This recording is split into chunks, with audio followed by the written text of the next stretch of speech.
Action.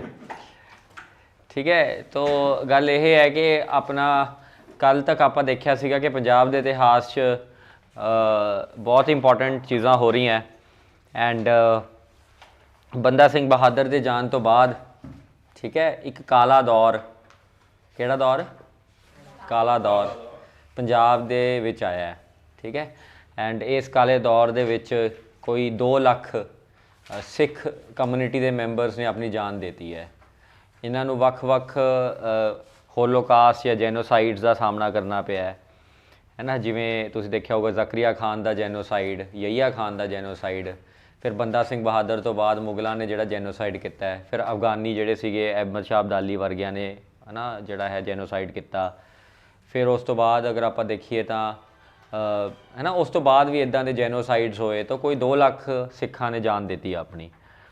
हुण ये सारे सिखां ने जान देने तो बाद भी कौम जिहड़ी है हारी नहीं एंड अल्टीमेटली दल खालसा के अंडर जस्सा सिंह आलूवालिया जिहड़ा सीगा वो बड़ा तकड़ा उभर के आया। जस्सा सिंह आलूवालिया ने जो नींह बनाई उस नींह के उपर मिसलों की जिहड़ी है बनतर बनी एंड पंजाब दे विच कोई 12 तो 13 मिसलां जिहड़ियां वक्-वक् एरियाज़ दे विच आईयां, जिहदे विचों दल्लेवालिया मिसल, कन्हैया मिसल, सुकर चक्किया मिसल है ना, शहीदां दी मिसल, आलूवालियां दी मिसल, फैजलपुरियां दी मिसल, ये सारिया मिसलां अलग अलग एरिया तो पंजाब नूं कंट्रोल करदियां सीगियां। इन्हां सारिया मिसलों दे विचों एक मिसल जिहड़ी सीगी सुकर चक्किया मिसल, ਉਹਦੇ ਵਿੱਚ ਜਿਹਨੂੰ चरत सिंह ने है ना मतलब फाउंड किया सीगा, तो वो मिसल बहुत ज़्यादा स्ट्रोंग जिहड़ी है हुंदी होई दिखी। चरत सिंह दे फादर जिहड़े सीगे बुद्ध सिंह है ना, तो वो आपदे विच एक उन्हां दा भी नाम तुहानूं मैं दस्सिया बड़ा फेमस रहा है। तो उस तो बाद चरत सिंह जी आए, फिर एक होर आए, फिर महान सिंह जी आए एंड फिर फाइनली जाके महाराजा रणजीत सिंह जो है वो आते हैं। रणजीत सिंह ने 9 साल की उम्र 10 साल की उम्र च सुकर चक्किया मिसल दे वो है ना मतलब वो बने अगे आने वाले वो, तो उन्होंने सब तो पहला जिहड़ा हैगा काम की किया, उन्हों का विआह होया जिहड़ा बड़ा इंपॉर्टेंट रोल रहा उन्हों की जिंदगी दे विच सादा कौर की बेटी महताब कौर नाल एंड विआह तो बाद बेसिकली उन्होंने कन्हैया मिसल नाल आपदा जिहड़ा है लिंक बना लिया सीगा। कन्हैया मिसल तो बाद उन्हों का जिहड़ा प्रोसैस रहा कि हुण आपां भंगियां नूं हराउणा एंड उन्होंने फिर भंगी मिसल नूं हराया लाहौर दे विच एंड लाहौर नूं अपने कब्जे च किया। ਜਦੋਂ ਉਹਨਾਂ ਨੇ ਲਾਹੌਰ ਕਬਜ਼ੇ 'ਚ ਕਰ ਲਿਆ, ਕਨਈਆ ਮਿਸਲ ਉਹਨਾਂ ਦੇ ਅੰਡਰ ਕੰਟਰੋਲ 'ਚ ਆ ਗਿਆ ਅਤੇ ਨਕਈ ਮਿਸਲ ਨਾਲ ਵੀ ਵਿਆਹ ਹੋ ਗਿਆ ਸੀਗਾ ਉਹਨਾਂ ਦੀ ਕੁੜੀ ਨਾਲ ਵੀ। ਤੋ ਇਹ ਸਾਰੇ ਵਿਆਹਾਂ ਤੋਂ ਬਾਅਦ ਉਹ ਥੋੜ੍ਹੇ ਜਿਹੇ ਬੜੇ ਸਟਰੋਂਗ ਐਂਪਰਰ ਉੱਭਰਨੇ ਸ਼ੁਰੂ ਹੋ ਗਏ, ਲੇਕਿਨ ਉਹਨਾਂ ਦੇ ਹਲੇ ਪੂਰੇ ਪੰਜਾਬ ਦੇ ਉੱਪਰ ਕੰਟਰੋਲ ਕਰਨ ਦਾ ਜਿਹੜਾ ਟਾਈਮ ਸੀਗਾ ਉਹ ਹਲੇ ਪੈਂਡਿੰਗ ਹੈਗਾ। ਅਤੇ ਗੱਲ ਇਹ ਹੈਗੀ ਹੈ ਕੋਈ 1801 ਦੀ, ਜਦੋਂ 1801 ਦੇ ਵਿੱਚ ਫਾਈਨਲੀ ਜਾ ਕੇ ਉਹ ਆਪਣੇ ਆਪ ਨੂੰ ਮਹਾਰਾਜਾ ਆਫ पंजाब जिहड़ा हैगा डिकलेयर कर देंगे है। तो 1801 ਦੇ ਵਿੱਚ है ना महाराजा ऑफ इधर आ महाराजा ऑफ पंजाब डिकलेयर हो जाता वो, महाराजा ऑफ पंजाब वो डिकलेयर हो जाता है एंड उस तो बाद अगे उन्होंने अमृतसर नूं जित्तिया। भंगी मिसल हले लाहौर च सीगी, अमृतसर हले उन्होंने कंट्रोल च सीगा। अमृतसर नूं जित्तिया जिथे जमजामा उन्होंने जिहड़ा है बंदूक लिती। फिर उन्होंने अगे होर मिसलों भी अपने कंट्रोल च लिया, कई मिसलों हरा के लिया। कई मिसलों के जिहड़े लीडर होंदे सी उन्होंने डैथ हो जाती सी, डैथ तो बाद वो ऐ कह देंदे सीगे कि भाई तुसीं साडे नाल ही रल जाओ। तो कईयां नाल वैसे दोस्ती रिलेशन नाल लिता, जिवें अगर मैं दस्सिया तो आलूवालिया मिसल के जिहड़े बच्चे सी फतेह सिंह आलूवालिया उन्हां नाल उन्होंने दोस्ती पग की एक दूजे नाल पग जिहड़ी एक्सचेंज की। तो इस तरीके नाल उन्होंने वो मिसल नूं अपने कंट्रोल च लिता एंड कईयां नाल मैट्रीमोनीअल अलायंस किते, विआह किते, विआहां नाल उन्होंने मिसल्स नूं इंटीग्रेट किया। इदां करके उन्होंने आपदा एम्पायर बनाया। तो पहला उन्होंने अपने राज दे विच प्रॉब्लम्स नूं सॉल्व किया, फिर अपने मिसलों नाल जिहड़े सोल्यूशनस कड्ढे एंड इवेंचुअली जाके वो एक्सपेंशनस चले गए। हुण इन्हां एक्सपेंशनस दे विच पहला तो सारे पंजाब सिख जिहड़े सीगे जिथे भी सिख रहिंदे सी उन्हां सारे सिखां नूं अपने एम्पायर च बनाउणा चाहुंदे सी, लेकिन इहदे विच सब तो वड्डी दिक्कत ये आ रही सीगी कि सतलुज के नीचे जिहड़े सिख सीगे है ना उन्होंने आपदे एम्पायर च क्रिएट करने का मतलब सीगा कि अंग्रेज़ों नाल है ना यार आ दो चेयर पई है आ गई चेयर देखो, जब तक मैं बैठा सारे कंफर्टेबली बैठनगे, मैं हिल जाऊँगा फिर जिवें मर्जी बैठियो। तो उस तो बाद की होया कि जो सतलुज के थल्ले आने की कोशिश कर रहे थे तो ਸੋਵਰੈਨਿਟੀ ਚੈਲੰਜ ਹੋ ਰਹੀ ਸੀਗੀ ਬ੍ਰਿਟਿਸ਼ ਹਕੂਮਤ ਦੀ।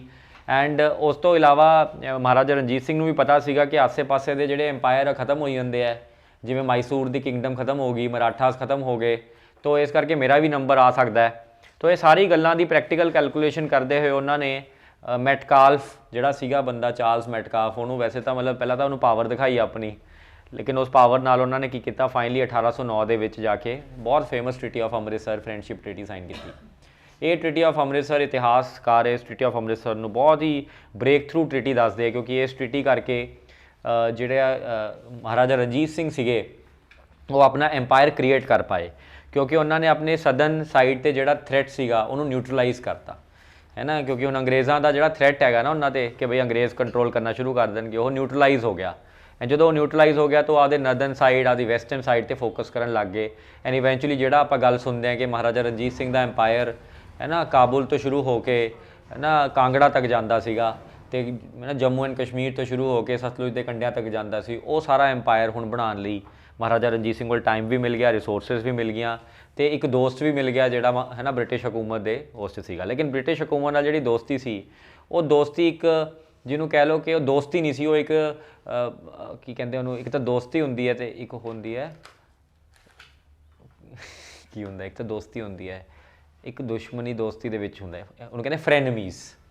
ਲਿਖ ਲਓ ਵਰਡ ਫਰੈਨਮੀਜ਼, ਹੈ ਨਾ। ਤਾਂ ਫਰੈਨਮੀ ਵਾਲਾ ਰਿਲੇਸ਼ਨ ਸੀਗਾ, ਜਿਵੇਂ ਤੁਹਾਡਾ ਵੀ ਹੋਣਾ ਕਿਸੇ ਨਾਲ ਇੱਦਾਂ ਦਾ ਰਿਲੇਸ਼ਨ, ਫਰੈਨਮੀਜ਼, ਹੈ ਨਾ, ਕਿ ਕਦੇ ਦੋਸਤ ਬਣ ਗਏ, ਕਦੇ ਦੁਸ਼ਮਣ ਬਣ ਗਏ, ਕਦੇ ਲੜਾਈ ਹੋ ਗਈ, ਕਦੇ ਝਗੜੇ ਹੋ ਗਏ, ਤਾਂ ਇੱਦਾਂ ਦੇ ਰਿਲੇਸ਼ਨ ਨੂੰ ਆਪਾਂ ਫਰੈਨਮੀਜ਼ ਕਹਿ ਦਿੰਦੇ ਹਾਂ। ਨਹੀਂ, ਇਹ ਫਰੈਨਮੀ ਫਰੈਂਡ ਅਤੇ ਐਨਮੀਜ਼ ਦਾ ਮਿਕਸਚਰ, ਪੂਰਾ ਪ੍ਰੋਪਰ ਸੀਨੀਅਰ ਅਸਿਸਟੈਂਟ ਹੈ ਇਹ।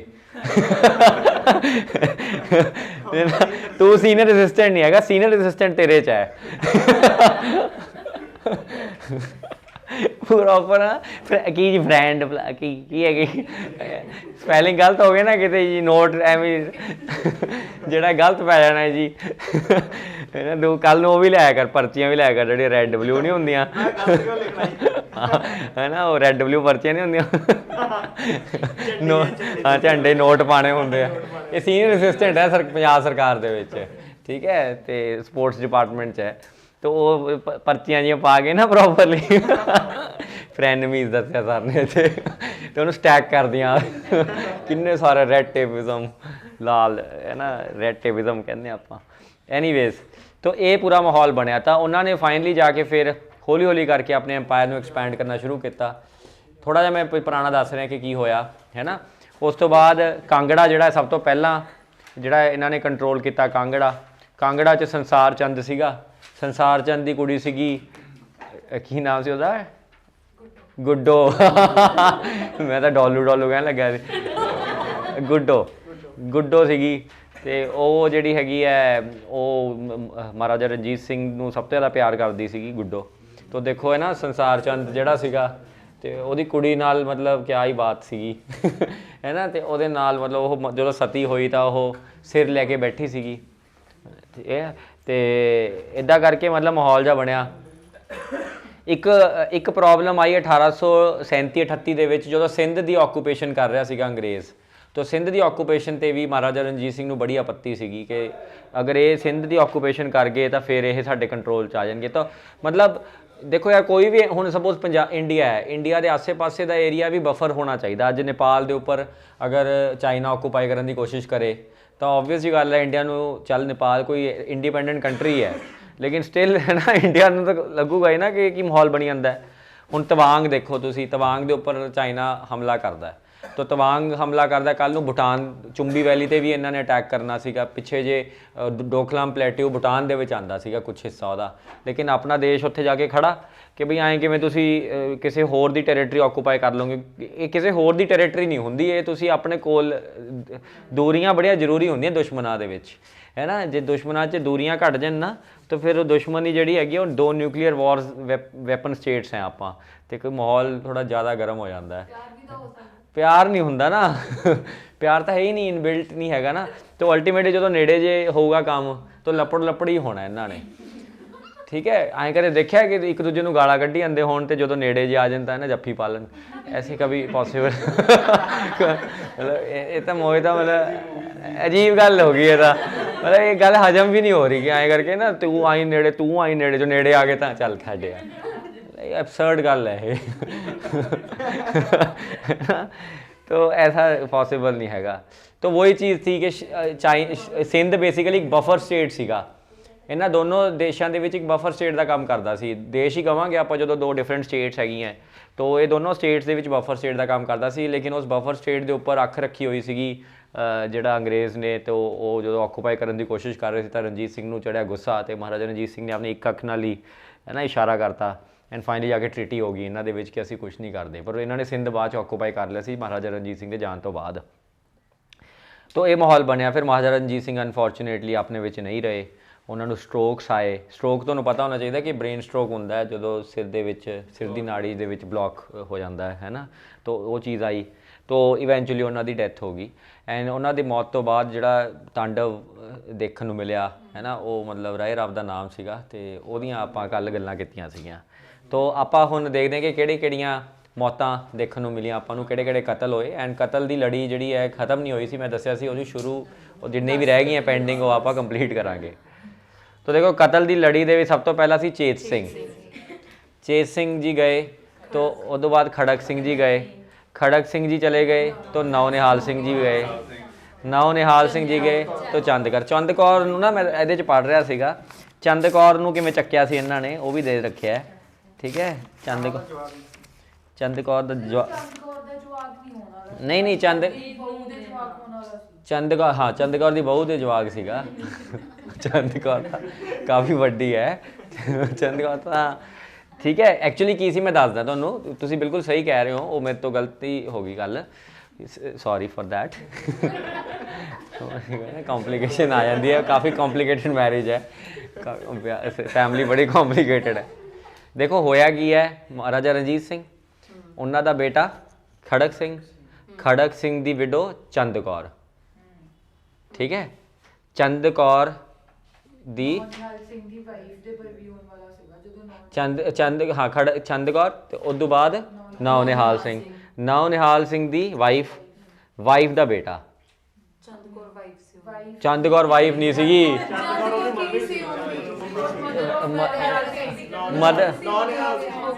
ਤੁਸੀਂ ਸਮਝੋ ਪਹਿਲਾਂ ਕਿਹਦੇ ਕੋਲੇ ਰਾਜ ਗਿਆ, ਖੜਕ ਸਿੰਘ ਕੋਲੇ। ਹੁਣ ਖੜਕ ਸਿੰਘ ਜੇ ਮਰ ਗਿਆ ਤਾਂ ਭਰਾ ਨੂੰ ਤਾਂ ਨਹੀਂ ਰਾਜ ਜਾ ਸਕਦਾ, ਸ਼ੇਰ ਸਿੰਘ ਨੂੰ ਤਾਂ ਨਹੀਂ, ਉਹਦੇ ਮੁੰਡੇ ਨੂੰ ਜਾਊਗਾ, ਉਹ ਨੌ ਨਿਹਾਲ ਸਿੰਘ ਨੂੰ ਚਲਾ ਗਿਆ। ਲੇਕਿਨ ਉਹ ਤਾਂ ਗਿਆ ਹੀ ਅੱਧੇ ਦਿਨ ਲਈ ਗਿਆ। ਸੁਣੋ ਧਿਆਨ ਨਾਲ ਯਾਰ, ਇੱਧਰ ਖੜਕ ਸਿੰਘ ਨੂੰ ਰਾਜ ਗਿਆ, ਜੇ ਖੜਕ ਸਿੰਘ ਮਰ ਜੂਗਾ ਤਾਂ ਹੁਣ ਰਾਜ ਕਿਹਨੂੰ ਜਾਊਗਾ, ਕਿਉਂ ਖੜਕ ਸਿੰਘ ਦਾ ਮੁੰਡਾ ਸੀਗਾ, ਬ੍ਰਦਰ ਨੂੰ ਰਾਜ ਨਹੀਂ ਜਾ ਸਕਦਾ, ਰਾਜ ਮੁੰਡੇ ਨੂੰ ਜਾਊਗਾ। ਤਾਂ ਅੱਧੇ ਦਿਨ ਲਈ ਸੀ ਯਾਰ, ਉਹਨੂੰ ਰਾਜ ਮਿਲ ਗਿਆ ਸੀਗਾ ਜੀ, ਤਾਂ ਫਿਊਨਰਲ ਤੋਂ ਵਾਪਸ ਆ ਰਿਹਾ ਸੀ ਤੇ ਮਰ ਗਿਆ। ਉਹ ਤੋਂ ਪਹਿਲਾਂ ਵੀ ਮਤਲਬ ਰਾਜਾ ਬਣ ਗਿਆ ਸੀ। ਰਾਜਾ ਨਹੀਂ ਬਣਿਆ ਸੀਗਾ ਉਹ, ਖੜਕ ਸਿੰਘ ਜੋ ਜਿਉਂਦਾ ਬੈਠਾ ਉਹ ਕਿਵੇਂ ਰਾਜਾ ਬਣ ਜੂਗਾ? ਨਹੀਂ ਮੈਂ ਪੜਿਆ ਸੀਗਾ ਨਹੀਂ ਦੇਖੋ ਯਾਰ, ਜੇ ਸਪੋਜ਼ ਕਰੋ ਮਹਾਰਾਜਾ ਰਣਜੀਤ ਸਿੰਘ ਤੋਂ ਬਾਅਦ ਖੜਕ ਸਿੰਘ ਜਿਉਂਦਾ ਹੈ ਤਾਂ ਉਹਦਾ ਮੁੰਡਾ ਕਿਵੇਂ ਰਾਜਾ ਬਣ ਜੂਗਾ? ਬਣ ਨਹੀਂ ਸਕਦਾ ਨਾ, ਠੀਕ ਹੈ। ਲੀਗਲੀ ਨਹੀਂ ਬਣ ਸਕਦਾ, ਇਲੀਗਲੀ ਬਣ ਗਿਆ ਹੋਊਗਾ ਅਗਲਾ, ਉਹਨਾਂ ਨੂੰ ਦਾਰੂ ਪਿਆਈ ਜਾਂਦਾ ਉਹ ਖੜਕ ਸਿੰਘ। ਹਾਂ, ਉਸ ਤੋਂ ਬਾਅਦ ਉਹ ਨੌ ਨਿਹਾਲ ਦਾ ਮੁੰਡਾ ਬਣੂਗਾ, ਲੇਕਿਨ ਨੌ ਨਿਹਾਲ ਦਾ ਮੁੰਡਾ ਸੀਗਾ ਨਹੀਂ। ਤਾਂ ਚੰਦ ਕੌਰ ਜਿਹੜੀ ਹੈਗੀ ਆ ਉਹ ਕਹਿੰਦੀ ਮੈਂ ਰੀਜੈਂਟ ਬਣੂਗੀ ਜਦ ਤੱਕ ਇਹਦਾ ਮੁੰਡਾ ਨਹੀਂ ਹੁੰਦਾ। ਮੁੰਡਾ ਸਟਿਲ ਬੌਰਨ ਹੋ ਗਿਆ, ਉਹ ਵੀ ਬੰਦਾ ਵਿਚਾਰਾ ਮਾਰਤਾ। ਹੁਣ ਚੰਦ ਕੌਰ ਕਿਵੇਂ ਮਾਰੀ? ਦੇਖੋ ਚੰਦ ਕੌਰ ਕਿਵੇਂ ਮਾਰੀ, ਨਹੀਂ ਪੰਜਾਬ ਆ ਦੇਖੋ ਲਿਖਿਆ, inevitably she too was done to death by her maids on 9th of June 1842, victim of a conspiracy hatched by Dhyan Singh with the concurrence of Sher Singh. The maids are said to have poisoned her and after she lost consciousness to have killed her by stoning her head. तो ਉਹਨੂੰ ਮਤਲਬ ਉਹਦੀ ਕੰਮ ਵਾਲੀਆਂ ਨੇ ਐਂ ਮਤਲਬ ਖਵਾਤਾ ਕੁਛ, ਠੀਕ ਹੈ। ਹਾਂ, ਤੇ ਉਹਦੇ ਸਿਰ 'ਚ ਮਾਰਿਆ, ਇਹ ਲਿਖਿਆ ਸਾਡਾ ਪੰਜਾਬ 'ਚ।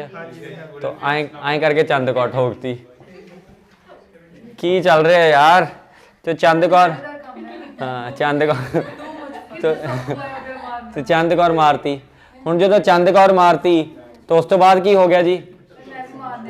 ਸ਼ੇਰ ਸਿੰਘ ਨੂੰ ਰਾਜਾ ਬਣਾਤਾ। ਸ਼ੇਰ ਸਿੰਘ ਰਾਜਾ ਬਣ ਗਿਆ, ਲੇਕਿਨ ਇਹ ਚੀਜ਼ ਸੰਧਾਵਾਲੀਆ ਚੀਫਸ ਨੂੰ ਪਸੰਦ ਨਹੀਂ ਆਈ, ਅਤਰ ਸਿੰਘ ਤੇ ਅਜੀਤ ਸਿੰਘ ਨੂੰ। ਤਾਂ ਉਹਨਾਂ ਨੇ ਕੌਨਸਪੀਰੇਸੀ ਰੈਸ਼ ਕੀਤੀ ਕਿ ਸ਼ੇਰ ਸਿੰਘ ਨੂੰ ਮਾਰਨਾ, ਤਾਂ ਉਹ ਬੰਦੂਕ ਲਿਆਏ ਜਿਹੜੇ ਪਿੱਛੇ ਚੱਲ ਗਈ, ਸ਼ੇਰ ਸਿੰਘ ਮਰ ਗਿਆ। ਜਦੋਂ ਸ਼ੇਰ ਸਿੰਘ ਮਰ ਗਿਆ ਤਾਂ ਫਿਰ ਧਿਆਨ ਸਿੰਘ ਦੀ ਵਾਰੀ ਆਣੀ ਸੀ, ਤਾਂ ਫਿਰ ਧਿਆਨ ਸਿੰਘ ਵੀ ਉਸੇ ਦਿਨ ਹੀ ਚੱਕ ਕੇ ਮਾਰਤਾ। ਹਾਂ, ਸ਼ੇਰ ਦਾ ਮੁੰਡਾ ਵੀ ਮਾਰਤਾ, ਪ੍ਰਤਾਪ ਸਿੰਘ, ਤਾਂ ਪ੍ਰਤਾਪ ਸਿੰਘ ਉਹ ਵੀ ਮਾਰਤਾ। ਤਾਂ ਸ਼ੇਰ ਸਿੰਘ ਵੀ ਮਰ ਗਿਆ ਤੇ ਜੀ ਪ੍ਰਤਾਪ ਸਿੰਘ ਵੀ ਮਰ ਗਿਆ, ਐਂਡ ਧਿਆਨ ਸਿੰਘ ਵੀ ਚਲਾ ਗਿਆ। ਠੀਕ ਹੈ, ਧਿਆਨ ਸਿੰਘ ਵੀ ਚਲਾ ਗਿਆ। ਤਾਂ ਹੁਣ ਕੌਣ ਬਣ ਗਿਆ? ਧਿਆਨ ਸਿੰਘ ਦਾ ਮੁੰਡਾ ਹੀਰਾ ਸਿੰਘ। ਹੀਰਾ ਸਿੰਘ ਨੇ ਇਹ ਆਰਮੀ ਨੂੰ ਅਪੀਲ ਕਰਤੀ ਕਿ ਸੰਧਾਵਾਲੀਆ ਚੀਫ ਬਹੁਤ ਐਕਟਿਵ ਹੋਏ ਪਏ ਆ, ਤੇ ਇਹ ਨਾ ਥੋੜੇ ਅੰਗਰੇਜ਼ਾਂ ਦੇ ਕੰਟਰੋਲ 'ਚ ਹੈ, ਬ੍ਰਿਟਿਸ਼ ਦੇ ਕੰਟਰੋਲ 'ਚ ਹੈਗੇ ਸੰਧਾਵਾਲੀਆ ਚੀਫ। ਤਾਂ ਇਸ ਕਰਕੇ ਇਹਨਾਂ ਨੂੰ ਨਾ ਮਤਲਬ ਇਹ ਕੰਟਰੋਲ ਕਰਨਗੇ ਸਾਰਾ ਸਿਸਟਮ, ਤਾਂ ਤੁਸੀਂ ਸਾਡੀ ਸਪੋਰਟ ਕਰ ਦਿਓ। ਕੋਈ ਆਇਆ? ਠੀਕ ਹੈ, ਤੁਸੀਂ ਸਾਡੀ ਸਪੋਰਟ ਕਰ ਦਿਓ। ਕੋਈ ਨਹੀਂ ਆਇਆ ਯਾਰ, ਕੋਈ ਖੜਾ ਹੈ? ਕੋਈ ਕੌਣ ਹੈ?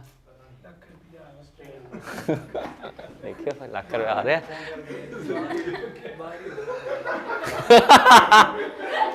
अबे ऐसे नहीं करने का।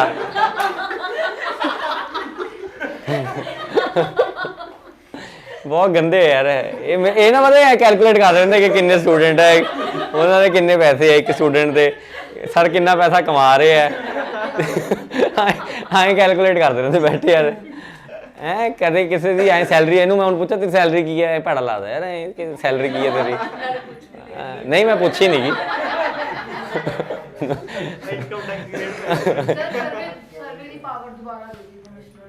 फिर अच्छा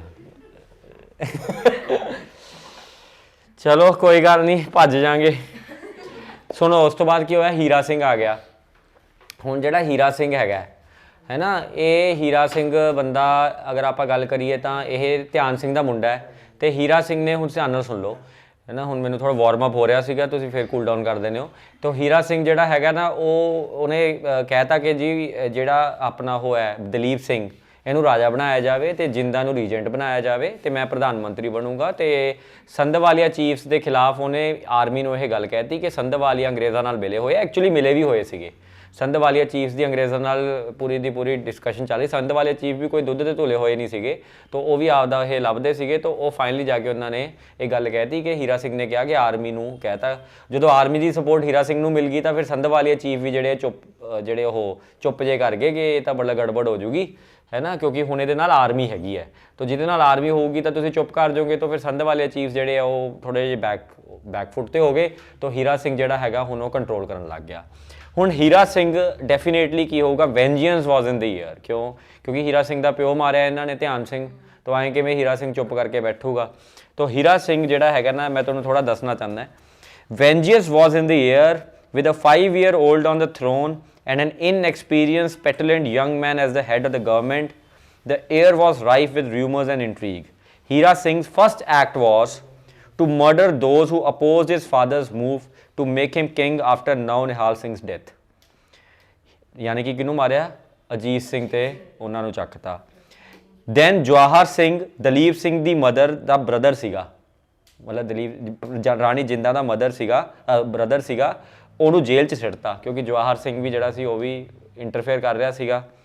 ਫਿਰ ਕਸ਼ਮੀਰਾ ਤੇ ਪੇਸ਼ਾਵਰਾ ਸਿੰਘ, ਇਹ ਬੇਸਿਕਲੀ ਦੋਨੋਂ ਬੇਟੇ ਸੀਗੇ ਮਹਾਰਾਜਾ ਰਣਜੀਤ ਸਿੰਘ ਦੇ, ਕਸ਼ਮੀਰਾ ਤੇ ਪੇਸ਼ਾਵਰਾ। ਇਹਨਾਂ ਦੇ ਨਾਮ ਕਸ਼ਮੀਰ ਤੇ ਪੇਸ਼ਾਵਰ ਦੇ ਨਾਮ ਤੇ ਸੀਗੇ। ਤਾਂ ਕਸ਼ਮੀਰਾ ਤੇ ਪੇਸ਼ਾਵਰਾ ਸਿੰਘ ਇਹਨਾਂ ਦੀ ਜਗੀਰਾਂ ਨੂੰ ਹੜਪ ਲਿਆ। ਫਿਰ ਤੁਸੀਂ ਦੇਖੋ ਕਿ having fallen out with his father's brother Suchet Singh, he had killed Suchet Singh, father the brother ਸੀਗਾ, ਧਿਆਨ ਸਿੰਘ ਦਾ brother ਸੀ, ਉਹਦੇ ਨਾਲ ਲੜਾਈ ਹੋ ਗਈ, ਉਹਨੂੰ ਚੱਕਤਾ। ਫਿਰ ਉਸ ਤੋਂ ਬਾਅਦ ਇਹਨੇ ਅਤਰ ਸਿੰਘ ਉਹਨੂੰ ਮਾਰਤਾ, ਅਤਰ ਸਿੰਘ ਸੰਧਾਵਾਲੀਆ ਨੂੰ। ਤੇ ਕਸ਼ਮੀਰਾ ਸਿੰਘ ਪਹਿਲਾਂ ਨੂੰ ਜੇਲ੍ਹ 'ਚ ਸਿੱਟਤਾ ਸੀ, ਉਹਦੀ ਜਗੀਰਾਂ ਛਿੱਲੀਆਂ ਸੀ, ਫਿਰ ਕਸ਼ਮੀਰਾ ਸਿੰਘ ਨੂੰ ਵੀ ਮਾਰਤਾ। ਫਿਰ ਇੱਕ ਸਿੱਖ ਡਿਵਾਈਨ ਸੀਗਾ, ਗੁਰੂ ਸੀਗਾ ਬਾਬਾ ਵੀਰ ਸਿੰਘ, ਉਹਨੂੰ ਵੀ ਮਾਰਤਾ। ਐਂਡ ਇਹ ਰਾਣੀ ਜਿੰਦ ਕੌਰ ਨੂੰ ਵੀ ਪੋਇਜ਼ਨ ਕਰਨ ਦੀ ਕੋਸ਼ਿਸ਼ ਕਰ ਰਿਹਾ ਸੀਗਾ ਕਿ ਰਾਣੀ ਜਿੰਦ ਕੌਰ ਨੂੰ ਵੀ ਪੋਇਜ਼ਨ ਕਰ ਦਾਂਗੇ। ਜਦੋਂ ਇਹ ਗੱਲ ਦਾ ਪਤਾ ਆਰਮੀ ਨੂੰ ਲੱਗਿਆ, ਤੇ ਆਰਮੀ ਤਾਂ ਤੁਹਾਨੂੰ ਪਤਾ ਹੈ ਕਿ ਆਰਮੀ ਦਾ ਸਿਸਟਮ ਬਿਲਕੁਲ ਸਿੰਪਲ ਸੀਗਾ ਕਿ ਜੋ ਮਹਾਰਾਜਾ ਰਣਜੀਤ ਸਿੰਘ ਦਾ ਬਲੱਡ ਆ ਸੀ ਉਹਨੂੰ ਲਾਇਲ ਹੈ ਨਾ। ਤਾਂ ਆਰਮੀ ਨੂੰ ਜਦੋਂ ਇਹ ਗੱਲ ਪਤਾ ਲੱਗੀ ਕਿ ਐਂ ਕਰਕੇ ਇਹ ਹੀਰਾ ਸਿੰਘ ਸਭ ਨੂੰ ਚੱਕੀ ਜਾਂਦਾ ਹੈ, ਤਾਂ ਇਹਨੇ ਹੀਰਾ ਸਿੰਘ ਨੂੰ ਮਾਰਤਾ ਆਰਮੀ ਨੇ। ਤਾਂ ਹੀਰਾ ਸਿੰਘ ਨੇ ਕਿਹਨੂੰ ਮਾਰਿਆ? ਕਿੰਨੇ ਬੰਦੇ ਮਾਰੇ ਹੀਰਾ ਸਿੰਘ ਨੇ? ਤਾਂ ਕੱਲ ਆਪਾਂ ਕਿੰਨੇ ਕਾਊਂਟ ਕੀਤੇ ਸੀਗੇ? 10। ਹੁਣ ਆ ਜੋ ਗਿਣਦੇ ਹਾਂ ਆਪਾਂ। ਜਵਾਹਰ ਸਿੰਘ, ਅਜੀਤ ਸਿੰਘ, ਕਸ਼ਮੀਰਾ ਸਿੰਘ, ਅਟਾਰ ਸਿੰਘ ਸੰਧਾਵਾਲੀਆ, ਬਾਬਾ ਵੀਰ ਸਿੰਘ, ਪਿਸ਼ੌਰਾ ਦੀ ਤਾਂ ਇਹਨੇ ਜਗੀਰ ਲਿੱਤੀ ਸੀਗੀ। ਨਹੀਂ, ਉਹ ਕਸ਼ਮੀਰਾਂ ਨੂੰ ਹੀ ਮਾਰਿਆ ਸੀ, ਪਿਸ਼ੌਰਾ ਬਚਿਆ ਫਿਰਦਾ ਸੀ। ਠੀਕ ਹੈ, ਤਾਂ ਪੰਜ ਮਾਰਤੇ। ਤੇ ਕੱਲ ਕਿੰਨੇ ਮੈਂ ਕਿਹਾ ਸੀ 5 ਹੋਰ ਮਾਰਾਂਗੇ ਆਪਾਂ। ਹੀਰਾ ਸਿੰਘ ਵੀ ਮਰ ਗਏ 6, ਤੇ 6 ਹੋ ਗਏ। ਹੀਰਾ ਸਿੰਘ ਤਾਂ ਮਰਨਾ ਹੀ ਸੀਗਾ, ਤੇ 6 ਮਰ ਗਏ ਹੋਰ। ਕਿੰਨੇ ਹੋ ਗਏ ਜੀ? 16 ਬੰਦੇ ਮਰ ਗਏ। ਠੀਕ ਹੈ, ਤਾਂ ਜਵਾਹਰ ਸਿੰਘ ਰਾਣੀ ਜਿੰਦ, ਹੁਣ ਉਸ ਤੋਂ ਬਾਅਦ ਜਵਾਹਰ ਸਿੰਘ ਅੰਦਰ ਸੀਗਾ। ਜਦੋਂ ਹੀਰਾ ਸਿੰਘ ਮਾਰਤਾ, ਜਵਾਹਰ ਸਿੰਘ ਜਿਹੜਾ ਹੈਗਾ ਉਹ ਜੇਲ੍ਹ 'ਚ ਸੀਗਾ। ਜਵਾਹਰ ਸਿੰਘ ਮਾਰਿਆ ਨਹੀਂ, ਜੇਲ੍ਹ 'ਚ ਸੀਗਾ ਜਵਾਹਰ ਸਿੰਘ। ਉਹ ਬਾਹਰ ਆ ਗਿਆ। ਤਾਂ ਜਵਾਹਰ ਸਿੰਘ ਕੌਣ ਸੀ? ਰਾਣੀ ਜਿੰਦਾ ਦਾ ਭਰਾ ਸੀਗਾ। ਤਾਂ ਹੁਣ ਉਹਨੂੰ ਪ੍ਰਧਾਨ ਮੰਤਰੀ ਬਣਾਤਾ। ਉਹਨੇ ਪ੍ਰਧਾਨ ਮੰਤਰੀ ਬਣਨ ਤੋਂ ਬਾਅਦ ਨਾ ਗੁਲਾਬ ਸਿੰਘ ਨੂੰ, ਜੋ ਜੰਮੂ ਦਾ ਡੋਗਰਾ ਸੀਗਾ, ਹੈ ਨਾ, ਰਾਜਪੂਤ ਸੀਗਾ ਗੁਲਾਬ ਸਿੰਘ, ਉਹਨੂੰ ਇਹਨਾਂ ਨੇ ਕਿਹਾ ਕਿ ਜਵਾਹਰ ਕਹਿੰਦਾ ਮੈਨੂੰ ਇਹਨਾਂ ਐਕਸਪੀਰੀਅੰਸ ਨਹੀਂ ਹੈਗਾ। ਇਹ ਜੰਮੂ ਦਾ ਗਵਰਨਰ ਰਿਹਾ ਸੀਗਾ ਜਦੋਂ ਜੰਮੂ ਐਂਡ ਕਸ਼ਮੀਰ ਇਹਨਾਂ ਕੋਲੇ ਹੁੰਦਾ ਸੀ। ਤਾਂ ਉਹਨਾਂ ਨੇ ਕਿਹਾ ਕਿ ਇਹਨੂੰ ਗੁਲਾਬ ਸਿੰਘ ਨੂੰ ਤੁਸੀਂ ਡੋਗਰਾ ਰਾਜਪੂਤ ਨੂੰ ਪ੍ਰਧਾਨ ਮੰਤਰੀ ਬਣਾ ਦਿਓ। ਫਿਰ ਫਾਈਨਲੀ ਜਾ ਕੇ ਗੁਲਾਬ ਸਿੰਘ ਨੂੰ ਜਦੋਂ ਪ੍ਰਧਾਨ ਮੰਤਰੀ ਬਣਾਉਣ ਦੀ ਕੋਸ਼ਿਸ਼ ਚੱਲ ਰਹੀ ਸੀ, ਉਸ ਟਾਈਮ 'ਤੇ ਗੁਲਾਬ ਸਿੰਘ ਖੁਦ ਹੀ ਸਟੈਂਡ ਆਊਟ ਹੋ ਗਿਆ ਕਿ ਮੈਨੂੰ ਨਾ ਬਣਾਓ, 2 ਹੋਰ ਬੰਦੇ ਹੈਗੇ ਆ, ਇਹਨਾਂ ਦੇ ਨਾਮ ਤੁਸੀਂ ਨਾ ਮਤਲਬ ਦਿਮਾਗ 'ਚ ਕੀ ਆਪਦੇ ਹੈ ਨਾ, ਆਪਦੇ ਬਲੱਡ ਦੇ ਵਿੱਚ ਐਚ ਕਰ ਲਓ। ਇਹਨਾਂ ਦਾ ਨਾਮ ਹੈਗਾ the great conspirators of Sikh empire, Lal Singh ਤੇ ਤੇਜਾ ਸਿੰਘ। ਤੇਜ ਸਿੰਘ ਤੇ ਲਾਲ ਸਿੰਘ, ਇਹ ਉਹ 2 ਪ੍ਰਾਣੀ ਹੈ। ਇਹ 2 ਉਹ ਇਹੋ ਜਿਹੇ ਇਨਸਾਨ ਹੈ ਜਿਨ੍ਹਾਂ ਨੇ ਸਿੰਗਲ ਹੈਂਡਡਲੀ ਪੰਜਾਬ ਦਾ ਮਤਲਬ ਕਤਲ ਕੀਤਾ ਹੈ, ਸਿੱਖ ਐਮਪਾਇਰ ਦਾ ਕਤਲ ਕੀਤਾ ਹੈ। ਇਹ 2 ਇਹੋ ਜਿਹੇ ਪ੍ਰਾਣੀ ਹੈ, ਲਾਲ ਸਿੰਘ ਤੇ ਤੇਜ ਸਿੰਘ। ਜਿਹੜਾ ਲਾਲ ਸਿੰਘ ਹੈ ਉਹ ਪ੍ਰਧਾਨ ਮੰਤਰੀ ਸੀਗਾ, ਤੇ ਜਿਹੜਾ ਤੇਜ ਸਿੰਘ ਹੈ ਉਹ ਡਿਫੈਂਸ ਮਿਨਿਸਟਰ ਸੀਗਾ, ਕਮਾਂਡਰ ਇਨ ਚੀਫ। ਇਹ ਦੋਨੋਂ ਮੀਰ ਜਾਫਰ ਹੈ ਬੇਸਿਕਲੀ।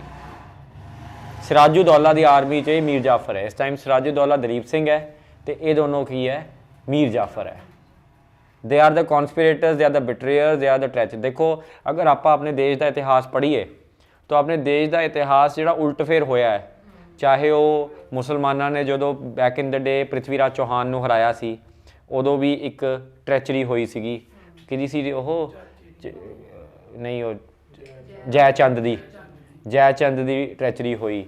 1757 ਜਦੋਂ ਸਿਰਾਜੂਦੌਲਾ ਨਾਲ ਜੰਗ ਚੱਲ ਰਹੀ ਸੀ ਰੋਬਰਟ ਕਲਾਈਵ ਦੀ ਆਰਮੀ ਦੀ, ਉਦੋਂ ਮੀਰ ਜਾਫਰ ਜਿਹੜਾ ਸੀਗਾ, ਹੈ ਨਾ, ਉਹਨੇ ਮਤਲਬ ਟ੍ਰੈਚਰੀ ਕੀਤੀ, ਦਗੇਬਾਜ਼ੀ ਕੀਤੀ। ਜਦੋਂ ਅੱਜ ਇਹ ਕਹਾਣੀ ਬਣਦੀ ਪਈ ਹੈ, ਤਾਂ ਮਹਾਰਾਜਾ ਰਣਜੀਤ ਸਿੰਘ ਦੇ ਜਾਣ ਤੋਂ ਬਾਅਦ ਲਾਲ ਸਿੰਘ ਤੇ ਤੇਜਾ ਸਿੰਘ, ਇਹ 2 ਇਹੋ ਜਿਹੇ ਬੰਦੇ, ਨਾਲੇ ਗੁਲਾਬ ਸਿੰਘ ਵੀ ਲਿਖ ਲਓ, ਜਿਹੜਾ ਗੁਲਾਬ ਸਿੰਘ ਹੈਗਾ ਜਿਹਨੂੰ ਜੰਮੂ ਦਾ ਉਹ ਦੇ ਰੱਖਿਆ, ਇਹਨਾਂ ਨੇ ਟ੍ਰੈਚਰੀ ਕੀਤੀ। ਗੁਲਾਬ ਸਿੰਘ ਨਾਲ ਤਾਂ ਸੈਟਿੰਗ ਕੀਤੀ ਹੋਈ ਸੀ ਕਿ ਐਂਗਲੋ ਸਿੱਖ ਵਾਰ ਹੋਊਗੀ, ਅਸੀਂ ਨੀਚੋਂ ਦੀ ਅਟੈਕ ਕਰਾਂਗੇ, ਜੰਮੂ ਤੇਰੇ ਕੋਲੇ ਹੈਗਾ ਹੀ ਹੈ, ਤੂੰ ਉੱਪਰੋਂ ਦੀ ਅਟੈਕ ਕਰੀ, ਸੈਂਡਵਿਚ ਕਰ ਦਾਂਗੇ। ਠੀਕ ਹੈ, ਇੱਦਾਂ ਕਰਕੇ ਇਹਨਾਂ ਨਾਲ ਤਾਂ ਸੈਟਿੰਗ ਕੀਤੀ ਹੋਈ ਸੀਗੀ। ਐਂਡ ਤੁਹਾਨੂੰ ਮੈਂ ਤੁਹਾਨੂੰ ਦੱਸਦਾ ਕੀ ਹੋਇਆ। ਜਦੋਂ ਜਿੱਤਣ ਤੋਂ ਬਾਅਦ 1.5 ਕਰੋੜ ਰੁਪਏ ਦਾ ਜੁਰਮਾਨਾ ਲਾਤਾ ਸੀਗਾ ਐਮਪਾਇਰ ਦੇ ਉੱਪਰ। 1.5 ਕਰੋੜ ਰੁਪਏ ਦਾ। 1.5 ਕਰੋੜ ਰੁਪਏ ਦੇ ਜੁਰਮਾਨੇ ਦੇ ਵਿੱਚ ਇਹਨਾਂ ਨੇ ਇਹ ਗੱਲ ਕਹੀ ਕਿ 1 ਕਰੋੜ ਰੁਪਇਆ ਅਸੀਂ ਛੱਡ ਦਿੰਦੇ ਹਾਂ ਜੇ ਤੁਸੀਂ ਕਸ਼ਮੀਰ ਸਾਨੂੰ ਦੇ ਦਿੰਦੇ ਹੋ। ਠੀਕ ਹੈ, ਤਾਂ 1 ਕਰੋੜ ਰੁਪਏ 'ਚ ਕਸ਼ਮੀਰ ਦੀ ਸੈਟਲਮੈਂਟ ਹੋਈ, ਤੇ 50 ਲੱਖ ਰੁਪਇਆ ਇਹਨਾਂ ਨੇ ਮੰਗਿਆ, ਤੇ ਫਿਰ ਉਹ 1 ਕਰੋੜ ਲੈ ਕੇ ਕਸ਼ਮੀਰ ਇਹਨਾਂ ਨੇ ਲੈ ਲਿਆ, ਬ੍ਰਿਟਿਸ਼ ਸਰਕਾਰ ਕੋਲ ਆ ਗਿਆ ਜਦੋਂ ਪਹਿਲੀ ਵਾਰ ਹੋਈ। ਫਿਰ ਉਹ ਇੱਕ ਕਸ਼ਮੀਰ ਕਿਹਨੂੰ ਦੇਤਾ? ਡੋਗਰੇ ਰਾਜਪੂਤ ਨੂੰ ਦੇਤਾ, ਗੁਲਾਬ ਸਿੰਘ ਨੂੰ। ਮਤਲਬ ਗੁਲਾਬ ਸਿੰਘ ਦੀ ਪਹਿਲਾਂ ਹੀ ਸੈਟਿੰਗ ਸੀਗੀ ਇਹਨਾਂ ਨਾਲ ਕਿ ਮੈਨੂੰ ਕਸ਼ਮੀਰ ਚਾਹੀਦਾ ਹੈ ਤੇ ਮੈਂ ਤੁਹਾਡੀ ਸਪੋਰਟ ਕਰੂੰਗਾ, ਤੁਸੀਂ ਇਹਨਾਂ ਨੂੰ ਹਰਾਈਓ, 1.5 ਕਰੋੜ ਦਾ ਜੁਰਮਾਨਾ ਲਾ ਜਾਵਾਂਗੇ, 1 ਕਰੋੜ 'ਚ ਕਸ਼ਮੀਰ ਲਵਾਂਗੇ, ਕਸ਼ਮੀਰ ਮੈਨੂੰ ਵਾਪਸ ਦੇ ਦਿਓ। ਐਂ ਕਸ਼ਮੀਰ ਲਿੱਤਾ ਸੀ। ਸਮਝ ਰਹੇ ਹੋ प्रदीप? कैसे लिया कश्मीर? दो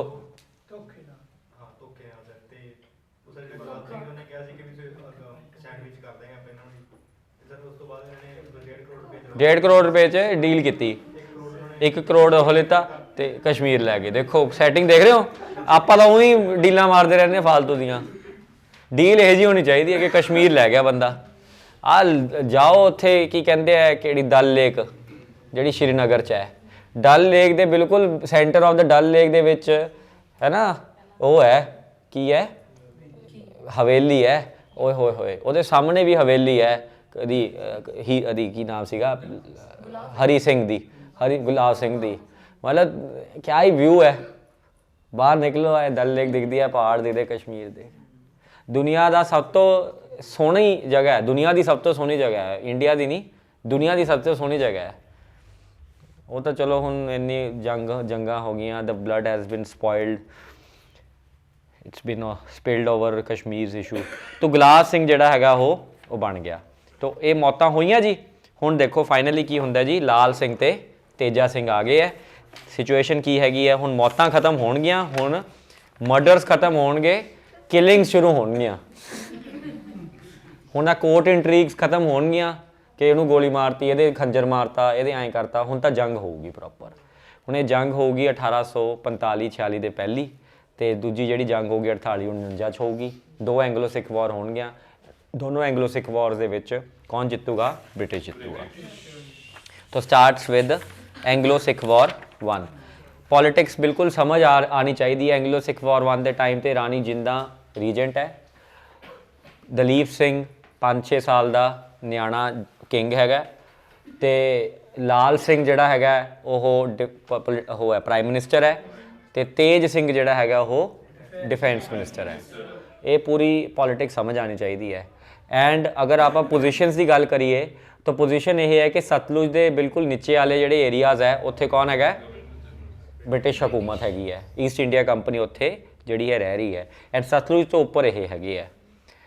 इस पूरी गेम दे विच 2-3 खबरां है, 2-3 खबरां जिहड़ियां है दसना चाहना मैं। एक खबर यह है कि एक अफगान वॉर हुई सीगी, ठीक है, 4841 दे विच। एलन ब्रो उदों गवर्नर जनरल हुंदा सीगा। अफगान वॉर दे विच शेर सिंह उस टाइम ते राजा बन चुकिया सीगा। जदों नौ निहाल सिंह भी मर गया सी, चंद कौर भी चकती सी, तो शेर सिंह बन गया सी। शेर सिंह नूं बनाया किने सीगा? नहीं, शेर सिंह की सपोर्ट किने की? ध्यान सिंह ने सपोर्ट की सी शेर सिंह की। तो शेर सिंह जो सपोर्ट की ध्यान सिंह की, शेर सिंह बन गया। तो शेर सिंह थोड़ा जिहा अंग्रेज़ों नूं लैके प्रो हो गया सीगा कि चलो कोई गल नहीं, अंग्रेज़ों की भी दोस्ती चाहिए आपां नूं।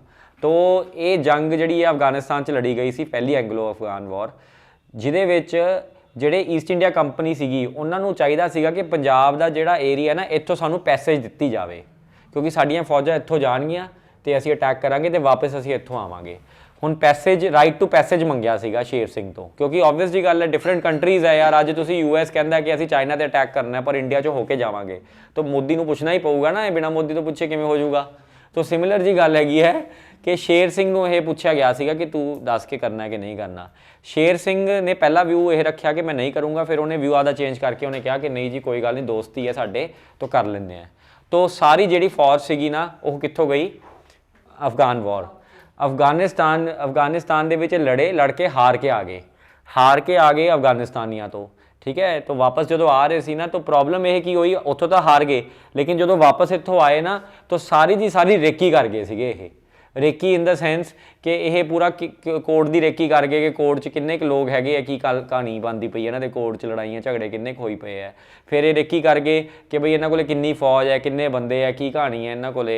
फिर ये रेकी कर गए कि ये मतलब जे कल नूं असीं अटैक करदे असीं जित पावांगे कि नहीं जित पावांगे।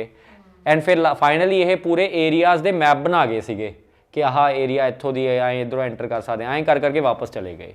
तो जी पहली एंगलो अफगान वॉर हुई सी, ये जो शेर सिंह ने आह राइट टू पैसे दिता सी, जो महाराजा रणजीत सिंह ने, मैं तुहानूं लिखा के दे रहा कि कदे मतलब देना नहीं सीगा, ये कि मजाल है कि इन्होंने दे देंदे। ये हुण अज देखो चाइना अगर कहता है कि मैं जी अमेरिका ते अटैक, अमेरिका कहता है कि मैं चाइना ते अटैक करना, मैनू तुसीं आपदी जगह दे दो बेस बनाने लई, तो मोदी दे दूगा? जमा ना देवे कि नहीं देंदा, कि दे दूगा? अमेरिका का दोस्त है। इट इज़ ट्रिकी यार, है ना। जयशंकर का पता नहीं ना कुछ, जयशंकर के पागल है असीं देवांगे, इन्हां दा की पता कल नूं साडे मगर आ जाण ये। तो महाराजा रणजीत सिंह ने देनी नहीं सी ये, हैं महाराजा रणजीत सिंह सिटीजनशिप जो बाइडन नूं उन्हां नाल नहीं अफगानिस्तान तो नहीं सीगा एरिया, काबुल वाला। उन्हां नाल दुश्मनी ये हुई कि रशिया जिहड़ा सीगा ना, रशिया एक्सपेंशन कर रहा सीगा, क्रीमियन वॉर चल रही सीगी, क्रीमियन वॉर के माहौल बनते सी, रशिया की एक्सपेंशन चल रही सीगी, तो अफगानिस्तान ना रशिया की सपोर्ट कर रहा सीगा। तो हुण इन्हां नूं ये सीगा कि ग्रेट वॉर ऑफ इंपीरियलिज्म सीगी कि जे असीं ना उन्हां नूं हराया तो रशिया आ जाऊगा। ਸੀਗਾ ਕਿ ਜਿਹੜੀ ਮਹਾਰਾਜਾ ਰਣਜੀਤ ਸਿੰਘ ਸੀ ਉਹ ਇਹਨਾਂ ਨਾਲ ਰਲ ਗਏ ਸੀਗੇ ਜੀ ਮਤਲਬ ਅਫਗਾਨ ਨਾਲ ਹਾਂ ਜਿਵੇਂ ਕਰਕੇ ਤਿੰਨਾਂ ਦਾ collaboration ਹਾਂ ਉਹ ਵੀ ਇੱਕ ਮਾਹੌਲ ਬਣਿਆ ਸੀਗਾ ਲੇਕਿਨ ਉਸ ਤੋਂ ਬਾਅਦ ਇਹਨਾਂ ਦੇ ਜਾਣ ਤੋਂ ਬਾਅਦ ਤਾਂ ਹੁਣ ਇਹਨਾਂ ਨੂੰ ਪਤਾ ਹੀ ਸੀਗਾ ਕਿ ਅਸੀਂ ਹਰਾਣਾ ਹੀ ਹੈ ਉਹਨਾਂ ਨੂੰ ਕਿਉਂਕਿ Russia is going to expand its kingdoms ਤਾਂ ਇਸ ਕਰਕੇ ਫਿਰ ਫਾਈਨਲੀ ਇਹਨਾਂ ਨੇ ਕਿਹਾ ਕਿ we are going to defeat them ਤਾਂ ਇਸ ਕਰਕੇ ਇਹ ਲੜਾਈ ਲੜਨ ਗਏ ਸੀਗੇ ਇੰਪੀਰੀਅਲਿਜ਼ਮ ਦੀ ਲੜਾਈ ਸੀ ਯਾਰ ਹੋਰ ਕੁਝ ਨਹੀਂ ਸੀਗਾ ਇੰਪੀਰੀਅਲਿਜ਼ਮ ਦੀ ਲੜਾਈ ਸੀ ਤਾਂ ਅਲਟੀਮੇਟਲੀ ਉੱਥੇ ਚਲੇ ਗਏ ਐਂਡ ਟੈਰੀਟੋਰੀਅਲ ਫੈਮਿਲੈਰਿਟੀ ਹੋ ਗਈ ਸੋ ਇਹ ਬਹੁਤ ਵੱਡਾ ਪ੍ਰੋਬਲਮ ਰਿਹਾ तो लिखो थोड़े जे causes of the Anglo Sikh wars causes of the Anglo Sikh war अपनी बुक च ही लिख लियो causes of the Anglo Sikh war तो देखो कॉजेज ऑफ द एंग्लो है ना तो सिंपल जी गल है यार है ना कि ब्रिटिश दी policy of annexation was the major cause British policy of annexation was the major cause फिर definitely weak administration after Ranjit Singh death territorial familiarity territorial familiarity territorial familiarity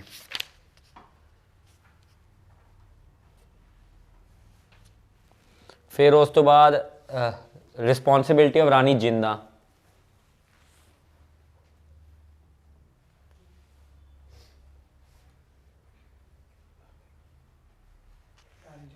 हाँ रानी जिंदा की भी जिम्मेवारी सी रानी जिंदा की जिम्मेवारी ये सीगी कि उन रानी जिंदा जो है ना उन्हें बहुत मोटिवेट किया कि इन्हों के प्रॉब्लम को सॉल्व करना ही पऊगा मैं दसूँगा तो अल्टीमेटली सिख आर्मी बहुत ज़्यादा मोटिवेटेड हो गई सी रानी जिंदा की गल्लां सुन के कि असी तो जित जाएंगे तो फिर वो प्रैक्टिकल नहीं काम रहा जिवें महाराजा रणजीत सिंह तो थोड़े जे ब्रिटिशर्स नूं लैके थोड़े जे ना कंजरवेटिव अप्रोच चलते सीगे लेकिन रानी जिंदा लेडी सीगी है ना तो एक्सट्रीम अप्रोच उन्हें रखा कि आए नहीं जी आए कर देंगे चक देंगे फट्टे तो वो सिख आर्मी को काफ़ी मोटिवेट करता सी है ना लड़की का चक्कर ठीक है तो लॉर्ड हार्डिंग उस तो बाद as the new governor general of India एक बड़ा बड़ा सवाल पूछते हैं कि उस टाइम पे कौन सी governor general of India Lord Hardinge ठीक है Lord Hardinge governor general of India उस time first Anglo Sikh war दूसरे टाइम तो डलहौजी सीगा तो ये क्वेश्चन बहुत बारी पेपर च आंदा है इस तो पहला एलन ब्रो सीगा ਜਿਹੜਾ ਐਲਨ ਬਰੋ ਸੀਗਾ ਨਾ ਉਹਦੀ ਥੋੜੀ ਜੀ ਕੰਜ਼ਰਵੇਟਿਵ ਅਪਰੋਚ ਸੀਗੀ ਐਨੈਕਸੇਸ਼ਨ ਨੂੰ ਲੈ ਕੇ ਉਹ ਚਾਹੁੰਦਾ ਨਹੀਂ ਸੀ ਕਿ ਐਨੈਕਸੇਸ਼ਨ ਕਰੀਏ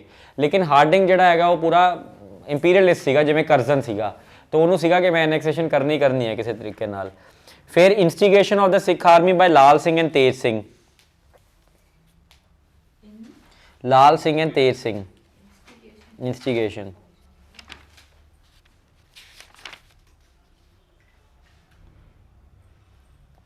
and finally Sikhs violated the treaty of Amritsar Sikhs violated the treaty of Amritsar तो देखो ट्रीटी ऑफ अमृतसर की वायलेशन का मतलब की है अज मैं तुहानू सपोज करो आपां अग्रीमेंट किया है कि सतलुज के कंढियां ते ठीक है सतलुज के कंढियां तो इधर ते सतलुज के कंढियां तो इधर साडा राज है तुहाडा उधर राज है तुसी आपदा पेट्रोलिंग करो असी आपदी पेट्रोलिंग करांगे नो प्रॉब्लम असी नहीं चाहते कि उधरों के बंदे इधर आने इधरों के बंदे उधर आन लेकिन अगर तुसी सारी फौज अपनी बॉर्डर ते लानी शुरू कर दो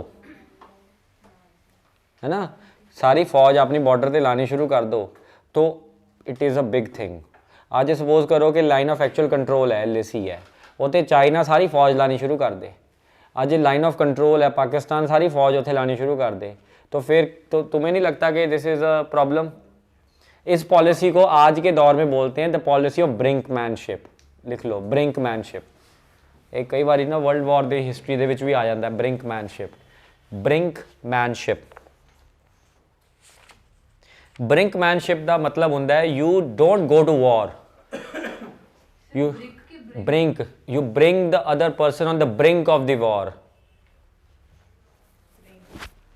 ब्रिंकमैनशिप कहते हैं इनू BRINK ब्रिंक ब्रिंकमैनशिप मतलब तुसी जंग ते नहीं लैके आंदे बंदे नूं तुसी ना माहौल बना देंदे हो कि जंग करदे आ जा आजा आजा जिवें उकसाना चढ़ाना जिवें है ना जिवें जिवें मैं कही जावां साहिल नूं आजा लड़िए आजा आए लड़िए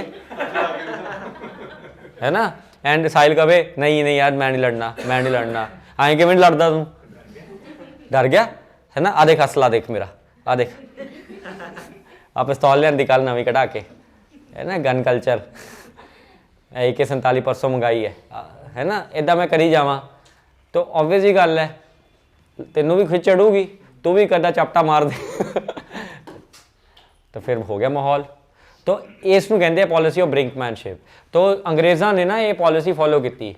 इन्होंने सतलुज के कंढियां के उपर ना आए फौज लगाती सारी जो हार्डिंग आया। ये गल हैगी आही टाइम की, मतलब 1845 दिसंबर की, ठंड का टाइम है बहुत ज़्यादा दिसंबर की। तो सुनो ध्यान नाल। By October 1844 the British had 17,000 infantry man, 60 pieces of artillery south of Satluj with 10,000 more men expected than a month. By 8th of January, 2 lakh men pretty well for defense objectives and 36,000 for offensive operations. The build-up of troops was unrelenting. Mobilization of increasing number of Europeans and Indian regiments was augmented by more field batteries, heavy ordnance and over 600 elephants to haul them. मतलब 600 हाथी ते 17,000 infantry होंगे foot soldiers ते artillery तोपा लातियाँ, है ना। तो आ सारा माहौल बना लिया, ठीक है। फिर उस तो बाद the instigator of this provocative act was major George Broadfoot, British agent at Ludhiana, whose hostility towards Sikhs dated back several years. His deputy Robert Cruss viewed him as the prime mover. तो एक बंदा सीगा इन्हां दा east India company का, नाम सीगा ब्रॉडफुट। तो ये मेजर इंस्टिगेटर रहा। इन्हें मतलब की किया, इन्हें होर फौज इकट्ठी करनी शुरू करती कि होर फौज इकट्ठी करो, डराओ इन्हों, जिन्ना ज़्यादा डरावांगे उन्ना माहौल बनूगा। तो होर फौज इकट्ठी करनी शुरू करती एंड इन्नी ज़्यादा फौज इकट्ठी करती। तो उदू महाराज जिंदा जो राणी जिंदा सिख आर्मी ने पूछा कि क्या करना है, तो राणी जिंदा कहती कि हुण तो मरण वाली कहानी आ गई, इन्होंने सारी कहानी सुन ली है, ये तो हुण आपां नूं खदेड़नगे। तो राणी जिंदा के दिमाग 'च यह गल आई कि हुण आपां चल पैने हैं। तो लाल सिंह नूं जदों मैसेज किया कि करना कि नहीं करना, लाल सिंह ने इत्थे गेम खेडी। लाल सिंह कौन सीगा? Prime minister. लाल सिंह ने की गेम खेडी, दो एरिया से, एक फिरोजपुर तो एक मुड़की, ज़्यादा दूर नहीं है, 20-25 किलोमीटर का डिस्टेंस है दोनों च, ठीक है। फिरोजपुर तो मुड़की, तो फिरोजपुर मुदकी, हाँ मुदकी ला लो, फिरोजपुर तो मुदकी। सुनो ध्यान नाल, गेम देखो की खेडी कि फिरोजपुर के विच इन्हां कोले बटालियन ज़्यादा सीगे, बंदे ज़्यादा सीगे फिरोजपुर कोले। फिरोजपुर ब्रिटिश आर्मी के भी बंदे घट सी, ईस्ट इंडिया कंपनी के भी। तो फिरोजपुर की जंग पहला लड़नी चाहिए सी, मुदकी की बाद च लड़नी चाहिए सी। इन्हां ने की किया, इन्हां ने कहा, लाल सिंह ने कहा कि आपां ये करते हैं मुदकी चलते हैं तो मुदकी अटैक करते हैं इन्हां ते, उत्थे आपां इन्हां नूं मतलब खदेड़ देवांगे, उत्थे बंदे ज़्यादा इन्हां दे, ते उत्थे आपां मतलब वो जित लैंदे पहला, तो फिरोजपुर वाला आपां बाद च लड़ लांगे। समझ लो गेम। उत्थे लै गया सारिਆਂ ਨੂੰ ਚੱਕ के माहौल जा बना के कि मैं तुहाडा कमांडर इन चीफ है, पिछों सारी सैटिंग अंग्रेज़ों नाल होई हुई सी कि तू उत्थे ले आई सारिਆਂ ਨੂੰ, उत्थे साडे बंदे भी बाहले हैगे ते आपां उत्थे खदेड़ दांगे इन्हां नूं, ते उस तो बाद तू माहौल जा बना ली कि हुण चलो वापस फिरोजपुर चलते हैं तो फिरोजपुर लड़ांगे। समझ रहे हो तुसीं? ये हैगी लाल सिंह की कहानी, ठीक है। जिहड़ा प्रधानमंत्री लग्या फिरदा सीगा बाला, सारी फौज नूं चक के कित्थे लै गया? मुदकी लै गया। मुदकी लैके सारी फौज नाल पहली जंग लड़ी एंड पहली जंग च बुरी तरीके नाल हारिया। ऑल्दो मैं ये कहना चाहूँगा कि सिख फॉट गैलेंटली, ठीक है, gallantly they fought, inflicting a huge heavy loss over the enemies, but they could not stand so much of force. कोई कमी कोई हुंदा ना यार, कोई सामने मतलब एडी फौज लैके आया हुआ, तुसीं कित्थे लड़ लोगे? तो वो वाली कहानी बन गई। एंड हुण ना थोड़ी जी सिख आर्मी दे विच भी वो गुरु गोबिंद सिंह जी वाली गल्लां नहीं सीगियां। एवें मैं कहां तुहानूं कि 1 लाख से वो वाला सिस्टम, वो गल्लां रहियां नहीं सीगियां, हुण थोड़ी जिहियां, है ना, महाराजा रणजीत सिंह के टाइम ते। तो वो भी जिहड़ी चीज़ हुई। फिर सैकेंड बैटल हुंदी है फिरोजपुर दे विच। हुण सैकेंड बैटल ऑफ फिरोजपुर तुहानूं पता ही है। इस बैटल दे विच भी फिर कहंदा कि चलो हुण मुदकी तो वापस चलो फिरोजपुर। ये फिरोजपुर वाली बैटल ना पानी च होई सीगी, सतलुज रिवर है ना, सतलुज रिवर च होई सीगी। तो अपने वाले कोले बोट्स नहीं सीगियां, उन्हां कोले बोट्स सीगियां, क्योंकि अपने वाले कदे भी ना पानी वाली बैटल लड़े नहीं सीगे, हमेशा अपना लैंड बैटल्स ही लड़े सीगे। ਜੰਗਾਂ ਹਮੇਸ਼ਾ ਹਮਾ ਜ਼ਮੀਨ ਤੇ ਲੜੇ ਸੀ। ਇਹ ਪਾਣੀ ਵਾਲੀ ਬੈਟਲ ਸੀਗੀ। ਤੋਂ ਜਦੋਂ ਪਾਣੀ ਵਾਲੀ ਬੈਟਲ ਹੋਈ ਤਾਂ ਇਹਨਾਂ ਕੋਲੇ ਤਾਂ ਕਿਸ਼ਤੀਆਂ ਸੀਗੀਆਂ, ਕਿਸ਼ਤੀਆਂ ਤੇ ਆਏ, ਇਹਨਾਂ ਕੋਲੇ ਲੌਜਿਸਟਿਕਸ ਜ਼ਬਰਦਸਤ ਸੀਗੇ। ਤੋਂ ਅਲਟੀਮੇਟਲੀ ਇਹਨਾਂ ਨੇ ਇੱਥੇ ਵੀ ਹਾਰ ਦੇਤੀ ਆਪਾਂ ਨੂੰ। ਐਂਡ ਇੱਥੇ ਲਾਲ ਸਿੰਘ ਤੇ ਤੇਜਾ ਸਿੰਘ ਭੱਜ ਗਏ ਸੀ ਬੈਟਲ ਛੱਡ ਕੇ। ਲਾਲ ਸਿੰਘ ਤਾਂ ਜਮਾਂ ਹੀ ਕਮਾਂਡਰ ਇਨ ਚੀਫ ਭੱਜ ਗਿਆ, ਬੈਕ ਸਟੈਪ ਕਰ ਗਿਆ ਸੀ ਬਿਲਕੁਲ ਹੀ। ਜਦੋਂ ਬੈਕ ਸਟੈਪ ਕਰ ਗਿਆ ਤਾਂ ਹੁਣ ਫੌਜ ਨੂੰ ਇਹ ਨਹੀਂ ਕਿਹਾ ਕਿ ਮੈਂ ਬੈਕ ਸਟੈਪ ਕਰ ਰਿਹਾ, ਫੌਜ ਨੂੰ ਇਹ ਕਿਹਾ ਕਿ ਮੈਂ ਐਕਸਟਰਾ ਇਨਫੋਰਸਮੈਂਟ ਲੈਣ ਚੱਲਣਾ ਹੈ। ਤੇ ਫੌਜ ਜਿਹੜੀ ਹੈਗੀ ਸਾਹਮਣੇ ਖੜੀ ਹੈ। ਹੁਣ ਫੌਜ ਦਾ ਲੀਡਰ ਹੀ ਚਲਾ ਗਿਆ। ਸੋਚ ਕੇ ਦੇਖੋ ਤੁਸੀਂ, ਹੁਣ ਦੇਸ਼ 'ਚ ਲੜਾਈ ਹੋਈ ਵੀ ਹੈ, ਚਾਈਨਾ ਤੇ ਇੰਡੀਆ ਦੀ ਲੜਾਈ ਹੋਈ ਵੀ ਹੈ। ਮੋਦੀ ਜੀ ਕਹਿ ਰਹੇ ਮੈਂ ਤਾਂ ਜੀ ਥਾਈਲੈਂਡ ਚੱਲਣਾ ਹੈ।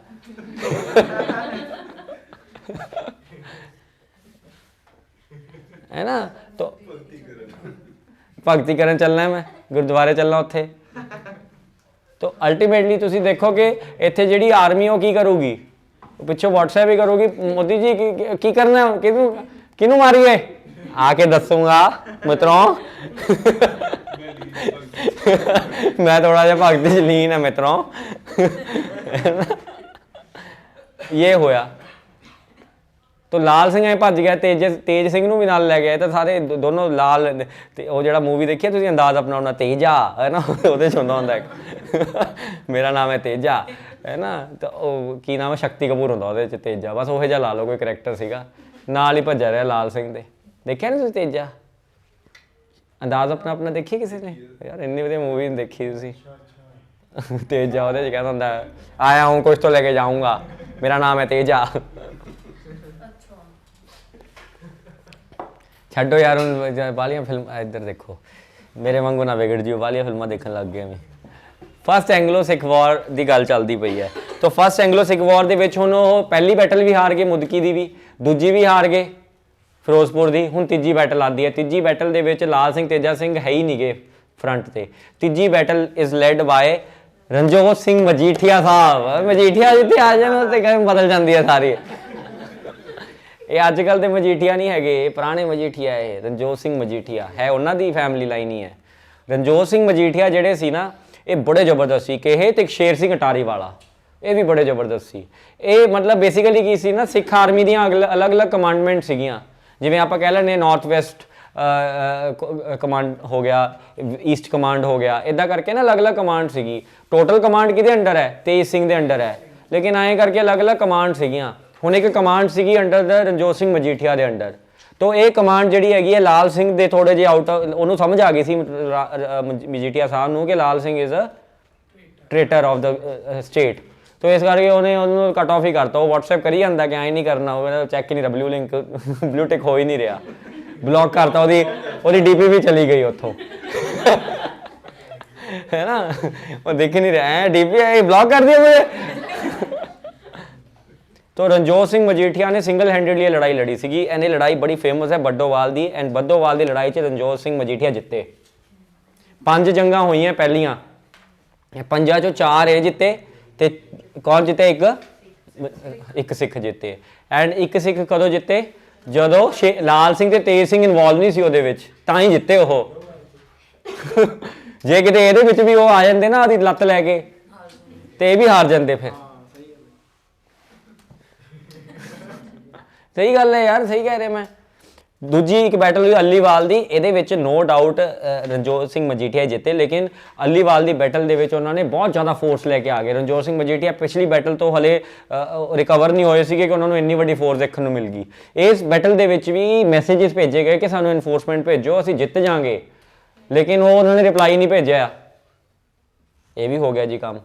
फिर बैटल ऑफ सबराओं हुई। ये सारी बैटल ऑफ सबराओं जो हुई, ये शाम सिंह अटारी वाला ने पार्टिसिपेट किया। ठीक है, ये शाम सिंह अटारी वाला एक्सैप्शनल कमांडर सीगे, मतलब अपनी जान देती बैटल के उपर, हार नहीं मननी, जान देती। लेकिन ये भी ये कमांड अल्टीमेटली लाल सिंह ते तेज सिंह के अंडर आ गई। फिर हार गए। जिथे ये आ जाते दोनों टॉम एंड जेरी, उत्थे गेम बदल जाती सी सारी।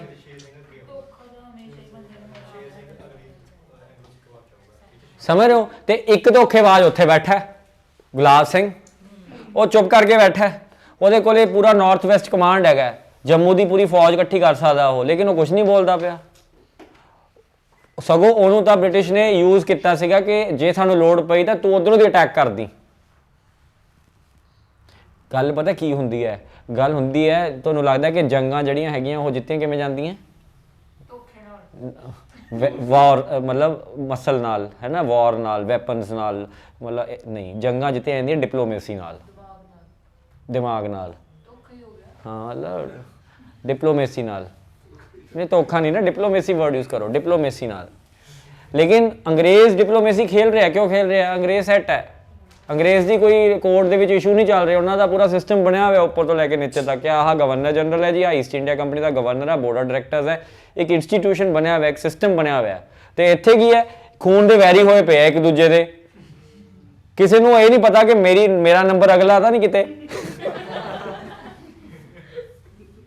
ਇਹ ਗੱਲ ਨਹੀਂ ਪਤਾ ਕਿਸੇ ਨੂੰ। ਜੇ ਮੈਂ ਕਹਦਾ ਹਾਂ, ਜੇ ਮੈਂ ਤੇਰੇ ਨਾਲ ਗੱਲ ਕਰ ਰਿਹਾ ਮਾਨਸ਼ੂ, ਤੇ ਮੈਨੂੰ ਥੋੜੀ ਦੇਰ ਪਤਾ ਲੱਗ ਰਿਹਾ ਕਿ ਇਹ ਤਾਂ ਯਾਰ ਮੈਨੂੰ ਵੱਢਣ ਨੂੰ ਫਿਰਦਾ। ਆਪਣੇ ਦੋਨਾਂ ਚ ड्रीम आईएएस 2.0 कि यही समझ नहीं आ रही कि कौन किसको काट रहा है। कहीं मेरे को ये जो मेरी बात सुन रहा है यही मुझे बाद में काट ना दे। फैमिली दे विच ना किस, चलो ये तो वैसे ऑफ द रिकॉर्ड है, फैमिली च ट्रस्ट होना बड़ा जरूरी है। हसबैंड वाइफ उन्होंने बच्चों के उपर ट्रस्ट नाल चलता सिस्टम। जिथे फैमिली ट्रस्ट ही नहीं है उत्थे फैमिली बिखरी पई है, तो विच तो फिर कीटाणु वड़ने ही है ना। कीटाणु वड़ गए, ये कीटाणु ही सीगे। ये सारी गेम इकल्ले ये पंजाब सिख अंपायर नाल नहीं होया। ये हर जगह ते किता इन्होंने कीटाणु वाड़े आपदे। कनिंगनैस नाल अंपायर बिल्ड किया ब्रिटिश ने, कनिंगनैस नाल षड्यंत्र रच रच के, साम दाम दंड भेद, ये पॉलिसी खेली है सारे किते। अपने भी फस गए, फिर अपने तो वैसे ही फसन नूं फिरदे सीगे। हुण हुंदी है जी जदों ये माहौल बन गया पूरा, ठीक है, तो फाइनली जाके ट्रीटी ऑफ लाहौर हुंदी है। हुण इस ट्रीटी ऑफ लाहौर दे विच आ देखो, मैं तुहानूं लाल सिंह ते तेजा सिंह की गल सुना, ठीक है, सुनो ध्यान नाल, ये इंपॉर्टेंट है। Lal Singh and Teja Singh both desired this goal. They urged their troops necessity of leaving the easy prey of cantonment Firozpur untouched and to take on the main body of the British army further south so that the fame of Khalsa exalted by the captivity or the death of the Governor General. गल समझ रहे हो की कह रहा हो? लाल सिंह ने खालसा की गल करके ना सिख आर्मी नूं ऐ करता कि आपां छड्डो यार, फिरोजपुर नूं छड्डो, ईजी है तां ਆਪਾਂ ਚੱਲਦੇ ਆਂ ਉੱਥੇ ਜਿੱਥੇ ਮੁੜਕੀ ਦੇ ਵਿੱਚ, ਤੇ ਉੱਥੇ ਆਪਾਂ ਨਾ ਗਵਰਨਰ ਜਨਰਲ ਨੂੰ ਮਾਰਾਂਗੇ ਇਹਨਾਂ ਦੇ, ਤੇ ਇਦਾਂ ਹੀ ਫਿਰ ਖਾਲਸਾ ਦੀ ਗੱਲ ਬਣਦੀ ਹੈ। ਸੋ ਪੰਪ ਦਿੱਤੇ। ਇਹ ਮਤਲਬ ਤੁਸੀਂ ਇਸ ਗੱਲ ਨੂੰ ਸਮਝੋ ਕਿ ਜੋ ਤੁਹਾਨੂੰ ਕੋਈ ਕੁਝ ਕਹਿੰਦਾ ਤਾਂ ਉਹਦੇ ਵਿੱਚ ਉਹਦੇ ਆਬਜੈਕਟਿਵਸ ਕੀ ਹੈ, ਨਾ ਕਿ ਬਸ ਉਹਦੀ ਗੱਲ ਸੁਣ ਲਈ।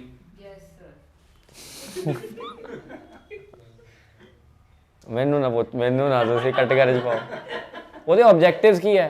95% जनता है सुन के, सिख आर्मी जनता सुन के, हाँ सिखा लिए करना है, जिहाद लड़ा ये एंड उत्थे जाके भोग पै गया। एन एश्योरेंस, सुनो अगे सुनो, an assurance to the British that despite the small numbers of their garrison force, Firozpur would not be harmed was secretly sent on 16th of December in spite of the fact that Firozpur would have been an easy game with only 7,000 defenders against a Sikh force of 35,000 or more. Letter भी भेजती कि हम नहीं आ रहे, कोई बात नहीं, आप उधर ही फोकस करो। According to British historian, not an Indian historian, had the Sikhs after crossing the Satluj captured Basiyan, a major supply base of British, and then attacked Firozpur, it would have certainly have fallen, lacking fortifications capable of withstanding their heavy artillery. तो अगर कोशिश होती तो फिरोजपुर खत्म कर देंगे है, but नहीं जी। समझ आया बेटा क्या चल रहा है पूरा? Even so, the ferocity of fighting and Firoz Shah is the stuff of legend. Firozpur च भी जो वापस आके लड़े। On the other side of the count the pervert गल कहती है, persistent by Lal Singh and Tej Singh in betrayal is of a kind of that makes men hang their heads in shame. सुनो ध्यान। On the other side of the coin, the perverse persistent by Lal Singh and Teja Singh in betrayal is a kind of that makes men hang their heads in shame. The testimony of British participants and military historians is interesting.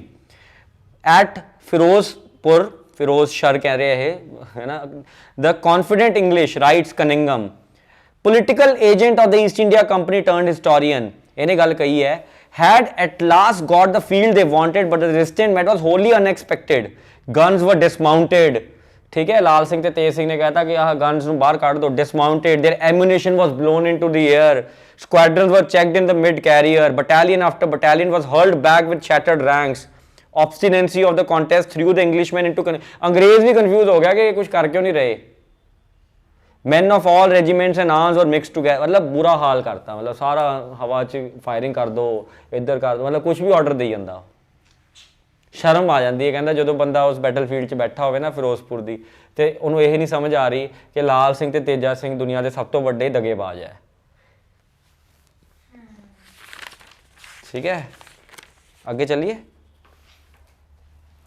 चलो जी कल खत्म हुई 5-6 जंगा बनिया and यह भोग पै गया तो treaty of Lahore ji sign की हुण ये ट्रीटी ऑफ लाहौर महाराजा दलीप सिंह ते लॉर्ड हार्डिंग दे विच साइन हुई एंड ये साइन हुई 9 मार्च 1846 च 1845 दसंबर च जंग शुरू होंदी है तो ये सारिया जंगा जड़ियाँ है 46 फरवरी तक ख़त्म हो जांदियां ते है ना उस तो बाद 46 फरवरी 1846 फरवरी च खत्म हो जाती 3-4 महीनों च जंगा खत्म हो जांदियां एंड उससे ही फरवरी तो बाद मार्च आ जाता है तो अगले महीने ट्रीटी साइन होंदी है लॉर्ड हार्डिंग ते दलीप सिंह नाल एंड ट्रीटी सुनियो की हुंदा है ट्रीटी दे विच गल कीती गई है हैगा तुहाडे कोल ट्रीटी दा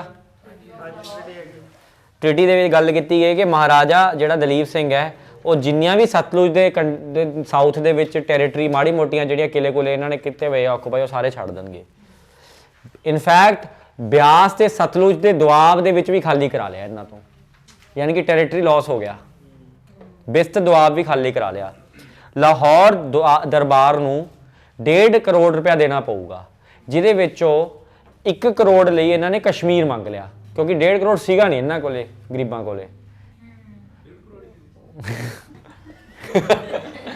अज दे 1.5 करोड़ देखी एक बार इन्फ्लेशन लगा के 1.5 करोड़ इन 1850 कितना हो गया 1.5 करोड़ का मलोट रोड इजीली सर एक किले 1.5 करोड़ इन 1840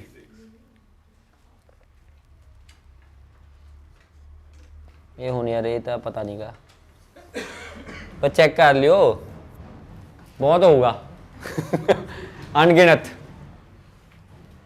फिर देखो हुण वो कश्मीर का की होया कश्मीर दे तां तुसीं आपे देख लो कितनी वैल्यू है 1.5 करोड़ की कश्मीर 1 करोड़ च विक गया पूरा कश्मीर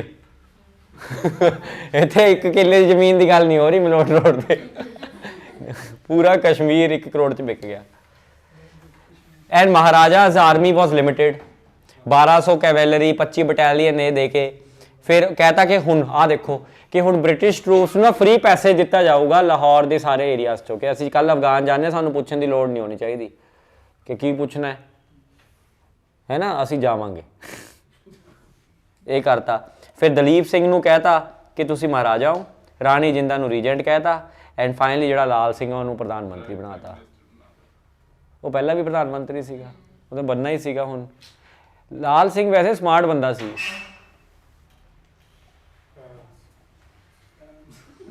ये किहड़ा समा है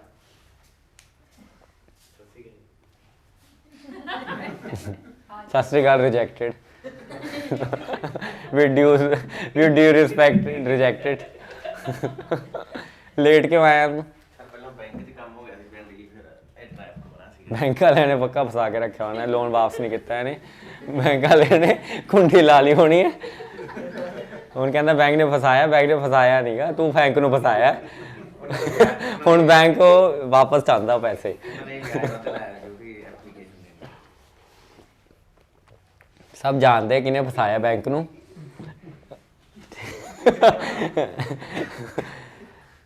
आए तो कोई बैंक किसी नूं पसंद नहीं हैगा तो लाल सिंह जी बंदे तो हुण वाहवा मर गए हुण तो अगे पहुँच गया काम एंग्लो सिख वॉर कंप्लीट हो गई है साडी पहली ਠੀਕ ਹੈ, ਮਜੀਠੀਆ ਨਹੀਂ ਹੈਗਾ ਉਹ, ਰਣਜੋਤ ਸਿੰਘ ਮਜੀਠੀਆ ਸੀਗਾ ਉਹ।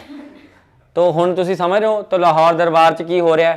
ਤੇ ਤੁਸੀਂ ਦੇਖੋ ਕਿ ਲਾਲ ਸਿੰਘ ਨੂੰ ਪ੍ਰਾਈਮ ਮਿਨਿਸਟਰ ਬਣਾਤਾ, ਐਂਡ ਜਿਹੜਾ ਗੁਲਾਬ ਸਿੰਘ ਸੀਗਾ ਉੱਪਰ ਜਿਹੜਾ ਸੀਗਾ ਜਿਹਨੇ ਅਟੈਕ ਨਹੀਂ ਕੀਤਾ, ਜਿਹੜਾ ਸਿਰਫ ਇਹਨਾਂ ਨੇ ਸਟੈਂਡ ਸਟਿਲ ਤੇ ਰੱਖਿਆ ਹੋਇਆ ਸੀ, ਅਗਰ ਮਾਹੌਲ ਖਰਾਬ ਹੋ ਜਾਂਦਾ ਤੂੰ ਅਟੈਕ ਕਰਦੀ। ਇਹ ਬਾਰ-ਬਾਰ ਮੈਸੇਜ ਭੇਜਦੇ ਰਹੇ ਗੁਲਾਬ ਸਿੰਘ ਨੂੰ, ਡੋਗਰੇ ਨੂੰ, ਕਿ ਤੂੰ ਆ ਜਾ ਯਾਰ, ਕੋਈ ਮਾੜੇ ਮੋਟੇ ਕੰਟੀਜੈਂਟ ਭੇਜ ਦੇ। ਉਹ ਕਹਿੰਦਾ ਸੀ ਕੋਈ ਗੱਲ ਨਹੀਂ ਕਰਦੇ ਆ, ਕੋਈ ਗੱਲ ਨਹੀਂ ਕਰਦੇ, ਐਂ ਕਰੀ ਗਿਆ ਉਹ ਬੈਠਾ। ਤੇ ਗੁਲਾਬ ਸਿੰਘ ਚੁੱਪ ਕਰਕੇ ਬੈਠਾ ਰਿਹਾ। ਹੁਣ ਉੱਪਰ ਚੁੱਪ ਕਰਕੇ ਬੈਠਾ ਰਿਹਾ ਤਾਂ ਓਬਵੀਅਸ ਹੀ ਗੱਲ ਹੈ, ਉਹਨੂੰ ਕੀ ਦੇਤਾ, ਕਸ਼ਮੀਰ ਦੇਤਾ। 1 ਕਰੋੜ ਰੁਪਏ 'ਚ ਕਸ਼ਮੀਰ ਉਹਨੂੰ ਦੇਤਾ। ਫਿਰ ਗੁਲਾਬ ਸਿੰਘ ਨੇ ਵੀ ਕਿਹਾ ਚਲੋ ਹੁਣ ਕਸ਼ਮੀਰ ਮਿਲ ਹੀ ਰਿਹਾ ਤਾਂ ਮੈਂ ਕਿਵੇਂ ਮਨਾ ਕਰ ਸਕਦਾ, ਹੈ ਨਾ। ਫਿਰ ਟ੍ਰੀਟੀ ਆਫ ਲਾਹੌਰ ਜਿਹੜੀ ਹੈਗੀ ਹੈ ਉਹ ਸਾਈਨ ਹੋ ਗਈ। ਲੇਕਿਨ ਇਹ ਟ੍ਰੀਟੀ ਨਾਲ ਵੀ ਇਹ ਖੁਸ਼ ਨਹੀਂ ਹੋਏ ਹਲੇ, ਠੀਕ ਹੈ। ਇਹਨਾਂ ਨੂੰ ਹਲੇ ਵੀ ਕੁਝ ਕੰਮ ਕਰਨਾ ਸੀਗਾ, ਜਿਹੜਾ ਇੱਕ ਸਭ ਤੋਂ ਵੱਡਾ ਕੰਮ ਸੀਗਾ ਕਿ ਇਹਨਾਂ ਨੂੰ ਇਹ ਹੋਇਆ ਕਿ ਹਲੇ ਵੀ ਥੋੜ੍ਹਾ ਜਿਹਾ ਨਾ ਹੋਲਡ ਘੱਟ ਹੈਗਾ। ਤਾਂ ਅਸੀਂ ਕੀ ਕਰਨਾ ਹੈਗਾ ਨਾ, ਅਸੀਂ ਇਹਨਾਂ ਦੇ ਜਿਹੜੇ ਕਾਊਂਸਲ ਆਫ ਮਿਨਿਸਟਰਸ ਹੈ ਨਾ, ਉਹਦੇ ਵਿੱਚ ਇੱਕ ਬ੍ਰਿਟਿਸ਼ ਰੈਜ਼ੀਡੈਂਟ ਛੱਡਣਾ ਪਊਗਾ ਸਾਨੂੰ। ਫਿਰ ਜਾ ਕੇ ਥੋੜ੍ਹਾ ਜਿਹਾ ਨਾ ਮਤਲਬ ਇਹ ਉਹ ਆਉਣਗੇ, ਕੰਟਰੋਲ 'ਚ ਆਉਣਗੇ ਕਿ ਇੱਕ ਸਾਡਾ ਬੰਦਾ ਇਹਨਾਂ ਵਿੱਚ ਬੈਠਿਆ ਕਰੂਗਾ, ਵਧੀਆ ਗੋਰਾ ਇਹਨਾਂ 'ਚ ਬੈਠੂਗਾ, ਗੋਰੇ ਨੂੰ ਸੁਣਨਗੇ ਤਾਂ ਗੱਲਬਾਤ ਬਣੂਗੀ। ਤਾਂ ਇਹ ਕਰਕੇ ਇਹਨਾਂ ਨੇ ਵਾਲਾ ਮਾਹੌਲ ਬਣਾਇਆ। ਤਾਂ ਇੱਕ ਇਹਨਾਂ ਨੇ ਫਿਰ ਨੈਕਸਟ ਇੱਕ ਟ੍ਰੀਟੀ ਸਾਈਨ ਕੀਤੀ ਜੋ ਦਸੰਬਰ 16 1846 'ਚ ਹੋਈ, ਉਹਨੂੰ ਕਹਿੰਦੇ ਟ੍ਰੀਟੀ ਆਫ ਭੈਰੋਵਾਲ। ਇਹ ਟ੍ਰੀਟੀ ਆਫ ਭੈਰੋਵਾਲ ਜਿਹੜੀ ਸੀਗੀ ਨਾ, ਉਹਦੇ ਵਿੱਚ ਸਭ ਤੋਂ ਵੱਡਾ ਫੰਡਾ ਇਹ ਸੀਗਾ ਕਿ ਇੱਕ ਬ੍ਰਿਟਿਸ਼ ਰੈਜ਼ੀਡੈਂਟ ਹੁਣ ਤੁਹਾਡੇ ਨਾਲ ਬੈਠਿਆ ਕਰੂਗਾ। ਬੇਸਿਕਲੀ ਆਈਡੀਆ ਬਹੁਤ ਸਿੰਪਲ ਹੈਗਾ ਕਿ ਤੁਸੀਂ ਇਹ ਨਾਲ ਗੱਲ ਕਰੋਗੇ ਜੋ ਵੀ ਹੋਊਗਾ। ਇਹ ਬ੍ਰਿਟਿਸ਼ ਰੈਜ਼ੀਡੈਂਟ ਦਾ ਨਾਮ ਸੀ ਹੈਨਰੀ ਲਾਰੈਂਸ। ਹਾਂ, ਇਹ ਸਬਸਿਡਰੀ ਅਲਾਇੰਸ ਹੈ। ਇਹ ਉਹੀ ਅਲਾਇੰਸ ਹੈ ਜਿਹੜਾ ਟੀਪੂ ਸੁਲਤਾਨ ਤੇ ਉਹਨਾਂ ਨਾਲ ਕੀਤਾ ਸੀਗਾ ਕਿ ਰੈਜ਼ੀਡੈਂਟ ਬੈਠਿਆ ਕਰੂਗਾ, ਤੁਹਾਡੀ ਫੌਜ ਹੁਣ, ਤੁਹਾਡੀ ਡਿਫੈਂਸ ਸਾਡੇ ਕੰਟਰੋਲ 'ਚ ਹੈ, ਉਹਦੇ ਲਈ ਤੁਹਾਨੂੰ ਪੈਸੇ ਦੇਣੇ ਪੈਣਗੇ ਸਾਨੂੰ।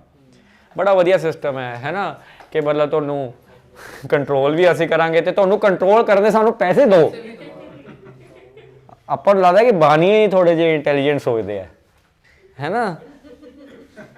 ਇਸ ਤੋਂ ਵੀ ਤੁਹਾਡੇ ਤੋਂ ਵੀ ਉੱਪਰ ਅੰਗਰੇਜ਼ ਹੈ ਜਿਹੜੇ ਨਾਲੇ ਤੁਹਾਨੂੰ ਕੰਟਰੋਲ ਕਰਕੇ ਰੱਖਦੇ ਆ ਤੇ ਨਾਲੇ ਤੁਹਾਡੇ ਕੰਟਰੋਲ ਕਰਨ ਦੇ ਪੈਸੇ ਲੈਂਦੇ ਆ। ਐਂਡ ਆਪਾਂ ਲੋਕ ਜਮਾ ਬੇਵਕੂਫ, ਸਾਨੂੰ ਪਤਾ ਵੀ ਨਹੀਂ ਚੱਲ ਰਿਹਾ ਕਿ ਹੋ ਰਿਹਾ ਸਾਡੇ ਨਾਲ। ਅਸੀਂ ਤਾਂ ਖੁਸ਼ ਬੈਠੇ ਹਾਂ, ਵਧੀਆ ਹੋ ਗਿਆ, ਆਰਮੀ ਨਹੀਂ ਰਹਿ ਗਈ, ਆਰਮੀ ਨਹੀਂ ਹੈਗੀ, ਵਧੀਆ ਹੋ ਗਿਆ, ਸਾਡੀ ਆਰਮੀ ਉਹ ਕੰਟਰੋਲ ਕਰੀ ਜਾਂਦਾ।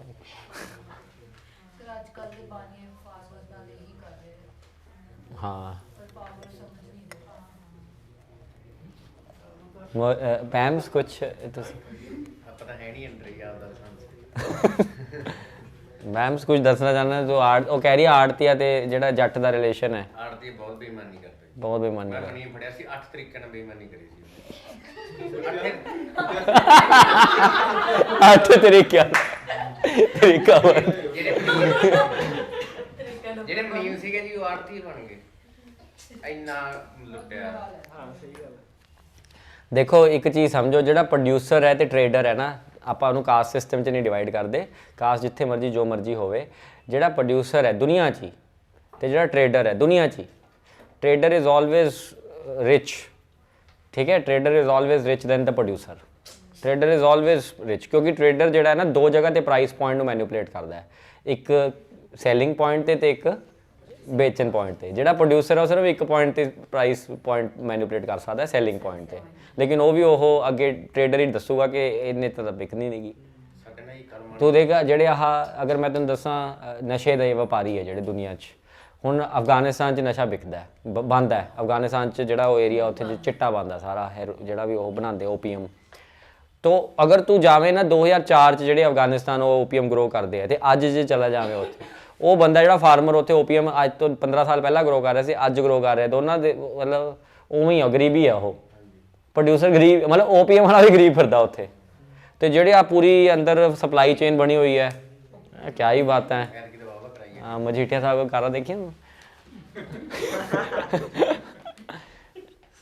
ਯਹੀ ਬਾਤ ਜੀ। ਫਿਰ ਉਹ ਤਾਂ ਮੈਂ 3 ਸਾਲਾਂ ਦੇ ਉਹ ਦੁਕਾਨ ਰਿਕਾਰਡ ਨਹੀਂ ਦਿਖਾਇਆ ਉਹਨਾਂ ਨੇ। 7 ਲੱਖ ਦੇ ਕੇ ਆਏ ਤੇ ਆੜਤ ਖਤਮ ਕਰੀ ਗਿਆ। ਮੈਨੂੰ ਕਹਿੰਦੇ 7 ਦਾ 7 ਹੀ ਵਾਪਸ ਲੈ ਲਾ, ਆੜਤ ਨਾ ਛੱਡ। ਮੈਂ ਕਿਹਾ ਤੁਸੀਂ ਸਾਰੇ ਰੱਖੋ। ਉਹਨਾਂ ਤੋਂ 3 ਸਾਲ। ਹੁਣ ਤਾਂ ਡਾਇਰੈਕਟ ਸੈਲਿੰਗ ਕਰ ਰਹੇ ਹਾਂ। ਹਾਂਜੀ, ਗੁੱਡ, ਠੀਕ ਹੈ। ਜੇ ਤਾਂ ਥਰੂ ਕਰਦੇ ਆ ਤਾਂ 10 ਲੱਖ ਦਾ 35,000 ਜਾਂਦਾ, 25,000 ਸਰਕਾਰ ਤੋਂ ਆਉਂਦਾ, 10,000 ਆੜਤੀ ਸਾਥੋਂ ਐਕਸਟਰਾ ਲੈਂਦਾ ਸੀਗਾ। ਹੁਣ ਜੇ ਆਪਾਂ ਡਾਇਰੈਕਟ ਕਰਦੇ ਆ ਤਾਂ 35,000 ਰੁਪਇਆ ਆਪਾਂ ਨੂੰ ਬਚ ਜਾਂਦਾ ਤੇ ਪੈਸੇ 24 ਘੰਟੇ ਆ ਜਾਂਦੇ ਆ। ਉਹ ਸਾਨੂੰ 25 ਦਿਨਾਂ ਬਾਅਦ ਦਿੰਦਾ ਸੀ। ਜੇ ਅਸੀਂ ਪੈਸੇ ਦੇਣੇ ਹੁੰਦੇ ਸੀ 25 ਦਿਨ ਸਾਨੂੰ ਵਿਆਜ ਲਾਈ ਜਾਂਦਾ ਸੀ। ਕਹਿੰਦਾ ਐਂ ਸੀ ਵੀ 7 ਦਿਨਾਂ ਬਾਅਦ ਰੋਕ ਦਿੰਦਾ, ਉਹ 25 ਦਿਨ ਵਿਆਜ ਲਾਈ ਜਾਂਦਾ ਸੀ। ਜਿਵੇਂ ਝੋਨਾ ਵੇਚਤਾ ਅੱਜ 4 ਮਹੀਨਿਆਂ ਬਾਅਦ ਨੋਟ ਕਰਦਾ ਸੀ, 4 ਮਹੀਨਿਆਂ ਦਾ ਵਿਆਜ ਲੈਣੇ ਪੈਸਿਆਂ ਦਾ ਲਾਈ ਜਾਂਦਾ ਸੀ, ਝੋਨਾ 4 ਮਹੀਨੇ ਗਾਂ, ਮਤਲਬ ਇਸ ਤਰ੍ਹਾਂ ਤਰੀਕੇ ਨਾਲ ਵੀ ਉਹਨੇ 8-9 ਤਰੀਕੇ ਨਾਲ ਬੇਈਮਾਨੀ ਕਰਦਾ ਸੀ। तो फिर ਤੂੰ ਫਿਰ ਫਾਰਮ ਜਿਹੜਾ ਅੰਦੋਲਨ ਹੋਇਆ ਹੈ ਉਹਦੇ ਵਿੱਚ ਆੜਤੀਆਂ ਨੂੰ ਖਤਮ ਕਰਨ ਦੀ ਕੋਸ਼ਿਸ਼ ਸੀਗੀ ਤੇ ਫਿਰ ਉਹ ਤੂੰ ਅਗਰੀ ਕਰਦਾ ਉਸ ਗੱਲ ਨਾਲ? ਨਹੀਂ, ਆੜਤੀਆਂ ਨੂੰ ਨਹੀਂ ਸੀਗੀ ਜੀ, ਉਹ ਤਾਂ ਮੰਡੀਆਂ ਨੂੰ ਖਤਮ ਕਰ ਰਹੇ ਸੀਗੇ। ਉਹ ਐਟ ਦੀ ਐਂਡ ਉਹ ਮਿਡਲਮੈਨ ਨੂੰ ਹੀ ਖਤਮ ਕਰ ਰਹੇ ਸੀਗੇ। They were trying to get rid of middleman. ਚਲੋ ਐਨੀ ਹਾਓ ਆਪਾਂ ਉਸ ਗੱਲ ਤੇ ਕਿਤੇ ਹੋਰ ਚੱਲਦੇ ਆ, ਕਿਤੇ ਹੋਰ ਚਲੇ ਗਏ। ਵਾਪਸ ਆ ਜਾਓ ਹੈਨਰੀ ਲਾਰੈਂਸ।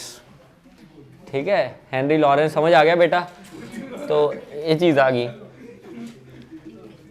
ਅੱਛਾ, ਦੂਜੀ ਗੱਲ, ਇਹਨਾਂ ਨੇ 22 ਲੱਖ ਰੁਪਏ ਐਨੂਅਲ ਮੰਗੇ ਸੀਗੇ। 22 ਲੱਖ ਰੁਪਏ, ਠੀਕ ਹੈ, ਕੀ ਮੰਗੇ ਸੀ? 22 ਲੱਖ ਰੁਪਏ ਕਿ ਬਈ ਉਹਨੂੰ ਭੇਜਤਾ ਸੀ। ਕਹਾਣੀ ਜਿਹੜੀ ਹੈ ਉਹ ਇੱਥੇ ਖਤਮ ਹੋ ਗਈ, ਲੇਕਿਨ ਕਹਾਣੀ ਹਲੇ ਖਤਮ ਨਹੀਂ ਹੋਈ ਕੰਪਲੀਟਲੀ। ਹਲੇ ਕੰਪਲੀਟਲੀ ਕਹਾਣੀ ਖਤਮ ਹੋਊਗੀ। ਬਸ ਆ ਜੋ ਮੈਂ ਬੋਲਿਆ ਮਾੜਾ ਮੋਟਾ ਇਹਦੇ 'ਚ ਹੈਗਾ ਹੀ ਹੈ। ਬਸ 1.5 ਲੱਖ ਦੀ ਪੈਨਸ਼ਨ ਲਾ ਲਓ, ਸ਼ੇਖਪੁਰਾ ਭੇਜਤਾ ਜਿੰਦਾਂ ਨੂੰ। ਤੇ ਇਹ ਕੁਐਸਚਨ ਵੈਸੇ ਉਹੀ ਆਉਂਦਾ, ਲਾਲ ਸਿੰਘ ਕੌਣ ਸੀ ਤੇ ਸਿੰਘ ਕੌਣ, ਇਹ ਜਿਹੇ ਕੁਐਸਚਨ ਆਉਂਦੇ ਹੁੰਦੇ ਆ, ਹੈ ਨਾ। ਹੈਨਰੀ ਲਾਰੈਂਸ ਕੌਣ ਸੀ ਤੇ 1845 'ਚ ਹੋਇਆ, ਪੈਰੋਵਾਲ ਦੀ ਟ੍ਰੀਟੀ ਕਦੋਂ ਹੋਈ, ਲਾਹੌਰ ਦੀ ਟ੍ਰੀਟੀ ਕਦੋਂ ਹੋਈ, ਉਹਦੇ ਹੈ ਖਾਈਬਰ ਪਾਸ ਹੋ ਗਿਆ। ਹੁਣ ਆ ਜਾਓ, ਧਿਆਨ ਨਾਲ ਸੁਣੋ। ਹੁਣ ਆਉਂਦੀ ਹੈ ਸੈਕਿੰਡ ਐਂਗਲੋ ਸਿੱਖ ਵਾਰ। ਇਹ ਹੋਈ ਆ 1848 ਦੇ ਵਿੱਚ, 1848 ਤੋਂ 49 ਦੇ ਵਿੱਚ ਇਹ ਸੈਕਿੰਡ ਐਂਗਲੋ ਸਿੱਖ। ਕੌਣ ਨਹੀਂ, ਪੂਰੀ ਫੌਜ ਨਹੀਂ ਇਹਨਾਂ ਕੋਲੇ ਸੀਗੀ। ਇਹਨਾਂ ਨੇ ਸਪੋਰਟ ਕਰਨਾ ਸ਼ੁਰੂ ਕਰਤਾ ਸੀਗਾ ਕਿ ਕੁਝ ਫੌਜ ਅਸੀਂ ਤੁਹਾਨੂੰ ਦੇ ਦਿੰਦੇ ਆ ਤੇ ਤੁਸੀਂ ਇਹਦਾ ਮਤਲਬ ਉਹ ਰੱਖੋਗੇ। ਜਿਹੜੀ ਇਹ ਆਰਮੀ ਸੀਗੀ ਨਾ, ਇਹ ਸਿਰਫ ਮਹਾਰਾਜਾ ਨੂੰ ਪ੍ਰੋਟੈਕਟ ਕਰਨ ਲਈ ਬਣੀ ਸੀਗੀ। ਜਿਹੜੀ 22 ਲੱਖ ਵਾਲੀ ਆਰਮੀ ਸੀ, ਰੇਕੀ ਕਰਨ ਵਾਸਤੇ ਬਣੀ ਸੀ। ਮਹਾਰਾਜ ਹੁਣ ਜਿਵੇਂ ਪੰਜਾਬ ਪੁਲਿਸ ਅਗਰ ਸਪੋਜ਼ ਕਰੋ ਕਿ ਮਤਲਬ ਲਗਾ ਦੇ ਤੇ ਆਪ ਹੀ ਉਹ ਇਨਵੋਲਵ ਹੋਵੇ, ਹਾਂ ਜੋ ਵੀ ਹੈਗਾ, let's not be political in the class, ਹੈ ਨਾ। ਤਾਂ ਇਹ ਚੀਜ਼ ਹੋ ਸਕਦੀ ਹੈ ਨਾ। ਤਾਂ ਇਹ ਚੀਜ਼ ਆ ਗਈ। ਹੁਣ ਸੁਣੋ ਕਿ ਸੈਕਿੰਡ ਐਂਗਲੋ ਸਿੱਖ ਵਾਰ ਕਿਉਂ ਹੋਈ। ਇਹਦੇ 2-3 ਕਾਰਨ ਹੈ। ਇੱਕ ਸਭ ਤੋਂ ਵੱਡਾ ਕਾਰਨ ਸੀਗਾ ਕਿ ਮਹਾਰਾਣੀ ਜਿੰਦਾਂ ਜਿਹੜੀ ਸੀ ਨਾ, ਉਹਦੀ ਰਿਸਪੈਕਟ ਬਹੁਤ ਸੀਗੀ ਸਿੱਖ ਆਰਮੀ ਦੇ ਵਿੱਚ। ਮੈਂ ਦੱਸਿਆ ਸੀਗਾ ਕਿ ਬਲੱਡ ਲਾਈਨ 'ਚੋਂ ਆਉਂਦੀ ਸੀਗੀ। ਤਾਂ ਦਲੀਪ ਸਿੰਘ ਦੀ ਉਹਦੀ ਰਣਜੀਤ ਸਿੰਘ ਦੀ ਫੈਮਿਲੀ ਸੀ, ਉਹ ਸਿੱਖ ਆਰਮੀ ਹਮੇਸ਼ਾ ਰਣਜੀਤ ਸਿੰਘ ਦੀ ਫੈਮਿਲੀ ਨੂੰ ਸਪੋਰਟ ਕਰਦੇ ਸੀਗੇ। ਤਾਂ ਸਿੱਖ ਆਰਮੀ 'ਚ ਬਹੁਤ ਜ਼ਿਆਦਾ ਸਪੋਰਟ ਸੀਗੀ। ਲੇਕਿਨ ਮਹਾਰਾਣੀ ਜਿੰਦਾਂ ਨੂੰ ਅਗਰ ਤੁਸੀਂ ਉਹਨੂੰ ਬਦਨਾਮ ਕਰੋਗੇ ਜਾਂ ਉਹਨੂੰ ਤੁਸੀਂ ਉਹਦੀ ਰੈਪੂਟੇਸ਼ਨ 'ਤੇ ਕੁਐਸਚਨ ਪਾਓਗੇ ਜਾਂ ਉਹਨੂੰ ਤੁਸੀਂ ਇੱਦਾਂ ਦੀ ਟਰੀਟਮੈਂਟ ਦਿਓਗੇ ਤਾਂ ਸਿੱਖ ਆਰਮੀ ਨੂੰ ਹਮੇਸ਼ਾ ਹੋਊਗਾ ਕਿ ਇਹ ਤਾਂ ਯਾਰ ਮਤਲਬ ਇਹ ਤਾਂ ਸਾਡੇ ਉਹਦੀ ਗੱਲ ਹੋ ਗਈ ਹੈ, ਤਾਂ ਹੈ ਨਾ, ਸਾਡੀ ਰੈਪੂਟੇਸ਼ਨ ਦੀ ਗੱਲ ਹੋ ਗਈ ਹੈ। ਤਾਂ ਇਹ ਕਿਵੇਂ ਅਸੀਂ ਕਰ ਲਾਂਗੇ? ਤਾਂ ਇਸ ਕਰਕੇ ਮਹਾਰਾਣੀ ਜਿੰਦਾਂ ਦੇ ਨਾਲ ਇਹ ਜਿਹੜਾ ਕੰਮ ਹੋਇਆ ਸੀ ਟ੍ਰੀਟੀ ਆਫ ਭੈਰੋਵਾਲ ਦਾ, ਇੱਕ ਤਾਂ ਇਹੀ ਚੀਜ਼ ਸਿੱਖਾਂ ਇਹ ਪਸੰਦ ਨਹੀਂ ਸੀ ਇਹਨਾਂ ਨੂੰ ਕਿ ਐਂ ਕਿਵੇਂ ਸਾਡੀ ਰਾਣੀ ਪੈਨਸ਼ਨ 'ਤੇ ਰਹੂਗੀ ਤੁਹਾਡੇ। ਇਹ ਇਹਨਾਂ ਨੂੰ ਪਸੰਦ ਨਹੀਂ ਸੀ ਸਿੱਖ ਆਰਮੀ ਨੂੰ। ਦੂਜੀ ਗੱਲ ਕੀ ਸੀਗੀ ਕਿ ਇਹਨਾਂ ਨੇ ਪੈਨਸ਼ਨ ਘਟਾਤੀ। ਇਹ ਐਂ ਕਰਦੇ ਸੀਗੇ, ਇਹ ਪਹਿਲਾਂ ਭੇਜ ਦਿੰਦੇ ਪੈਨਸ਼ਨ 'ਤੇ 1.5 ਲੱਖ ਦੀ, ਫਿਰ ਸਾਲ ਬਾਅਦ ਕਹਿੰਦੇ ਸੀ ਇੰਨੇ ਪੈਸੇ ਨਹੀਂ ਦੇ ਸਕਦੇ ਅਸੀਂ ਤੁਹਾਨੂੰ, ਪੈਨਸ਼ਨ ਘਟਾਓ ਇਹਨਾਂ ਦੀ, ਹੈ ਨਾ। ਹੁਣ ਪੈਨਸ਼ਨ ਘਟਾਤੀ। ਜਿਵੇਂ ਇੰਦਰਾ ਗਾਂਧੀ ਨੇ ਵੀ ਪ੍ਰੀਵੀ ਪਰਸਸ ਅਬੋਲਿਸ਼ ਕਰਤੇ ਸੀਗੇ, ਉਵੇਂ ਇਹਨਾਂ ਨੇ ਵੀ ਐਂ ਕਰਦੇ ਸੀਗੇ ਕਿ ਐਕਸਚੇਕਰ 'ਤੇ ਬਹੁਤ ਜ਼ਿਆਦਾ ਖਰਚਾ ਹੈਗਾ। ਕਿਉਂ? ਜਿਹੜੀ ਇਹਦੀ ਪੈਨਸ਼ਨ ਘਟਾਵਾਂਗੇ ਉਹ ਪੈਸੇ ਜਿਹੜੇ ਹੈਗੇ ਉਹ ਗਵਰਨਰ ਜਨਰਲ ਦੀ ਸੈਲਰੀ ਵਧੂਗੀ। ਠੀਕ ਹੈ, ਸਿੰਪਲ ਜੀ ਗੱਲ ਹੈ। ਐਂ ਥੋੜ੍ਹੀ ਹੈ ਕਿ ਪੈਨਸ਼ਨ ਘਟਾ ਕੇ ਕੋਈ ਇਹਨਾਂ ਨੇ ਲੋਕ ਸੇਵਾ ਕਰਨੀ ਹੈ ਲੋਕਾਂ ਦੀ। ਇਹਨਾਂ ਨੇ ਤਾਂ ਆਪਦੇ ਪੇਟ ਭਰਨੇ ਸੀਗੇ, ਤਾਂ ਪੈਨਸ਼ਨ ਘਟਾਤੀ। ਹੁਣ ਜਦੋਂ 1.5 ਲੱਖ ਤੋਂ ਪੈਨਸ਼ਨ 48,000 ਰਹਿ ਗਈ ਤਾਂ ਮਹਾਰਾਣੀ ਜਿੰਦਾ ਹੋਰ ਵੀ ਵਿਚਾਰੀ ਮਾਯੂਸ ਹੋ ਗਈ ਕਿ ਯਾਰ ਇਹ ਤਾਂ ਜਮਾਂ ਹੀ ਯਾਰ, ਹੈ ਨਾ। ਅਤੇ ਦਲੀਪ ਸਿੰਘ ਜਿਹੜਾ ਸੀਗਾ ਇਹਨੂੰ ਉੱਥੇ ਭੇਜਤਾ ਕਿ ਤੂੰ ਤਾਂ ਲੰਡਨ ਜਾ, ਤੂੰ ਉੱਥੇ ਪੜ੍ਹ ਲਾ, ਤੈਨੂੰ ਉੱਥੇ ਪੜ੍ਹਾ ਦਿੰਦੇ ਲੰਡਨ ਦੇ ਵਿੱਚ। ਉਹ ਦਲੀਪ ਸਿੰਘ ਵਿਚਾਰਾ ਉੱਥੇ ਚਲਾ ਗਿਆ। ਅਤੇ ਇਸ ਤੋਂ ਬਾਅਦ 48,000 ਕਰਕੇ ਨਾ ਇਹਨੂੰ ਸ਼ੇਖਪੁਰਾ ਤੋਂ ਵੀ ਉੱਥੇ ਦਾ ਇੱਥੇ ਕਿਲ੍ਹਾ ਜਿਹਾ ਬਣਾਇਆ ਸੀ ਸ਼ੇਖਪੁਰਾ, ਉੱਥੋਂ ਵੀ ਕਹਿੰਦੇ ਤੂੰ ਬਨਾਰਸ ਚਲੀ ਜਾ, ਉਹਨੂੰ ਬਨਾਰਸ ਭੇਜਤਾ। ਤਾਂ ਫਿਰ ਇਹ ਗੱਲ ਜਿਹੜੀ ਹੈ ਇਹਨਾਂ ਨੂੰ ਜਚੀ ਨਹੀਂ। ਫਿਰ ਉਸ ਤੋਂ ਬਾਅਦ ਤੁਸੀਂ ਦੇਖੋ ਕਿ ਸੋਲਜਰਸ ਦੇ ਵਿੱਚ ਬਹੁਤ ਜ਼ਿਆਦਾ ਰੇਜ ਸੀਗਾ 1845 ਹਾਰਨ ਤੋਂ ਬਾਅਦ। ਸਿੱਖ ਆਰਮੀ ਹੈ ਯਾਰ, ਇਹ ਨਾ ਫਰਕ ਨਹੀਂ ਪੈਂਦਾ, ਲੜ ਪਾਂਗੇ, ਕੁਛ ਨਹੀਂ ਹੁੰਦਾ, ਮਰਨਾ ਹੀ ਹੈ, ਮਰ ਜਾਗੇ। ਹੁਣ ਤੁਸੀਂ ਦੇਖੋ ਜਦੋਂ 80 ਹੋਇਆ ਕਿਸਾਨ ਅੰਦੋਲਨ ਹੋਇਆ, did the all these guys cared about XYZ factors? No. Straight ਪੰਗਾ ਹੈ ਕਿ ਹਾਂ ਕੋਈ ਗੱਲ ਨਹੀਂ, ਮਰ ਜਾਗੇ ਯਾਰ, ਠੰਡ ਹੈਗੀ ਹੈ, ਗਰਮੀ ਹੈਗੀ, ਬਾਰਿਸ਼ ਹੋ ਰਹੀ ਹੈ, ਕੁਛ ਮਰਜ਼ੀ ਹੋ ਰਹੀ ਹੈ, ਮੋਦੀ ਦੇ ਮਗਰ ਪੈ ਜਾਣਾ ਬਸ, ਉਹਦੀ ਨੀਂਦ ਹਰਾਮ ਕਰਕੇ ਛੱਡਣੀ ਹੈ। ਸਰ 80% ਲੋਕਾਂ ਨੂੰ ਤਾਂ ਇਹ ਨਹੀਂ ਪਤਾ ਹੈ ਕਾਨੂੰਨ ਕੀ ਹੈ, ਕਿਸੇ ਨੂੰ ਕੁਝ ਨਹੀਂ ਪਤਾ। ਪੂਰੇ ਲੱਗੇ ਹੋਏ ਸੀ ਜਿਹੜੇ 80 ਕੀ 99% ਨੂੰ ਨਹੀਂ ਪਤਾ, ਉਹਨੂੰ ਨਾਮ ਹੀ ਨਹੀਂ ਪਤਾ ਸੀ। ਪਹਿਲਾਂ ਸਾਡੇ ਉੱਥੇ ਆਏ ਸੀ ਬਰਨਾਲੇ, ਕੁਝ ਨਹੀਂ ਪਤਾ ਉਹਨਾਂ ਨੂੰ। ਸੋ ਉਹੀ ਗੱਲ ਮੈਂ ਕਹਿ ਰਿਹਾ ਕਿ ਫਰਕ ਨਹੀਂ ਪੈਂਦਾ, ਬਸ ਮੋਦੀ ਪੈਸੇ ਖਾ ਜੂ, ਬਸ ਆਹੀ ਲੱਗੇ, ਆਹੀ ਚੱਲੀ ਜਾਂਦਾ ਹੈ। ਫਿਰ ਤੁਸੀਂ ਦੇਖੋ ਇੱਕ ਬੜੀ ਇੰਪੋਰਟੈਂਟ ਚੀਜ਼ ਹੁੰਦੀ ਹੈ ਜਿਹਨੂੰ ਇਮੀਡੀਏਟ ਕਾਜ਼ ਕਿਹਾ ਜਾਂਦਾ ਹੈ। ਕੁਐਸਚਨ ਬਹੁਤ ਵਾਰੀ ਪੁੱਛਿਆ ਜਾਂਦਾ ਹੈ ਕਿ ਸੈਕੰਡ ਐਂਗਲੋ ਸਿੱਖ ਵਾਰ ਦਾ ਇਮੀਡੀਏਟ ਕਾਜ਼ ਕੀ ਸੀਗਾ। ਪਹਿਲੀ ਐਂਗਲੋ ਸਿੱਖ ਵਾਰ ਦਾ ਇਮੀਡੀਏਟ ਕਾਜ਼ ਕੀ ਸੀਗਾ ਕਿ ਜਿਹੜਾ ਉਹ ਬੰਦਾ ਸੀਗਾ ਉਹਨੇ ਬ੍ਰੌਡਫੁੱਟ ਹੈ ਨਾ, ਉਹਨੇ ਲੁਧਿਆਣੇ ਦੇ ਵਿੱਚ ਹੌਸਟਿਲਿਟੀ ਕ੍ਰੀਏਟ ਕਰਤੀ ਸੀ, ਜਿਹਦੇ ਕਰਕੇ ਸਿੱਖ ਜਿਹੜੇ ਹੈਗੇ ਉਹ ਫਿਰੋਜ਼ਪੁਰ ਕ੍ਰਾਸ ਕਰਨਾ ਚਾਹੁੰਦੇ ਸੀ, ਲੇਕਿਨ ਉਹਨੂੰ ਮੁਦਕੀ ਲੈ ਗਿਆ ਉਹ। ਇਹ ਸੀਗਾ ਇਮੀਡੀਏਟ ਕਾਜ਼। 1809 ਦੀ ਟ੍ਰੀਟੀ ਨੂੰ ਵਾਇਓਲੇਸ਼ਨ ਹੋਈ ਸੀਗੀ। ਸੈਕੰਡ ਐਂਗਲੋ ਸਿੱਖ ਵਾਰ ਦੀ ਇਮੀਡੀਏਟ ਕਾਜ਼ ਸੀਗਾ, ਮੈਂ ਤੁਹਾਨੂੰ ਦੱਸ ਰਿਹਾ, ਇਹਦਾ ਨਾਮ ਹੈਗਾ ਦੀਵਾਨ ਮੁਲਰਾਜ। ਇਹ ਦੀਵਾਨ ਮੁਲਰਾਜ ਮੁਲਤਾਨ ਦਾ ਦੀਵਾਨ ਸੀ। ਮੁਲਤਾਨ ਸਿੱਖ ਹਕੂਮਤ ਦੇ ਅੰਡਰ ਸੀਗੀ। ਮੁਲਤਾਨ ਪੇਸ਼ਾਵਰ ਹੈ ਸਾਰੇ, ਇੱਥੇ ਦੀਵਾਨ ਬਣਾਇਆ ਹੋਇਆ ਸੀਗਾ ਮੁਲਰਾਜ ਕਰਕੇ। ਇਹ ਮੁਲਰਾਜ ਦੀਵਾਨ ਦਾ ਨਾ ਕਿਸੇ ਈਸਟ ਇੰਡੀਆ ਕੰਪਨੀ ਦੇ ਆਫਿਸਰ ਨਾਲ ਲੜਾਈ ਹੋ ਗਈ ਸੀ, ਕਿਊਰੀ ਕਰਕੇ ਸੀਗਾ ਉਹ ਬੰਦਾ, ਠੀਕ ਆ, ਉਹਦੇ ਨਾਲ ਲੜਾਈ ਹੋ ਗਈ। ਜਦੋਂ ਕਿਊਰੀ ਨਾਲ ਲੜਾਈ ਹੋਈ ਤਾਂ ਬ੍ਰਿਟਿਸ਼ ਆਫਿਸਰ ਨੇ ਕੀ ਕੀਤਾ, ਇਹਨਾਂ ਨੇ ਮੁਲਤਾਨ ਦੇ ਦੀਵਾਨ ਨੂੰ ਚੇਂਜ ਕਰਨ ਦੀ ਗੱਲ ਕੀਤੀ ਕਿ ਤੁਸੀਂ ਆਹ ਦੀਵਾਨ ਨੂੰ ਚੇਂਜ ਕਰਾਓ। ਇਹਦੇ ਸਾਡੇ ਬੰਦੇ ਨਾਲ ਲੜ ਪਿਆ, ਕਿਸੇ ਗੱਲ ਤੇ ਲੜ ਪਿਆ, ਤੇ ਇਹਨੂੰ ਚੇਂਜ ਕਰਨ ਵਾਸਤੇ ਪ੍ਰੈਸ਼ਰ ਪਾਉਣ ਵਾਸਤੇ 2 ਅੰਗਰੇਜ਼ ਤੇ ਇੱਕ ਆਪਦਾ ਬੰਦਾ ਭੇਜਿਆ, ਸਰਦਾਰ ਖਾਨ ਸਿੰਘ ਮਾਨ ਕਰਕੇ। ਖਾਨ ਸਿੰਘ ਮਾਨ ਹੈ ਨਾ, ਖਾਨ ਸਿੰਘ ਨਹੀਂ, ਕਾਹਨ ਸਿੰਘ ਮਾਨ। ਤੋਂ ਇਹਨੂੰ ਨਾਲ ਭੇਜਿਆ 2 ਲੈਫਟੀਨੈਂਟ ਈਸਟ ਇੰਡੀਆ ਕੰਪਨੀ ਦੇ, ਉਹਨਾਂ ਦਾ ਨਾਮ ਹੈਗਾ ਵੈਂਸ ਐਗਨਿਊ ਤੇ ਲੈਫਟੀਨੈਂਟ ਐਂਡਰਸਨ, ਠੀਕ ਹੈ, ਲਿਖ ਲਓ, ਵੈਂਸ ਐਗਨਿਊ ਤੇ ਲੈਫਟੀਨੈਂਟ ਐਂਡਰਸਨ। ਲੁਧਿਆਣੇ ਵਾਲਾ ਬ੍ਰੌਡਫੁੱਟ। ਕੁਛ ਨਾਮ ਹੈ, ਬਸ ਤੁਸੀਂ ਥੋੜੇ ਯਾਦ ਰੱਖਣੇ ਆ।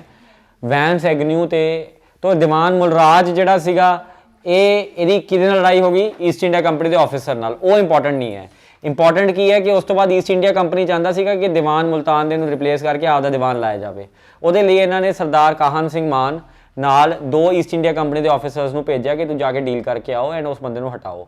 ਦੀਵਾਨ ਮੁਲਰਾਜ ਨੂੰ ਇਹ ਗੱਲ ਪਤਾ ਸੀ, ਤੋ ਮੁਲਤਾਨ ਜਿਹੜਾ ਦੀਵਾਨ ਸੀਗਾ, ਤੋ ਉਹਨੇ ਆਪਦੀ ਫੌਜ ਇਕੱਠੀ ਕਰ ਲਈ ਜਿਹੜਾ ਉਸ ਏਰੀਆ ਦੇ ਉਹ ਸੀਗਾ, ਤੇ ਇਹ ਲੜਾਈ ਹੋ ਗਈ। ਇਹ ਲੜਾਈ ਦੇ ਵਿੱਚ ਦੀਵਾਨ ਨੇ ਸਰਦਾਰ ਕਾਹਨ ਸਿੰਘ ਨੂੰ ਤੇ ਨਾਲੇ ਉਹ ਦੋਨੋਂ ਜਿਹੜੇ ਲੈਫਟੀਨੈਂਟ ਆਏ ਸੀ, ਵੈਂਸ ਐਗਨਿਊ ਤੇ ਦੂਜਾ ਕਿਹੜਾ ਸੀਗਾ ਐਂਡਰਸਨ, ਇਹਨਾਂ ਦੋਨਾਂ ਨੂੰ ਮਾਰਤਾ। ਤੋ ਈਸਟ ਇੰਡੀਆ ਕੰਪਨੀ ਦੇ ਬੰਦਿਆਂ ਨੂੰ ਮਾਰਤਾ ਦੀਵਾਨ ਮੁਲਰਾਜ ਨੇ। ਐਂਡ ਜਦੋਂ ਇਹ ਮਾਰਿਆ ਤਾਂ ਤੁਹਾਨੂੰ ਫਿਰ ਪਤਾ ਹੀ ਹੈ, ਇਹਨਾਂ ਭੁਚਾਲ ਪੈ ਗਿਆ। ਇਹਨਾਂ ਦਾ ਤਾਂ ਇੱਕ ਬੰਦਾ, ਇੱਕ ਜਾਨ ਚਲੀ ਜਾਵੇ ਉਦੋਂ ਗਾਹ ਪਾ ਦਿੰਦੇ ਸੀਗੇ, ਹੈ ਨਾ, ਹੁਣ ਤਾਂ 2 ਹੋ ਗਏ। ਤੋ ਇਹਨਾਂ ਦੇ ਬੰਦੇ ਚੱਕਤੇ। ਜਦੋਂ ਇਹਨਾਂ ਦੇ ਬੰਦੇ ਚੱਕਤੇ ਤਾਂ ਫਿਰ ਮੁਲਰਾਜ ਨੂੰ ਤਾਂ ਢਾਣਾ ਹੀ ਸੀਗਾ ਇਹਨਾਂ ਨੇ। ਐਂਡ ਮੁਲਰਾਜ ਨੂੰ ਕੀ ਢਾਣਾ ਸੀਗਾ ਉਸ ਟਾਈਮ ਤੇ, ਦ greatest imperial of all the Times, Lord Dalhousie was in India now. Lord Dalhousie India 'ਚ ਆ ਚੁੱਕਿਆ ਸੀਗਾ। ਤੋ ਹਾਰਡਿੰਗ ਪਹਿਲੀ ਜੰਗ ਲੜਦਾ ਤੇ ਡਲਹੌਜ਼ੀ ਦੂਜੀ ਜੰਗ ਲੜਦਾ। ਡਲਹੌਜ਼ੀ ਦਾ ਇੱਕ ਐਡਾ ਤਗੜਾ ਇੰਪੀਰੀਅਲਿਸਟ ਸੀਗਾ, ਇਹਨੇ ਤਾਂ ਤੁਸੀਂ ਦੇਖਿਆ ਕਿ ਉਹ ਕੀ ਕੀਤਾ ਸੀ, ਉਹ ਝਾਂਸੀ ਰਾਣੀ ਕੀ ਉਹਨੂੰ ਕੀ ਕਹਿੰਦੇ, ਡਾਕਟਰਿਨ ਆਫ ਲੈਪਸ ਲਾਇਆ। ਇਹਨੇ ਤਾਂ ਇਹੋ ਜਿਹਾ ਕੁਛ ਕੀਤਾ ਸੀਗਾ ਕਿ ਛੱਡੋ, ਇਹਨਾਂ ਦੇ ਸਾਰੇ ਕਿਲੇ ਆਪਦੇ ਕੰਟਰੋਲ 'ਚ ਕਰੋ। ਬੇਸਿਕਲੀ ਇਹ ਚਾਹੁੰਦਾ ਸੀਗਾ ਕਿ ਇੰਡੀਆ ਦੇ ਵਿੱਚ ਜਿੰਨੇ ਵੀ ਆ ਛੋਟੇ ਮੋਟੇ ਕਿੰਗਡਮਸ ਰਹਿ ਗਏ ਆ, ਵੱਡੇ ਛੋਟੇ ਮੋਟੇ ਸਭ ਖਤਮ ਕਰਦਾ ਮੈਂ। ਪੂਰਾ ਦੇਸ਼ ਇੱਕ ਈਸਟ ਇੰਡੀਆ ਕੰਪਨੀ ਦਾ ਝੰਡਾ ਨਾ ਫਰੋਮ ਨਾਰਥ ਟੂ ਸਾਊਥ ਲਹਿਰਾਵੇ, ਐਂਡ ਪੂਰੇ ਦੇਸ਼ ਨੂੰ ਕਨੈਕਟ ਕਰਦਾ with railway lines, with road connect networks, with PW departments, with post offices, ਤਾਂ ਕਿ ਆਪਣੇ ਬਿਜ਼ਨਸ ਜਿਹੜਾ ਵੱਧ ਸਕੇ। ਇਹਨੂੰ ਫਾਈਨੈਂਸ਼ੀਅਲ ਇੰਪੀਰੀਅਲਿਜ਼ਮ ਕਹਿੰਦੇ ਆਪਾਂ ਮਾਡਰਨ ਇੰਡੀਆ ਦੇ ਵਿੱਚ, ਕਿ ਬਿਜ਼ਨਸ ਵਧਾਉਣਾ। ਰੇਲਵੇ ਦਾ ਕੀ ਸਿਸਟਮ ਹੈ, ਮਤਲਬ ਇੰਟੀਰੀਅਰਸ ਤੋਂ ਰॉ ਮਟੀਰੀਅਲ ਚੱਕਣਾ ਹੈ, ਐਕਸਪੋਰਟ ਕਰਨਾ ਹੈ ਨਾ, ਇਹ ਮਤਲਬ ਮਾਹੌਲ ਬਣਦਾ ਯਾਰ। ਅੱਜ ਤੁਹਾਨੂੰ ਕੀ ਲੱਗਦਾ ਚਾਈਨਾ ਆਹ 1 ਬੈਲਟ 1 ਰੋਡ ਇਨੀਸ਼ੀਏਟਿਵ ਕਰੀ ਜਾਂਦਾ, ਸੜਕਾਂ ਬਣਾਈ ਜਾਂਦਾ, ਪਾਕਿਸਤਾਨ 'ਚ ਕਾਰਾਕੋਰਮ ਹਾਈਵੇ ਬਣਾਈ ਜਾਂਦਾ ਉੱਪਰ 1 ਬੈਂਕ 1 ਰੋਡ ਇਨੀਸ਼ੀਏਟਿਵ ਦੇ ਅੰਡਰ, ਗਵਾਦਰ ਪੋਰਟ ਡਿਵੈਲਪ ਕਰੀ ਜਾਂਦਾ ਹੈ। ਕਿਉਂ ਕਰਦਾ ਪਿਆ, ਇੰਨੇ ਪੈਸੇ ਲਾਉਂਦਾ ਪਿਆ? ਬਿਜ਼ਨਸ ਹੈ ਇਹ ਤਾਂ ਬਿਜ਼ਨਸ ਹੈ। ਅੱਜ ਤੁਹਾਨੂੰ ਜਦੋਂ ਸੜਕ ਬਣਦੀ ਹੈ, ਸਪੋਜ਼ ਟਰਾਈਬਲ ਏਰੀਆ 'ਚ ਸੜਕ ਬਣਦੀ ਹੈ, ਉਹ ਸੜਕ ਦੇ ਉੱਪਰ ਇੰਨਾ ਪ੍ਰੋਟੈਸਟ ਹੁੰਦਾ ਹੈ। ਕਿਉਂ ਹੁੰਦਾ? ਕਿਉਂਕਿ ਉਹ ਸੜਕ is going to benefit not the tribal people but ਕਿਹਨੂੰ? ਬਿਜ਼ਨਸਮੈਨ ਨੂੰ, ਜਿਹੜਾ ਉਸ ਟਰਾਈਬਲ ਏਰੀਆ ਦੇ ਵਿੱਚ ਫੋਰੈਸਟ ਪ੍ਰੋਡਿਊਸ ਨੂੰ ਚੱਕੂਗਾ ਤੇ ਬਾਹਰ ਕੱਢੂਗਾ। ਮੈਂ ਮੂਵੀ ਦੇਖੀ ਉਹਨੇ ਪਿੱਛੇ ਜੇ 3-4-5 ਦਿਨ ਪਹਿਲਾਂ, ਕੰਤਾਰਾ, ਉਹਦੇ ਵਿੱਚ ਇਹ ਸਭ ਦਿਖਾਇਆ ਹੈ ਕਿ ਕਿਵੇਂ ਉਹ ਫੋਰੈਸਟ ਆਫਿਸਰਸ ਜਿਹੜੇ ਇਸ ਚੀਜ਼ ਨੂੰ ਉਹ ਕਰਦੇ ਆ। ਸੋ ਇਹ ਇੱਕ ਬਿਜ਼ਨਸ ਹੈ। ਤੋ ਡਲਹੌਜ਼ੀ ਬਿਜ਼ਨਸ ਚਾਹੁੰਦਾ ਸੀ ਇੰਡੀਆ ਦੇ ਵਿੱਚ। ਇਹਨੂੰ ਉਸ ਬਿਜ਼ਨਸ ਦੇ ਵਿੱਚ ਪ੍ਰੋਬਲਮ ਕੀ ਆ ਰਹੀ ਸੀ, ਇਹ ਸਾਰੇ ਜਿਹੜੇ ਵੱਡੇ ਐਮਪਾਇਰਸ ਹੈ, ਹੁਣ ਇਹ ਇਹੀ ਨਹੀਂ ਕਹਿੰਦੇ ਤੁਸੀਂ ਸਾਡੇ ਏਰੀਆ 'ਚ ਪਾਸ ਨਹੀਂ ਕਰ ਸਕਦੇ ਸਾਡੇ ਤੋਂ ਬਿਨਾਂ ਪੁੱਛੇ। तो डलहौजी कहना है करो साफ इनको। सो बिल्कुल क्लीयर कट फंडा सी डलहौजी का, क्लीयर फंडा सी। एलन ब्रो थोड़ा जिहा वेवर कर रहा सीगा कि करना है कि नहीं करना, हार्डिंग भी थोड़ा आए सीगा, मिक्स जा सी। डलहौजी वॉज क्लीयर समझ लो कि करना ही है इसको। तो he was only finding an excuse, and वो दीवान मुलराज वाला जो एक्सक्यूज उन्होंने मिल गया। It was just similar to ਜਿਵੇਂ ਤੁਸੀਂ ਦੇਖਿਆ ਹੋਊਗਾ ਕਿ ਹੈ ਨਾ ਰਾਇਲਟ ਐਕਟ ਦੇ ਖਿਲਾਫ ਜਦੋਂ ਇਹਨਾਂ ਨੇ ਪ੍ਰੋਟੈਸਟ ਕੀਤਾ, ਜਦੋਂ 6 ਅਪ੍ਰੈਲ ਨੂੰ ਉੱਥੇ ਅੰਮ੍ਰਿਤਸਰ 'ਚ ਥਾਣੇ ਨੂੰ ਅੱਗ ਲਾਈ, ਤਾਂ ਉਹ ਐਕਸਕਿਊਜ਼ ਸੀਗਾ ਡਾਇਰ ਲਈ ਕਿ ਮੈਂ ਤਾਂ ਗਾਹ ਪਾ ਦੇਣਾ ਹੁਣ ਇਹਨਾਂ ਦਾ ਹਫਤਾ, ਹੁਣ ਇਕੱਠ ਹੋਣ ਦੇ ਕਿਤੇ ਜੇ ਨਜ਼ਾਰਾ ਨਾ ਦਵਾਤਾ ਤਾਂ। ਉਸ ਹਫਤੇ ਬਾਅਦ ਇਕੱਠੇ ਹੋ ਗਏ ਜਲਿਆਂਵਾਲਾ ਬਾਗ 'ਚ, 400-500 ਬੰਦਾ ਮਾਰਤਾ।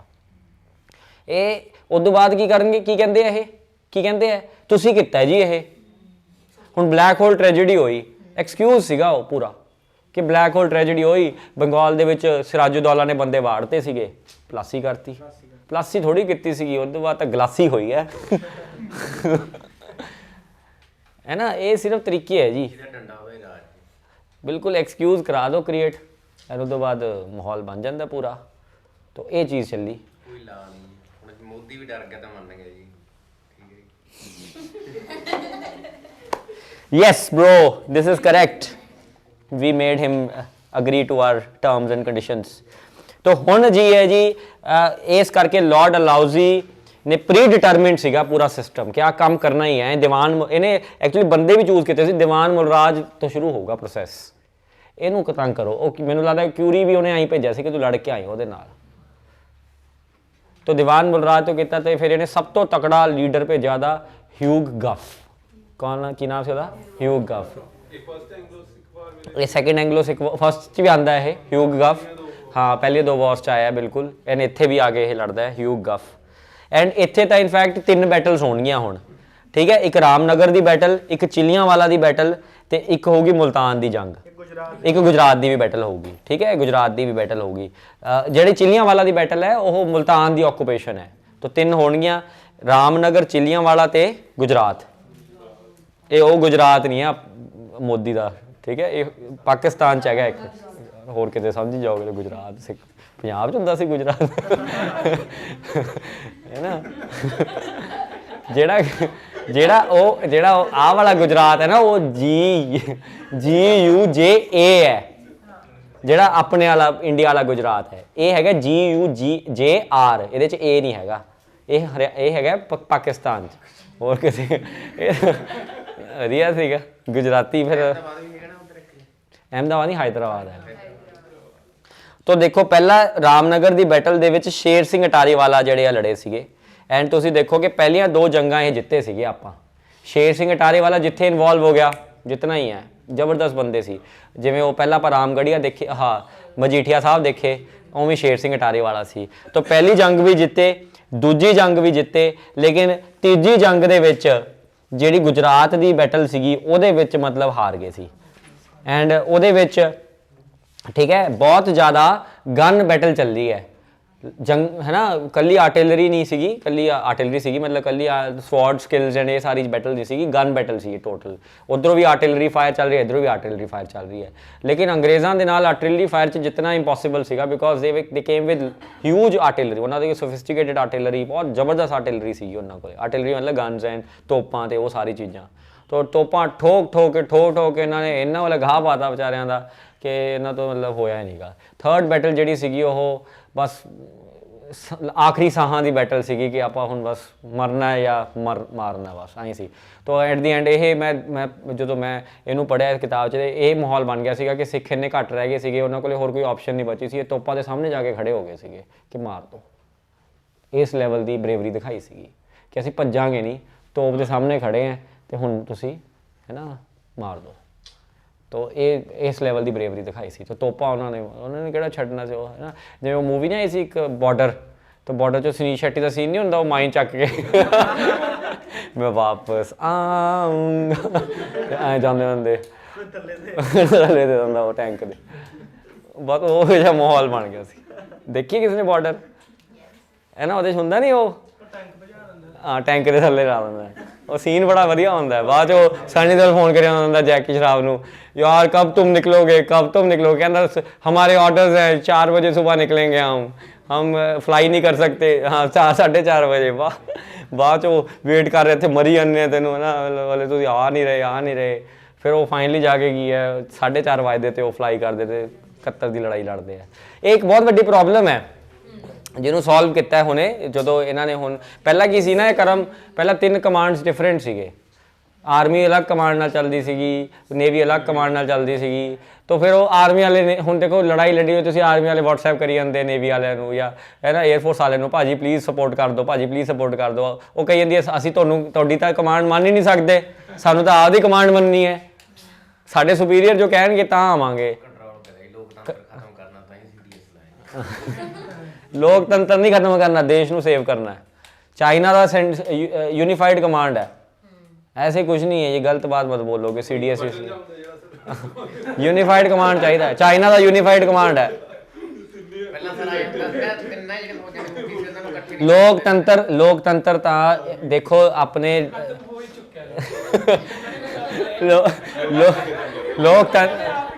ਲੋਕਤੰਤਰ ਤਾਂ ਆਪਣੇ ਬਲੱਡ 'ਚ ਹੈ ਯਾਰ, ਉਹ ਨਹੀਂ ਖਤਮ ਹੁੰਦਾ। लोकतंत्र खत्म करना है। चलो जी, तो देखो जी रामनगर दी बैटल, चिलियांवाला दी बैटल च शेर सिंह जिते, लेकिन अल्टीमेटली बैटल ऑफ गुजरात दे विच कौन जिते? ब्रिटिश जिते। मुलराज जिहड़ा सीगा ਉਹਨੂੰ ਕਾਲੇ ਪਾਣੀ ਦੀ ਸਜ਼ਾ ਦਿੱਤੀ ਤੇ ਜਿਹੜੀ ਜਿੰਦਾ ਸੀ ਤੇ ਦਲੀਪ ਸਿੰਘ ਸੀ ਇਹਨਾਂ ਨੂੰ ਭੇਜਤਾ ਲੰਡਨ, ਐਂਡ ਕੋਹੀਨੂਰ ਡਾਇਮੰਡ ਇਹਨਾਂ ਨੇ ਰਾਇਲ ਮਿਊਜ਼ੀਅਮ 'ਚ ਰੱਖਤਾ ਤੇ ਦਲੀਪ ਸਿੰਘ ਜਿਹੜਾ ਹੈਗਾ ਉਹ ਪੈਨਸ਼ਨ ਤੇ ਚਲਾ ਗਿਆ। 4 ਤੋਂ 5 ਲੱਖ ਰੁਪਏ ਦੀ ਉਹਦੀ ਪੈਨਸ਼ਨ ਰੱਖਤੀ, ਉਦੋਂ ਬਾਅਦ ਘਟਾਤੀ ਹੋਣੀ ਇਹ ਪੈਨਸ਼ਨ। ਹਾਂ ਫਿਰ ਉਹ ਮਾਹੌਲ ਬਣਿਆ। ਉਦੋਂ ਬਾਅਦ ਇਹਨਾਂ ਨੇ ਨਵਾਂ ਇੱਕ ਬਣਾਤਾ, ਦੇਖੋ ਰੈਜ਼ੀਡੈਂਟ ਹੋਣ ਦੀ ਲੋੜ ਹੀ ਨਹੀਂ ਹੈ, ਹੁਣ ਤਾਂ ਰੈਜ਼ੀਡੈਂਸੀ ਦੀ ਲੋੜ ਹੀ ਨਹੀਂ ਹੈ। ਹੁਣ ਇਹਨਾਂ ਨੇ ਚੀਫ ਕਮਿਸ਼ਨਰ ਆਫ ਪੰਜਾਬ ਬਣਾਤਾ, ਇੱਕ ਪੋਸਟ ਬਣਾਤੀ, ਉਹਦਾ ਜਿਹੜਾ ਪਹਿਲਾ ਬੰਦਾ ਰੱਖਿਆ ਉਹਦਾ ਨਾਮ ਸੀ ਜੌਨ ਲਾਰੈਂਸ। ਸੋ ਜੌਨ ਲਾਰੈਂਸ ਜਿਹੜਾ ਹੈ ਨਾ ਨਹੀਂ ਹੈਨਰੀ ਪਹਿਲਾ ਸੀ, ਉਦੋਂ ਬਾਅਦ ਜੌਨ ਆਇਆ, जॉन लॉरेंस। ठीक है, बस यही है जॉन लॉरेंस। तो ये थी कहानी पंजाब की, जहाँ पे हमने देखा कि कैसे सिख एम्पायर जो एडा ज़बरदस्त सी at one point of time just became ना कुछ भी नहीं, बस है ना गद्दारा करके, सिर्फ गद्दारा तो की तुहानू हुण कोई बोलूगा, जिन्होंने पूछूंगा वो बोलूगा, जिहड़ा विच बोलिया वो बाहर है।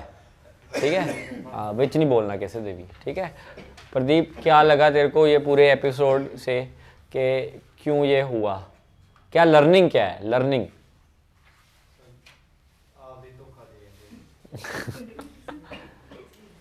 हाँ पवित्र की लर्निंग है?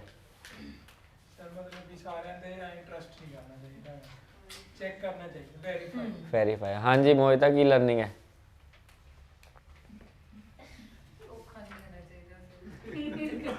कोई गल्लां नहीं करी जाना, कुछ होर इन्ना कुछ पढ़ाता मैं, सिर्फ एक ही गल्लां दी धोखा नहीं देना चाहिए। धोखा गलत हुंदा है। किन्ने क धोखे मिले तुहानू? बाले धोखे लैके फिरदे है। एक ना एक बंदा एक मुंडा ना रोई जाता होंदा है, ठीक है, मीम देखा सी मैं, रो रहा होंदा वो ऐं करके, तो उसका दोस्त पूछता की हो गया, कहना मैंने उसके दिल में जगह मांगी थी, मेरे को जगह मिल गई। तो कह रो क्यों रहा है? कहना मैं देख रहा और भी बहुत लोग हैं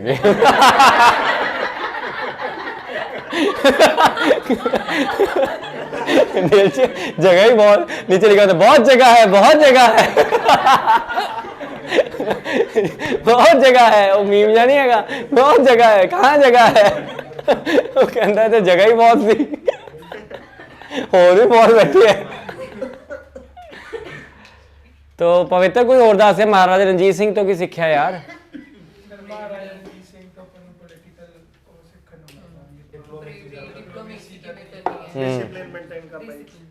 डिसिप्लिन, डिप्लोमेसी, इंस्टीट्यूशन बिल्डर सी वो है ना, सिंगल हैंडेडली इंस्टीट्यूशन बनाया, डिसिप्लिन उन्ना सीगा, वॉर मतलब जंगा किवें लड़नियां है। दुनिया के सब तो तकड़े जिहड़ी राज सीगा, सब तो तगड़ा राज दुनिया का, इंडिया का नहीं दुनिया का, जब ब्रिटिश है ना, जिन्हों ने नपोलियन बोनापार्टे नूं नहीं छड्डिया सी, जो कि आपदे विच एक बहुत वड्डी परसनैलिटी सी, जिन्हें टिपू सुल्तान नूं नहीं छड्डिया सीगा, जो आपदे विच एक बहुत वड्डा नाम सीगा, जिन्हें मराठास जिहड़े मतलब पेशवा ये तगड़े रूलर सीगे, जिहड़े मतलब खड़दे नहीं सी किसी दे सामने, है ना, गुरीला वॉरफेयर दे चैंपीयन सीगे, ਤੇ ਉਸ ਦੌਰਾਨ ਇੱਕ ਇਹੋ ਜਿਹਾ ਬੰਦਾ ਸੀਗਾ ਜਿਹਦੇ ਤੇ ਮਤਲਬ ਹੈ ਨਾ ਆਕੂਪਾਈ ਕਰਨ ਦੇ ਤੇ ਵੀ ਪਹਿਲਾਂ 2 ਵਾਰੀ ਸੋਚਦੇ ਸੀਗੇ ਇਹ ਕਿ ਕਰੀਏ ਕਿ ਨਾ ਕਰੀਏ, ਕਰੀਏ ਕਿ ਨਾ ਕਰੀਏ, ਹੈ ਨਾ। ਹਾਂ, ਇਹ ਇਸ ਲੈਵਲ ਦੀ ਪਰਸਨੈਲਿਟੀ ਸੀ ਮਹਾਰਾਜਾ ਰਣਜੀਤ ਸਿੰਘ ਜੀ ਦੀ। ਮਹਾਰਾਜਾ ਰਣਜੀਤ ਸਿੰਘ ਪੋਲੀਟੀਕਲੀ ਕਹਿ ਲਓ ਉਹਨਾਂ ਨੇ ਆਰਮੀ ਦਾ ਇੰਸਟੀਟਿਊਸ਼ਨ ਬਣਾਇਆ, ਬਸ ਇੱਕ ਉਹਨਾਂ ਦੀ ਪ੍ਰੋਬਲਮ ਰਹੀ ਕਿ ਇਹ ਪ੍ਰੋਬਲਮ ਉਹਨਾਂ ਦੀ ਨਹੀਂ ਹੁੰਦੀ, ਇਹ ਪ੍ਰੋਬਲਮ ਸਭ ਦੀ ਹੁੰਦੀ ਹੈ। ਇਹ ਪ੍ਰੋਬਲਮ ਹੈ ਕਿ ਜਦੋਂ ਤੁਸੀਂ ਆਪਦੇ ਪ੍ਰੋਫੈਸ਼ਨ ਤੇ ਫੋਕਸ ਬਹੁਤ ਜ਼ਿਆਦਾ ਕਰਦੇ ਹੋ, ਜਦੋਂ ਆਪਣੇ ਚੀਜ਼ਾਂ ਆਪਦੇ ਪੋਲੀਟੀਕਲ ਤੇ ਬਹੁਤ ਜ਼ਿਆਦਾ ਫੋਕਸ ਕਰਦੇ ਹੋ ਤਾਂ ਆਪਦੀ ਫੈਮਿਲੀ ਤੇ ਫੋਕਸ ਨਹੀਂ ਕਰ ਪਾਉਂਦੇ। ਬੈਲੈਂਸ ਬਣਾਉਣਾ ਬੜਾ ਜ਼ਰੂਰੀ ਹੈ। ਤੇ ਪਿੱਛੇ ਕੀ ਹੁੰਦਾ, ਫੈਮਿਲੀ ਜਿਹੜੀ ਹੈ ਉਹ ਵਿਗੜ ਜਾਂਦੀ ਹੈ ਸਾਰੀ, ਹੈ ਨਾ। ਪਿੱਛੇ ਉਹ ਸਾਰਾ ਸਿਸਟਮ ਵਿਗੜ ਜਾਂਦਾ ਹੈ। ਤੋ ਇਹਦੇ ਵਿੱਚ ਕੁਝ ਕੀਟਾਣੂ ਵੀ ਇਕੱਠੇ ਹੁੰਦੇ ਹੈ ਜਿਹੜੇ ਤੁਹਾਡੇ ਨਾਲ ਰਹਿੰਦੇ ਆ ਸਾਰੀ ਉਮਰ, ਧਿਆਨ ਸਿੰਘ ਵਰਗੇ, ਲੇਕਿਨ ਅੰਦਰ ਖਾਤੇ ਇਹੀ ਲੱਭਦੇ ਰਹਿੰਦੇ ਕਿ ਕਦੋਂ ਇਹ ਮਰੂਗਾ ਤੇ ਕਦੋਂ ਮਾਹੌਲ ਬਣੂਗਾ। ਸਭ ਤੋਂ ਪਹਿਲਾ ਜਿਹੜਾ ਜੁਰਮ, ਜਿਹੜਾ ਸਭ ਤੋਂ ਮੇਨ ਜੁਰਮ ਜਿਹੜਾ ਮੈਨੂੰ ਲੱਗਿਆ ਇਸ ਪੂਰੇ ਪ੍ਰੋਸੈਸ 'ਚ, ਸਭ ਤੋਂ ਮੇਨ ਜੁਰਮ ਜਿਹੜਾ ਸੀਗਾ ਉਹ ਸੀਗਾ ਖੜਕ ਸਿੰਘ ਨੂੰ ਜਿਹੜਾ ਸਲੋ ਪੋਇਜ਼ਨ ਦੇ ਕੇ ਮਾਰਿਆ। ਸਰ ਉਹਨਾਂ ਨੇ ਕਹਿੰਦੇ ਮਹਾਰਾਜਾ ਰਣਜੀਤ ਸਿੰਘ ਨੂੰ ਵੀ ਉਹ ਪੋਇਜ਼ਨ ਦਿੱਤਾ ਸੀਗਾ ਇਹ ਗੱਲ ਆਪਾਂ ਵੈਰੀਫਾਈ ਨਹੀਂ ਕਰ ਸਕਦੇ। ਕਹਿੰਦੇ ਉਹ ਮਚਾਂਗਾ ਸੀਗਾ ਜਿਹੜੀਆਂ ਨਾਲ ਪਹਾੜੀ ਉਹ ਸੀ। ਇਹ ਗੱਲਾਂ ਵੈਰੀਫਾਈ ਨਹੀਂ ਕਰ ਸਕਦੇ, ਹਿਸਟੋਰੀਅਨਸ ਹਲੇ ਇਸ ਤੇ ਇੰਨੇ ਹੋ ਨਹੀਂ ਹੈਗੇ। ਲੇਕਿਨ ਖੜਕ ਸਿੰਘ ਨੂੰ ਜਿਹੜਾ ਮਾਰਿਆ ਉਹ ਜ਼ਰੂਰ ਇੱਕ ਸਭ ਤੋਂ ਵੱਡੀ ਗਲਤ ਗੱਲ ਸੀ। ਕਿਉਂ? ਇੱਕ ਮਿੰਟ ਖੜਕ ਸਿੰਘ ਨੂੰ ਮਾਰਿਆ ਕਿਉਂ ਗਲਤ ਗੱਲ ਸੀ? ਕਿਉਂਕਿ ਨਿਹਾਲ ਸਿੰਘ ਇਨਵੋਲਵ ਹੋ ਗਿਆ ਸੀ ਉਹਦੇ ਵਿੱਚ ਧਿਆਨ ਸਿੰਘ ਨਾਲ ਮਿਲ ਕੇ, ਐਂਡ ਪੋਲੀਟੀਕਲ ਮਰਡਰਸ ਕਰਨਾ ਇੱਕ ਐਂ ਹੋ ਗਿਆ ਸੀਗਾ ਕਿ ਨਾਰਮਲ ਗੱਲ ਹੈ। ਕਿਉਂਕਿ ਜਦੋਂ ਇੱਕ ਰਾਜੇ ਨੇ ਆਪਦੇ, ਹੁਣ ਨਿਹਾਲ ਸਿੰਘ ਦਾ ਪਿਓ ਸੀ ਖੜਕ ਸਿੰਘ, ਆਪਦੇ ਪਿਓ ਨੂੰ ਮਾਰਿਆ ਉਹਨੇ, ਚਾਹੇ ਜਿਵੇਂ ਮਰਜ਼ੀ ਮਾਰਿਆ, ਸਲੋ ਪੋਇਜ਼ਨ ਦੇ ਕੇ ਮਾਰਿਆ। ਤਾਂ ਜਦੋਂ ਨਿਹਾਲ ਸਿੰਘ ਨੇ ਦੇ ਪਿਓ ਨੂੰ ਮਾਰਿਆ ਤਾਂ ਧਿਆਨ ਸਿੰਘ ਨੂੰ ਲੱਗਿਆ ਕਿ ਨਿਹਾਲ ਨੂੰ ਮਾਰਨਾ ਕੀ ਔਖਾ ਹੈ ਫਿਰ। ਤੇ ਜਦੋਂ ਧਿਆਨ ਸਿੰਘ ਨੇ ਉਹਨੂੰ ਮਾਰਿਆ ਤਾਂ ਫਿਰ ਚੰਦ ਕੌਰ ਨੂੰ, ਮਤਲਬ ਉਹ ਸਾਰੇ ਸੌਖਾ ਹੀ ਕੰਮ ਹੈ ਤਾਂ ਮਰਡਰ ਕਰਨਾ, ਖੱਜਰ ਮਾਰੋ, ਚਲੋ ਜੀ। ਗੇਮ ਆਫ ਥਰੋਨਸ ਚੱਲ ਰਿਹਾ। ਹਾਂ ਬਈ ਹੁਣ ਦੱਸ। ਬਈ ਉਹ ਅਸਲੀ ਘਰ ਵਾਲੀ ਤਾਂ ਇੱਕ ਵੀ ਨਹੀਂ ਮੱਚੀ ਸੀ ਕਿ ਮੱਚੀ ਸੀ ਕੋਈ? ਮੱਚੀ ਸੀ ਕੀ ਹੁੰਦਾ? ਲੋਹੜੀ ਚੱਲ ਰਹੀ ਹੈ ਕਿ ਆ ਬੀਬਾ ਲੋਹੜੀ ਪਾ ਮੱਚੀ ਨਹੀਂ ਕਹਿੰਦੇ ਧੱਕੇ ਨਾਲ ਨਹੀਂ ਸੀਗਾ, ਆਪੇ ਬੈਠੀਆਂ ਸੀ ਉਹ। ਕਹਿੰਦੇ ਧਿਆਨ ਸਿੰਘ ਨੇ ਸਿੱਟੀਆਂ ਸੀ, ਉਹਨਾਂ ਨੇ ਜ਼ਹਿਰ ਦਿੱਤਾ। ਉਹ ਤਾਂ ਜੋ ਮਰਜ਼ੀ ਹੁਣ ਯਾਰ, ਹਿਸਟੋਰੀਅਨ ਆਪਾਂ ਕਿਹੜਾ ਟਾਈਮ ਮਸ਼ੀਨ 'ਚ ਜਾ ਕੇ ਦੇਖਿਆ ਕਿ ਕੀ ਹੋਇਆ। ਪੋਸੀਬਿਲਿਟੀ ਹੈ, ਮੈਂ ਇਹ ਨਹੀਂ ਕਹਿ ਰਿਹਾ, ਮੈਂ ਇਹਨੂੰ ਰਿਜੈਕਟ ਨਹੀਂ ਕਰ ਰਿਹਾ, ਮੈਂ ਕਹਿ ਰਿਹਾ ਹੋ ਸਕਦਾ ਹੈ। ਹਿਸਟੋਰੀਅਨਸ ਡਿਵਾਈਡਡ ਹੈ। ਇਹ ਵੀ ਮਤਲਬ ਇਹ ਵੀ ਇੰਨਾ ਵੀ ਨਹੀਂ ਹੋ ਸਕਦਾ ਕਿ ਧਿਆਨ ਸਿੰਘ ਜ਼ਬਰਦਸਤੀ ਚੱਲ ਚੱਲ ਤੂੰ ਕਿਸੇ ਦੇ ਹੱਥ ਦਾ ਨਹੀਂ ਖਾਣਾ ਚਾਹੀਦਾ, ਕਿਉਂਕਿ ਜ਼ਿਆਦਾਤਰ ਸਾਰਿਆਂ ਨੂੰ ਪੋਇਜ਼ਨ ਜਾਂ ਕੁਝ ਨਾ ਕੁਝ ਦਿੱਤਾ ਹੈ ਵੀ ਇਹ ਵੀ ਹੈ, ਧਿਆਨ ਰੱਖਣਾ ਚਾਹੀਦਾ। ਇਹਨੇ ਦੇਖੋ ਪੰਮੇ ਦੀ ਵਲੌਗ ਵੀ ਦੇਖੋ, ਪੰਮੇ ਦੀ ਮੋਰਲ ਆਫ ਸਟੋਰੀ ਦੇਖੋ। ਪੰਮੇ ਨੇ ਕੀ ਚਿੱਠਾ ਕੱਢਿਆ, ਸੁਣੋ ਧਿਆਨ ਨਾਲ। ਪੰਮਾ ਕਹਿੰਦਾ ਕਿਸੇ ਦੇ ਹੱਥ ਦਾ ਨਹੀਂ ਖਾਣਾ ਚਾਹੀਦਾ ਕਿਉਂਕਿ ਬੰਦਾ ਨਾ ਜ਼ਹਿਰ ਪਾ ਕੇ ਦੇ ਸਕਦਾ। ਪੂਰੀ ਇੰਨਾ ਵੱਡਾ ਸਿਸਟਮ ਸਮਝਾਇਆ ਇਹਨੇ, ਐਮਪਾਇਰ ਬਣਾਏ ਇੰਨੇ, ਆਪਾਂ ਮੁਲਤਾਨ ਮੁਲਰਾਜ ਪਤਾ ਨਹੀਂ ਕੀ ਕੁਛ ਕੀਤਾ। ਪੰਮੇ ਦਾ ਜਿਹੜਾ ਉਹ ਬੇਬੀ ਮਰਿਆ ਹੋਇਆ ਸੀ ਉਹ ਵੀ ਜ਼ਹਿਰ ਹੀ, ਸਾਰਾ ਜ਼ਹਿਰ ਹੀ ਚੱਲੀ ਜਾਂਦਾ। ਜ਼ਹਿਰ, ਸਹੀ ਗੱਲ ਹੈ। ਆਪਦੇ ਹੱਥ ਦਾ ਖਾਣਾ ਚਾਹੀਦਾ, ਸ਼ੁੱਧ ਸਾਤਵਿਕ ਡਾਈਟ ਲੈਣੀ ਚਾਹੀਦੀ ਹੈ ਨਾ। ਜਾ ਕੇ ਸਿੱਧਾ ਮਤਲਬ ਬੰਦਾ ਸਿੱਧਾ ਮੇਰਾ ਖੇਤੀਬਾੜੀ ਵੀ ਆਪ ਆਰਗੈਨਿਕ ਕਰੇ, ਫਿਰ ਉਹਦੇ ਵਿੱਚ ਵੀ ਪੈਸਟੀਸਾਈਡ ਨਾ ਪਾਵੇ, ਕੁਝ ਵੀ ਨਾ, ਮਤਲਬ ਸਾਤਵਿਕ ਡਾਈਟ। ਜਿਹੜੇ ਉਹਨੇ ਵੱਧ ਵਿਆਹ ਕਰਾਏ ਉਹ ਤੋਂ ਆਪਾਂ ਕੁਝ ਨਹੀਂ ਸਿੱਖੇ। ਬਹੁਤ ਜਗ੍ਹਾ ਹੈ, ਬਹੁਤ ਜਗ੍ਹਾ। ਜ਼ਰੂਰੀ ਥੋੜੀ ਹੈ ਕਿ ਸਿਰਫ ਕੁੜੀਆਂ ਦੇ ਦਿਲ 'ਚ ਜਗ੍ਹਾ ਹੁੰਦੀ ਹੈ, ਬੰਦਿਆਂ ਦੇ ਦਿਲ 'ਚ ਬਹੁਤ ਜਗ੍ਹਾ। ਬੀਬੀ ਲੋਕਾਂ ਦੀ ਜਗ੍ਹਾ ਲੱਗੀ ਬੈਠਾ ਹੈ, ਬਹੁਤ ਜਗ੍ਹਾ ਹੈ। ਕਹਾਂ ਜਗ੍ਹਾ ਹੈ ਨਾ, ਬਹੁਤ ਜਗ੍ਹਾ ਹੈ। ਚਲੋ ਹੁਣ ਆਪਾਂ ਅੱਗੇ ਦੇਖਦੇ ਹਾਂ, 10 ਮਿੰਟ ਹੋਰ ਲਗਾਉਂਦੇ ਹਾਂ, ਠੀਕ ਹੈ। ਨੈਕਸਟ ਆ ਜਾਓ, ਹੁਣ ਆ ਜਾਓ ਕੁਛ ਨਾ ਮੂਵਮੈਂਟਸ ਹੈਗੀਆਂ ਜਿਹਨੂੰ ਸੋਸ਼ਲ ਰਿਲੀਜੀਅਸ ਰਿਫਾਰਮ ਮੂਵਮੈਂਟਸ ਕਹਿੰਦੇ ਆ, ਉਹਦੇ ਬਾਰੇ ਆਪਾਂ ਗੱਲ ਕਰਾਂਗੇ। ਦੇਖੋ ਸਭ ਤੋਂ ਪਹਿਲਾਂ ਰਿਵੋਲਟ ਆਫ 1857 ਬਾਰੇ ਥੋੜਾ ਜਿਹਾ ਪਤਾ ਹੋਣਾ ਚਾਹੀਦਾ ਹੈ ਕਿ ਜਿਹੜੀ ਰਿਵੋਲਟ ਆਫ 1857 ਹੋਈ ਸੀ ਉਹਦੇ ਵਿੱਚ ਪੰਜਾਬ ਨੇ ਪਾਰਟਿਸਿਪੇਟ ਨਹੀਂ ਕੀਤਾ ਸੀ। ਇਹਦਾ ਮੇਨ ਕਾਰਨ ਦੋ ਜਾਂ ਤਿੰਨ ਕਾਰਨ ਸੀਗੇ। ਦੇਖੋ ਸਭ ਤੋਂ ਪਹਿਲਾਂ ਜਿਹੜਾ ਮੇਨ ਕਾਰਨ ਇਹ ਸੀਗਾ,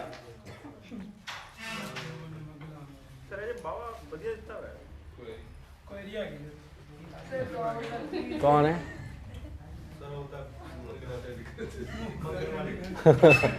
ਯਾਰ, ਤੁਸੀਂ ਐ ਗਰੀਬ ਦੀ ਐ ਨਹੀਂ ਕਰਨੀ। ਗੰਦੇ ਲੋਕ ਖੜੇ ਹੋ ਗਏ, ਹੁਣ ਬਹਿ ਜਾਓ।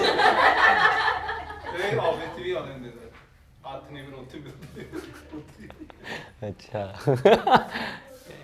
ये स्टर्लिंग रिजर्व ते ਇਹਨਾਂ ਨੂੰ ਜੀਕੇ ਚੈੱਕ ਕਰ ਲਓ ਬਹੁਤ मैं नहीं करनी जी ਹੈਗੀ ਹੈ ਸਰ ਤੇ ਅਸੀਂ ਕੀਤੀ ਸੀਗੀ ਬਹਿ ਜਾਓ 2 ਮਿੰਟ ਪੜ੍ਹ ਲਓ 2 ਮਿੰਟ ਆਪਾਂ ਕੰਪਲੀਟ ਕਰੀਏ ਯਾਰ ਪੇਪਰ ਆ ਲੋਕਾਂ ਦੇ ਤੁਹਾਡੇ ਵੀ ਪੇਪਰ ਆਉਣ ਵਾਲੇ ਆ ਆਪਾਂ ਕੰਪਲੀਟ ਕਰੀਏ ਥੋੜਾ ਸੁਣ ਲਓ ਧਿਆਨ ਨਾਲ ਹੁਣ 1857 ਚ ਕਿਉਂ ਨਹੀਂ ਪੰਜਾਬ ਨੇ ਪਾਰਟਿਸਿਪੇਟ ਕੀਤਾ ਇਹਦਾ ਸਭ ਤੋਂ ਵੱਡਾ ਰੀਜ਼ਨ ਇਹੀ ਸੀਗਾ ਕਿ ਜਿਹੜੇ ਬ੍ਰਿਟਿਸ਼ ਕਲੋਨੀਅਲ ਆਫੀਸਰਸ ਜਿਹੜੇ ਸਟੇਸ਼ਨ ਸੀ ਨਾ ਪੰਜਾਬ ਦੇ ਵਿੱਚ ਇਹ ਪੰਜਾਬ 'ਚ ਸਟੇਸ਼ਨ ਹੋ ਗਏ ਸੀ ਇਹਨਾਂ ਨੇ ਨਾ ਨੇਟਿਵ ਰੈਜੀਮੈਂਟਸ ਨੂੰ ਡਿਸਾਰਮ ਕਰਤਾ ਸੀ ਇਹਨਾਂ ਨੇ ਨਾ ਸਿੱਖ ਆਰਮੀ ਦੇ ਵਿੱਚ ਬਹੁਤ ਜ਼ਿਆਦਾ ਚੇਂਜਸ ਲਿਆਏ ਇਹ ਬਹੁਤ ਵੱਡਾ ਰੀਜ਼ਨ ਸੀਗਾ ਐਂਡ ਇਹਨਾਂ ਨੇ ਮਤਲਬ ਜਦੋਂ ਵੀ ਕੋਈ ਰਿਬੈਲੀਅਨ ਦਾ ਨਿਊਜ਼ ਆਇਆ ਤਾਂ ਇਹਨਾਂ ਨੇ ਮਤਲਬ ਡਿਸਆਰਮ ਹੀ ਕਰਤਾ ਸਾਰਿਆਂ ਨੂੰ ਕਿ ਤੁਸੀਂ ਮਤਲਬ ਕੁਝ ਕਰਨਾ ਹੀ ਨਹੀਂ ਹੈ ਜਦੋਂ ਹੁਣ ਅਸਲੇ ਹੀ ਨਹੀਂ ਹੈਗੇ ਹੈ ਨਾ ਜਦੋਂ ਕੋਈ ਅਸਲੇ ਹੀ ਨਹੀਂ ਹੈਗੇ ਫਿਰ ਤੁਸੀਂ ਕਿਵੇਂ ਮੈਨੇਜ ਕਰੋਗੇ ਚੀਜ਼ਾਂ ਨੂੰ ਤਾਂ ਇਹ ਬਹੁਤ ਵੱਡਾ ਪ੍ਰੋਬਲਮ ਜਿਹੜਾ ਦੇਖਣ ਨੂੰ ਮਿਲਿਆ ਸੋ ਡਿਸਆਰਮ ਦ ਨੇਟਿਵ ਰੈਜੀਮੈਂਟਸ ਦੂਸਰਾ ਮੇਨ ਕਾਰਨ ਇਹ ਸੀਗਾ ਕਿ ਐਰਿਸਟੋਕ੍ਰੇਸੀ ਜਿਹੜੀ ਸੀਗੀ ਮਾੜੀ ਮੋਟੀ ਜਿਹੜੀ ਬਚੀ ਸੀਗੀ ਉਹ ਸਾਰੇ ਦੀ ਸਾਰੀ ਅੰਗਰੇਜ਼ਾਂ ਦੇ ਨਾਲ ਮਿਲ ਗਈ ਸੀ ਆ ਦੇਖੋ ਲਾਲ ਸਿੰਘ ਗੁਲਾਬ ਸਿੰਘ ਇਹ ਸਾਰੇ ਮਿਲੇ ਤਾਂ ਹੋਏ ਠੀਕ ਹੈ ਇਹ ਰੀਜ਼ਨ ਸੀਗਾ ਪੰਜਾਬ ਦੇ ਵਿੱਚ ਇੱਕ ਪੀਜ਼ੈਂਟ ਮੂਵਮੈਂਟ ਹੁੰਦੀ ਹੈ 1907 ਦੇ ਵਿੱਚ ਲਿਖ ਲਓ ਪਗੜੀ ਸੰਭਾਲ ਜੱਟਾ ਗਾਣਾ ਬੜਾ ਫੇਮਸ ਹੁੰਦਾ ਹੈ ਤੇ ਇਹ ਮੂਵਮੈਂਟ ਦਾ ਮੇਨ ਰੀਜ਼ਨ ਇਹੀ ਸੀਗਾ ਕਿ ਇੱਕ ਕਾਨੂੰਨ ਪਾਸ ਕੀਤਾ ਸੀ ਅੰਗਰੇਜ਼ੀ ਹਕੂਮਤ ਨੇ 1903-4 ਦੇ ਵਿੱਚ ਜਿਹਨੂੰ ਲੈਂਡ ਏਲੀਏਨੇਸ਼ਨ ਐਕਟ ਕਿਹਾ ਜਾਂਦਾ ਹੈ ਇਹ ਲੈਂਡ ਏਲੀਏਨੇਸ਼ਨ ਐਕਟ ਦੇ ਅੰਡਰ ਇਹ ਸੀਗਾ ਕਿ ਜੇ ਤੁਸੀਂ ਆਪਦਾ ਟੈਕਸ ਨਹੀਂ ਦਿੰਦੇ ਨਾ ਸਰਕਾਰ ਨੂੰ ਉਦੋਂ ਟੈਕਸ ਲੈਂਦੀ ਹੁੰਦੀ ਸੀ ਸਰਕਾਰ ਸੋ ਜੇ ਟੈਕਸ ਨਹੀਂ ਦਿੰਦੇ ਨਾ ਟਾਈਮ ਤੇ ਤਾਂ ਤੁਹਾਡੀ ਜ਼ਮੀਨ ਹੜਪ ਕੇ ਜਿਹੜੀ ਹੈ ਸਰਕਾਰੀ ਪ੍ਰਾਪਰਟੀ ਬਣਾ ਲੈਂਦੀ ਸੀਗੀ ਸਰਕਾਰ ਤੋਂ ਇਹਦੇ ਖਿਲਾਫ ਅੰਗਰੇਜ਼ਾਂ ਦੇ ਖਿਲਾਫ 1906-7 ਦੇ ਵਿੱਚ ਅਜੀਤ ਸਿੰਘ ਜੋ ਭਗਤ ਸਿੰਘ ਦੇ ਚਾਚਾ ਸੀ ਬਨਕੇ ਦਿਆਲ ਤੇ ਇਦਾਂ ਦੇ ਹੋਰ ਵੀ 3-4 ਲੋਕ ਸੀਗੇ ਜਿਹੜੇ ਇਨਵੋਲਵ ਸੀਗੇ ਐਂਡ ਪਗੜੀ ਸੰਭਾਲ ਜੱਟਾ ਸੁਣਿਆ ਤੁਸੀਂ ਇਹ ਗਾਣਾ ਕਿਸਾਨ ਅੰਦੋਲਨ 'ਚ ਵੀ ਬੜਾ ਫੇਮਸ ਹੋਇਆ ਸੀਗਾ ਤਾਂ ਉਹ ਬੇਸਿਕਲੀ ਪਗੜੀ ਕੀ ਹੈ ਨਾ it is respect Maharaja Ranjit Singh ਨੇ ਫਤਿਹ ਸਿੰਘ ਨਾਲ ਪਗੜੀ ਐਕਸਚੇਂਜ ਕੀਤੀ ਸੀਗੀ ਰਿਸਪੈਕਟ ਸੀਗੀ ਤਾਂ ਪਗੜੀ ਜ਼ਮੀਨ ਪਗੜੀ ਹੈ ਜ਼ਮੀਨ ਵੀ ਰਿਸਪੈਕਟ ਹੈ ਤੁਹਾਡੀ ਹੈ ਨਾ ਤਾਂ ਜਿਵੇਂ ਆਲਣਾ ਹੈ ਨਾ ਆਲਣਾ ਬੇਸਿਕਲੀ ਕੀ ਹੈ ਕੀ ਆਲਣਾ ਕੀ ਆਲਣਾ ਘਰ ਹੈ ਨਾ ਤੇ ਕਿਸੇ ਦੀ ਉਹਦਾ ਚਿੜੀ ਦਾ ਤਾਂ ਜੇ ਤੁਸੀਂ ਉਹਦਾ ਆਲਣਾ ਲੈ ਲਓ ਤਾਂ ਯਾਰ ਉਹ ਕਿੱਥੇ ਜਾਊਗਾ ਸੋ ਉਹ ਚੀਜ਼ ਹੈ ਬੇਸਿਕਲੀ ਤਾਂ ਲੈਂਡ ਏਲੀਏਨੇ ਚਿੜੀ ਦਾ ਆਲਣਾ ਲਿਆ ਜਾ ਰਿਹਾ ਸੀਗਾ ਤਾਂ ਫਿਰ ਚਿੜੀ ਨੇ ਤਾਂ ਚੀਂ ਕਰਨੀ ਹੈ ਨਾ तो that was the basic idea तो की होया जी ये की होया ये मूवमेंट हुई फिर कुछ सोशल रिलीजियस मूवमेंट है जिवें निरंकारी मूवमेंट लिख लो सिंह सभा मूवमेंट ठीक है कुक्का मूवमेंट ठीक है इन्ना करांगे आप बस निरंकारी सिंह सभा ते कुक्का ये 3 करांगे उहदे बाद है श्रोमणी अकाली दल कल करांगे कल निरंकारी मूवमेंट पहला आ जाओ ਜਿਹੜਾ ਦੇਖੋ ਮੈਂ ਇੱਕ ਤੁਹਾਨੂੰ ਗੱਲ ਦੱਸਦਾ ਬੜਾ ਇੰਪੋਰਟੈਂਟ ਹੈ ਇਹ ਚੀਜ਼ ਸੁਣ ਲਓ ਧਿਆਨ ਨਾਲ ਇਹ ਥੋੜਾ ਜਿਹਾ ਅੱਜ ਦੇ ਦੌਰ ਲਈ ਵੀ ਬੜਾ ਜ਼ਰੂਰੀ ਹੈ ਦੇਖੋ ਜਦੋਂ 1980 70 75 76 ਦੇ ਅਰਾਊਂਡ ਭਿੰਡਰਾਂਵਾਲਾ ਪੰਜਾਬ ਦੇ ਵਿੱਚ ਬਹੁਤ ਐਕਟਿਵ ਨਹੀਂ ਸੀਗਾ ਉਦੋਂ ਹੌਲੀ ਹੌਲੀ ਕਰਕੇ ਉਹਦੀ ਐਕਟੀਵਿਟੀ ਜਦੋਂ ਵਧਣ ਲੱਗੀ ਤਾਂ ਉਹਨੇ ਕੀ ਕੀਤਾ ਉਹਨੇ ਬਿਫੋਰ ਹੀ decided to launch this entire movement he started to attack those people who they believed that they are traitors of the religion ਜਿਵੇਂ ਕਹਿੰਦੇ ਨੇ ਨਾ ਸਿੱਖ ਸਿਰੋਂ ਜਾਂ ਤਾਂ ਬਾਗੀ ਹੋ ਸਕਦੇ ਤੇ ਜਾਂ ਫਿਰ ਨਾ ਮਤਲਬ ਸਪੋਰਟ ਕਰ ਸਕਦੇ ਵਿੱਚ ਵਾਲੇ ਨਹੀਂ ਹੋ ਸਕਦੇ ਹੈ ਨਾ ਤੋ ਨਿਰੰਕਾਰੀ ਇੱਕ ਇਹ ਜਿਹਾ ਹੋਇਆ ਸੈਕਟ ਹੈ ਆਪਣੇ ਪੰਜਾਬ ਦੇ ਵਿੱਚ ਜਿਨ੍ਹਾਂ ਦੇ ਖਿਲਾਫ ਫੰਡਾਮੈਂਟਲਿਸਟ ਸਿੱਖ ਜਿਹੜੇ ਹੈਗੇ ਆ ਉਹ ਮਤਲਬ ਆਡਸ 'ਚ ਰਹਿੰਦੇ ਆ ਸਮਝ ਰਹੇ ਪਵਿੱਤਰ ਤੇ ਉਹਦੇ ਵਿੱਚ ਇਹਦਾ ਰੀਜ਼ਨ ਇਹ ਹੈ ਕਿ ਜਿਹੜੇ ਨਿਰੰਕਾਰੀਜ਼ ਹੈ ਇਹ ਬਿਲੀਵ ਕਰਦੇ ਹੈ ਕਿ ਗੁਰੂ ਗ੍ਰੰਥ ਸਾਹਿਬ ਜਿਹੜੀ ਗੁਰੂ ਗੋਬਿੰਦ ਸਿੰਘ ਜੀ ਦੀ ਗ੍ਰੰਥ ਸਾਹਿਬ ਹੈ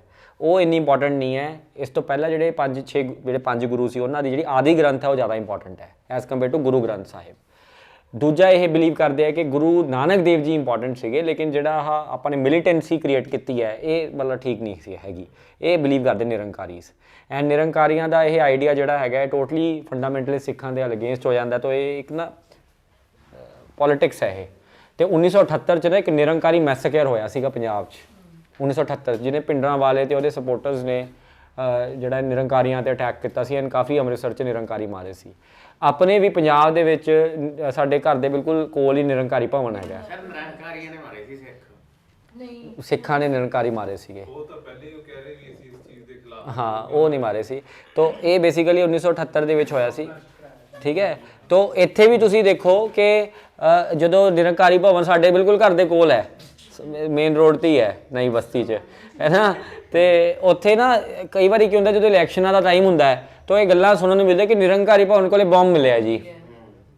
ਬਥੇਰੀ ਵਾਰੀ ਹੋਇਆ ਸਾਡੇ ਉੱਥੇ ਆਏ ਬਲੌਕ ਕਰਕੇ ਅੱਗੇ ਨਹੀਂ ਜਾ ਸਕਦੇ ਤੁਸੀਂ, ਤੇ ਬੰਬ ਮਿਲਦਾ। ਮੈਂ ਬਹੁਤ ਵਾਰੀ ਆਦੇ ਘਰੇ ਹੋਰ ਰੂਟਾਂ ਦੇ ਥਰੂ ਗਿਆ, ਹੈ ਨਾ, ਕਿਉਂਕਿ ਹਰ ਵਾਰੀ ਆਇਆ ਬੰਬ ਮਿਲਿਆ ਜੀ ਉੱਥੇ, ਬੰਬ ਮਿਲਿਆ। ਜਦੋਂ ਹੁਣ ਉੱਥੇ ਬਲੌਕ ਕਰ ਦਿੰਦੇ ਆਪਾਂ ਹੀ ਕਹਿ ਦਿੰਦੇ ਬੰਬ ਮਿਲਿਆ ਉੱਥੇ। ਤੁਹਾਨੂੰ ਕਿਵੇਂ ਪਤਾ, ਤੁਸੀਂ ਰੱਖਿਆ ਸੀ। ਤਾਂ ਇਹ ਬੜਾ ਕੰਪਲਿਕੇਟਿਡ ਸਟਫ ਹੈ ਨਾ। ਇਹ ਮਤਲਬ ਸੈਕਟ ਬਣ ਗਿਆ, ਮਤਲਬ ਤੁਸੀਂ ਹਰ ਧਰਮ 'ਚ ਹੀ ਹੈ, ਸ਼ੀਆ ਤੇ ਸੁੰਨੀ ਹੈ ਮੁਸਲਮਾਨਾਂ 'ਚ ਆਪਸ 'ਚ ਲੜੀ ਜਾਂਦੇ ਹੈ, ਮੁਸਲਮਾਨ ਹੈ ਲੜੀ ਜਾਂਦੇ ਆਪਸ 'ਚ। ਕੈਥੋਲਿਕਸ ਸੀਗੇ, ਰੋਮਨ ਕੈਥੋਲਿਕਸ ਤੇ ਪ੍ਰੋਟੈਸਟੈਂਟ ਕ੍ਰਿਸਚੀਅਨਿਟੀ ਸਿਰ ਵੱਢ ਕੇ ਕਮਲੇ ਹੋ ਗਏ ਇੱਕ ਦੂਜੇ ਦੇ, ਠੀਕ ਹੈ। ਜੰਗਾਂ ਲੜ ਲੀਆਂ, ਕਰੂਸੇਡਸ ਦੀਆਂ ਬੈਟਲ, ਪਤਾ ਨਹੀਂ ਕੀ ਕੁਛ ਇਹਨਾਂ ਨੇ ਲੜੇ। ਧਰਮ ਨੂੰ ਕਿਸੇ ਨੂੰ ਫੋਲੋ ਨਹੀਂ ਕਰਨਾ ਚਾਹੀਦਾ, ਮਾੜਾ ਹੀ ਕਰਨਾ। ਨਹੀਂ ਮੈਂ ਕੁਛ ਨਹੀਂ ਕਹਿੰਦਾ, ਇਹ ਤੁਸੀਂ ਮੈਂ I am giving your facts, I am not giving opinions, ਸਹੀ ਗੱਲ ਦਾ ਕੀ ਪਤਾ। ਹੈ ਨਾ। ਸਹੀ ਗੱਲ ਤਾਂ ਰਾਤ ਨੂੰ ਤੁਹਾਨੂੰ 8:30 ਵਜੇ ਤੋਂ ਬਾਅਦ ਪਤਾ ਲੱਗਦਾ ਜਦੋਂ। ਠੀਕ ਹੈ, ਤਾਂ ਇਹ ਚੀਜ਼ਾਂ ਜਿਹੜੀਆਂ ਹੈਗੀਆਂ ਉਦੋਂ ਆਉਂਦੀਆਂ, ਤੇ ਸਮਝੋ ਧਿਆਨ ਨਾਲ। ਤਾਂ ਆਈਡੀਆ ਕੀ ਹੈ, ਲੌਜਿਕ ਸਮਝੋ, ਬਹੁਤ ਸਿੰਪਲ ਹੈ ਯਾਰ, ਬੋਲ ਲੈਣ ਦਿਓ। ਧਰਮ ਦੇ ਵਿੱਚ ਵੀ ਆਪ ਡਿਵੀਜ਼ਨਸ ਹੈਗੀਆਂ, ਸੈਕਟ 'ਚ ਡਿਵੀਜ਼ਨਸ ਹੈਗੀਆਂ, ਸੈਕਟ ਬਣ ਜਾਂਦੇ ਆ। ਉਵੇਂ ਸਿੱਖ ਰਿਲੀਜਨ 'ਚ ਵੀ ਆਈ ਅਲੱਗ-ਅਲੱਗ ਸੈਕਟ ਬਣ ਗਏ। ਤਾਂ ਪਹਿਲਾ ਸੈਕਟ ਜਿਹੜਾ ਆਪਾਂ ਪੜ੍ਹ ਰਹੇ ਹਾਂ ਉਹ ਪੜ੍ਹ ਰਹੇ ਨਿਰੰਕਾਰੀ ਮੂਵਮੈਂਟ। ਐਂਡ ਤੁਹਾਨੂੰ ਇਹ ਬਿਲਕੁਲ ਕਲੀਅਰ ਹੋਣਾ ਚਾਹੀਦਾ ਕਿ ਕੌਣ ਇਹਦੇ ਫਾਊਂਡਰ ਸੀਗੇ। ਫਾਊਂਡਰ ਦਾ ਨਾਮ ਹੈਗਾ ਬਾਬਾ ਦਿਆਲ ਦਾਸ। ਇਹ ਕੁਐਸਚਨ ਹਜ਼ਾਰ ਵਾਰੀ ਪੇਪਰਾਂ 'ਚ ਪੁੱਛਿਆ ਜਾਂਦਾ ਹੈ ਕਿ ਨਿਰੰਕਾਰੀ ਫਾਊਂਡਰ ਕੌਣ ਸੀ, ਬਾਬਾ ਦਿਆਲ ਦਾਸ।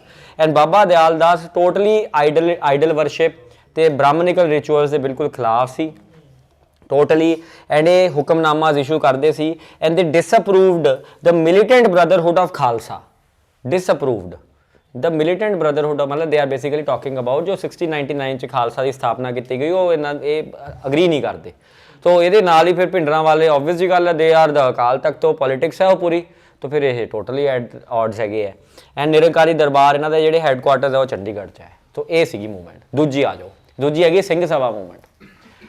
हुण तुसीं देखो बठिंडा दे विच आपां चौंकां दे, इत्थे चौंक दे जदों आह चौंक हो गया, उधर चौंक हो गया, इधर तीन चार चौंक, फौजी चौंक, घोड़ा चौंक, इत्थे एक एड्डा वड्डा पोस्टर ला रखे तो एक बंदा उत्थे ऐ खड़ा है तो मसीही लिखिया हुआ उहदे ते ऐ करके, देखिया तुसीं?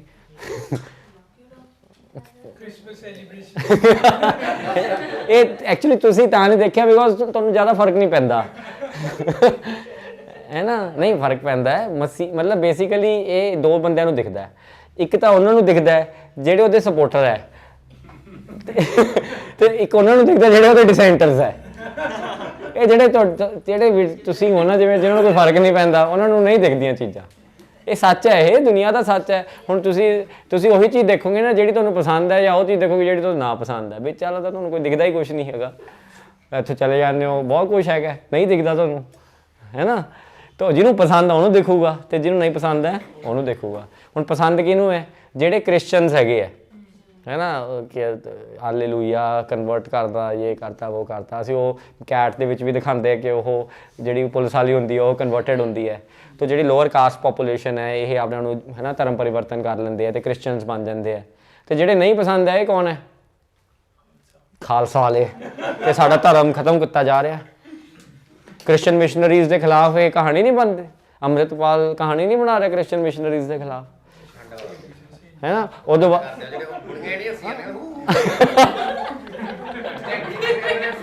सही कह रहे, ਦੁਬਾਰਾ नहीं निकलता, एक बार निकलता होंगे, वन टाइम परफॉर्मेंस होंगी है, ऐ बार बार करी जाओ।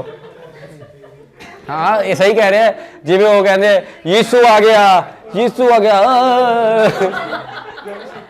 हसना नहीं चाहिए है यार। आ वीडियो पब्लिक नहीं होगी, ठीक है, इनू अनलिस्टेड पावांगे आपां।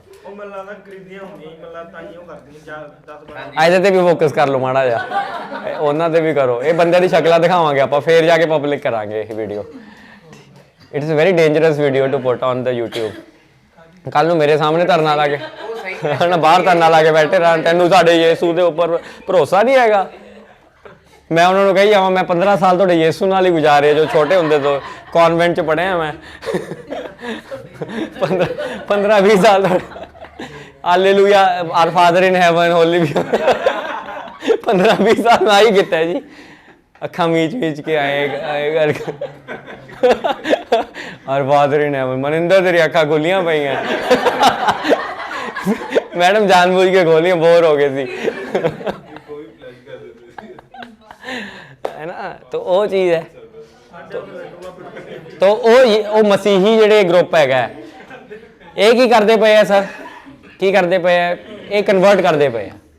ਇਹਨਾਂ ਦਾ ਕੰਮ ਹੈਗਾ ਧਰਮ ਪਰਿਵਰਤਨ ਕਰਨਾ। ਇਹਦੇ ਪਿੱਛੇ ਵੀ ਪੋਲਿਟਿਕਸ ਹੈਗੀ ਹੈ ਬਹੁਤ ਜ਼ਬਰਦਸਤ। ਪੋਲਿਟਿਕਸ ਹੈ, ਰਿਲੀਜਨ ਨੂੰ ਹੈ ਪਲਾਨ ਹੈ, ਰਿਲੀਜਨ ਪੋਲਿਟਿਕਸ ਹੀ ਹੈ, ਹੋਰ ਕੀ ਹੈ। ਕ੍ਰਿਸਚਨ ਮਿਸ਼ਨਰੀਜ਼ ਜਿਹੜੇ ਆ ਪੋਲਿਟਿਕਸ ਹੈ, ਇਹ ਲੋਅਰ ਕਾਸਟ ਦੀਆਂ ਵੋਟਾਂ ਲੈਣੀਆਂ, ਕੱਲ ਨੂੰ ਕਹਾਣੀਆਂ ਬਣਾਉਣ, ਇਹ ਸਾਰੀ ਮਤਲਬ ਪੂਰਾ ਹਰ ਗੰਦ ਹੈ ਯਾਰ, ਸਭ ਕੁਛ ਹੈ। Religion is opium of masses, ਇਹ ਗੰਦ ਭਰਿਆ ਪੂਰਾ। ਸੋ ਓਬਵੀਅਸ ਜੀ ਗੱਲ ਹੈ, ਇਹਦੇ ਖਿਲਾਫ ਆਵਾਜ਼ ਚੱਕੀ ਜਾਊਗੀ, ਹੈ ਨਾ। ਤਾਂ ਪਿਛਲੀ ਵਾਰੀ ਕੀ ਸੀਗਾ, ਅੰਮ੍ਰਿਤਪਾਲ ਨਹੀਂ ਸੀਗਾ, ਪਿੰਡਰਾਲਾ ਸੀ, ਪਿੰਡਰਾਲਾ ਨੇ ਕਿਹਦੇ ਖਿਲਾਫ ਆਵਾਜ਼ ਚੱਕੀ, ਨਿਰੰਕਾਰੀਆਂ ਦੇ। ਇਸ ਵਾਰੀ ਇਹ ਕ੍ਰਿਸਚਨ ਮਿਸ਼ਨਰੀਆਂ ਦੇ ਮਗਰ ਪਏ ਹੈ ਕਿ ਇਹਨਾਂ ਨੂੰ ਨਹੀਂ ਛੱਡਦੇ। ਇਹਨਾਂ ਨੇ ਬਹੁਤ ਧਰਮ ਪਰਿਵਰਤਨ ਕੀਤੇ ਹੈ ਬੜੇ, ਇਹਨਾਂ ਨੇ ਪੱਟੀ ਪੁੱਟੀ ਬਣਾ ਕੇ ਤੇ ਕੀ ਬਣਾਤਾ, ਗੁਨਸਾਲਵਿਸ ਬਣਾਤਾ, ਤੇ ਹੋਰ ਕੀ ਹੈ ਨਾਮ ਹੁੰਦਾ ਹਰਜਿੰਦਰ, ਹੈ ਨਾ, ਪਿੱਛੇ ਲਗਾ ਦਿੰਦੇ ਹਰਜਿੰਦਰ ਗੁਨਸਾਲਵਿਸ ਇਹੀ ਹੁੰਦਾ ਹੈ ਨਾ। ਮੈਂ ਤੁਹਾਨੂੰ ਦੱਸਾਂ, ਮੈਮ CMC ਲੁਧਿਆਣਾ ਸੀਗੇ ਨਾ, ਉੱਥੇ ਤਾਂ ਸਾਰੀ CMC ਲੁਧਿਆਣਾ ਤਾਂ ਭਰਿਆ ਪਿਆ ਹੈ ਕਨਵਰਟਰਸ ਨਾਲ। CMC ਲੁਧਿਆਣਾ ਕਿਉਂਕਿ ਸੀਟਾਂ ਹੈ, ਤੁਸੀਂ ਅਗਰ ਕ੍ਰਿਸਚਨ ਬਣ ਜਾਂਦੇ ਤਾਂ CMC ਲੁਧਿਆਣਾ 'ਚ 50% ਸੀਟਾਂ ਰਿਜ਼ਰਵ ਹੈ ਫॉर MD ਡਾਕਟਰਸ ਹੈ। ਇਲਾਜ ਲੋਈ ਫ੍ਰੀ, ਉੱਥੇ ਸਾਰੇ ਆਏ ਤੁਰੇ ਫਿਰਦੇ ਆ। ਚਰਚ ਜਮਾ ਨਾਲ ਹੈ ਉੱਥੋਂ ਦੀ, ਸਾਰੇ ਕ੍ਰਿਸਚਨ ਹੀ ਤੁਰੇ ਫਿਰਦੇ ਆ।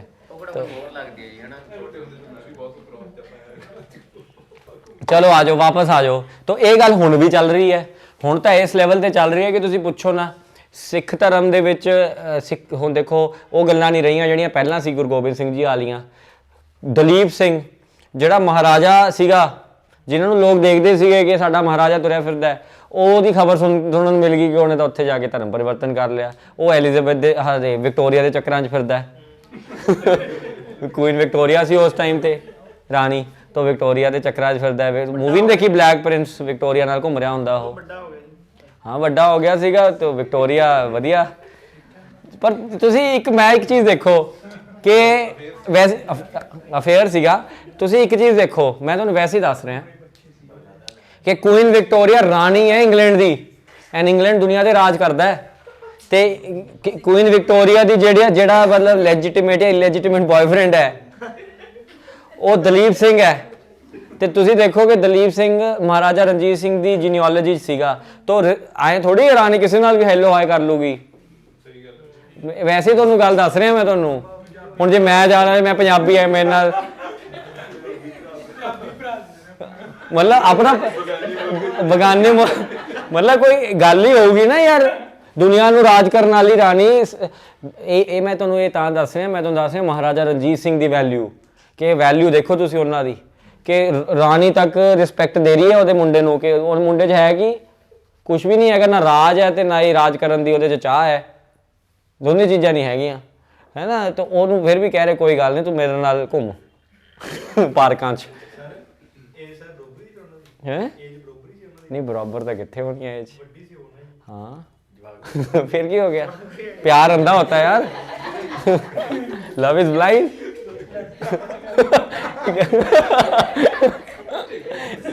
ਉਮਰ ਨਹੀਂ ਦੇਖਦਾ, ਕਾਸਟ ਨਹੀਂ ਦੇਖਦਾ, ਰਿਲੀਜਨ ਨਹੀਂ ਦੇਖਦਾ।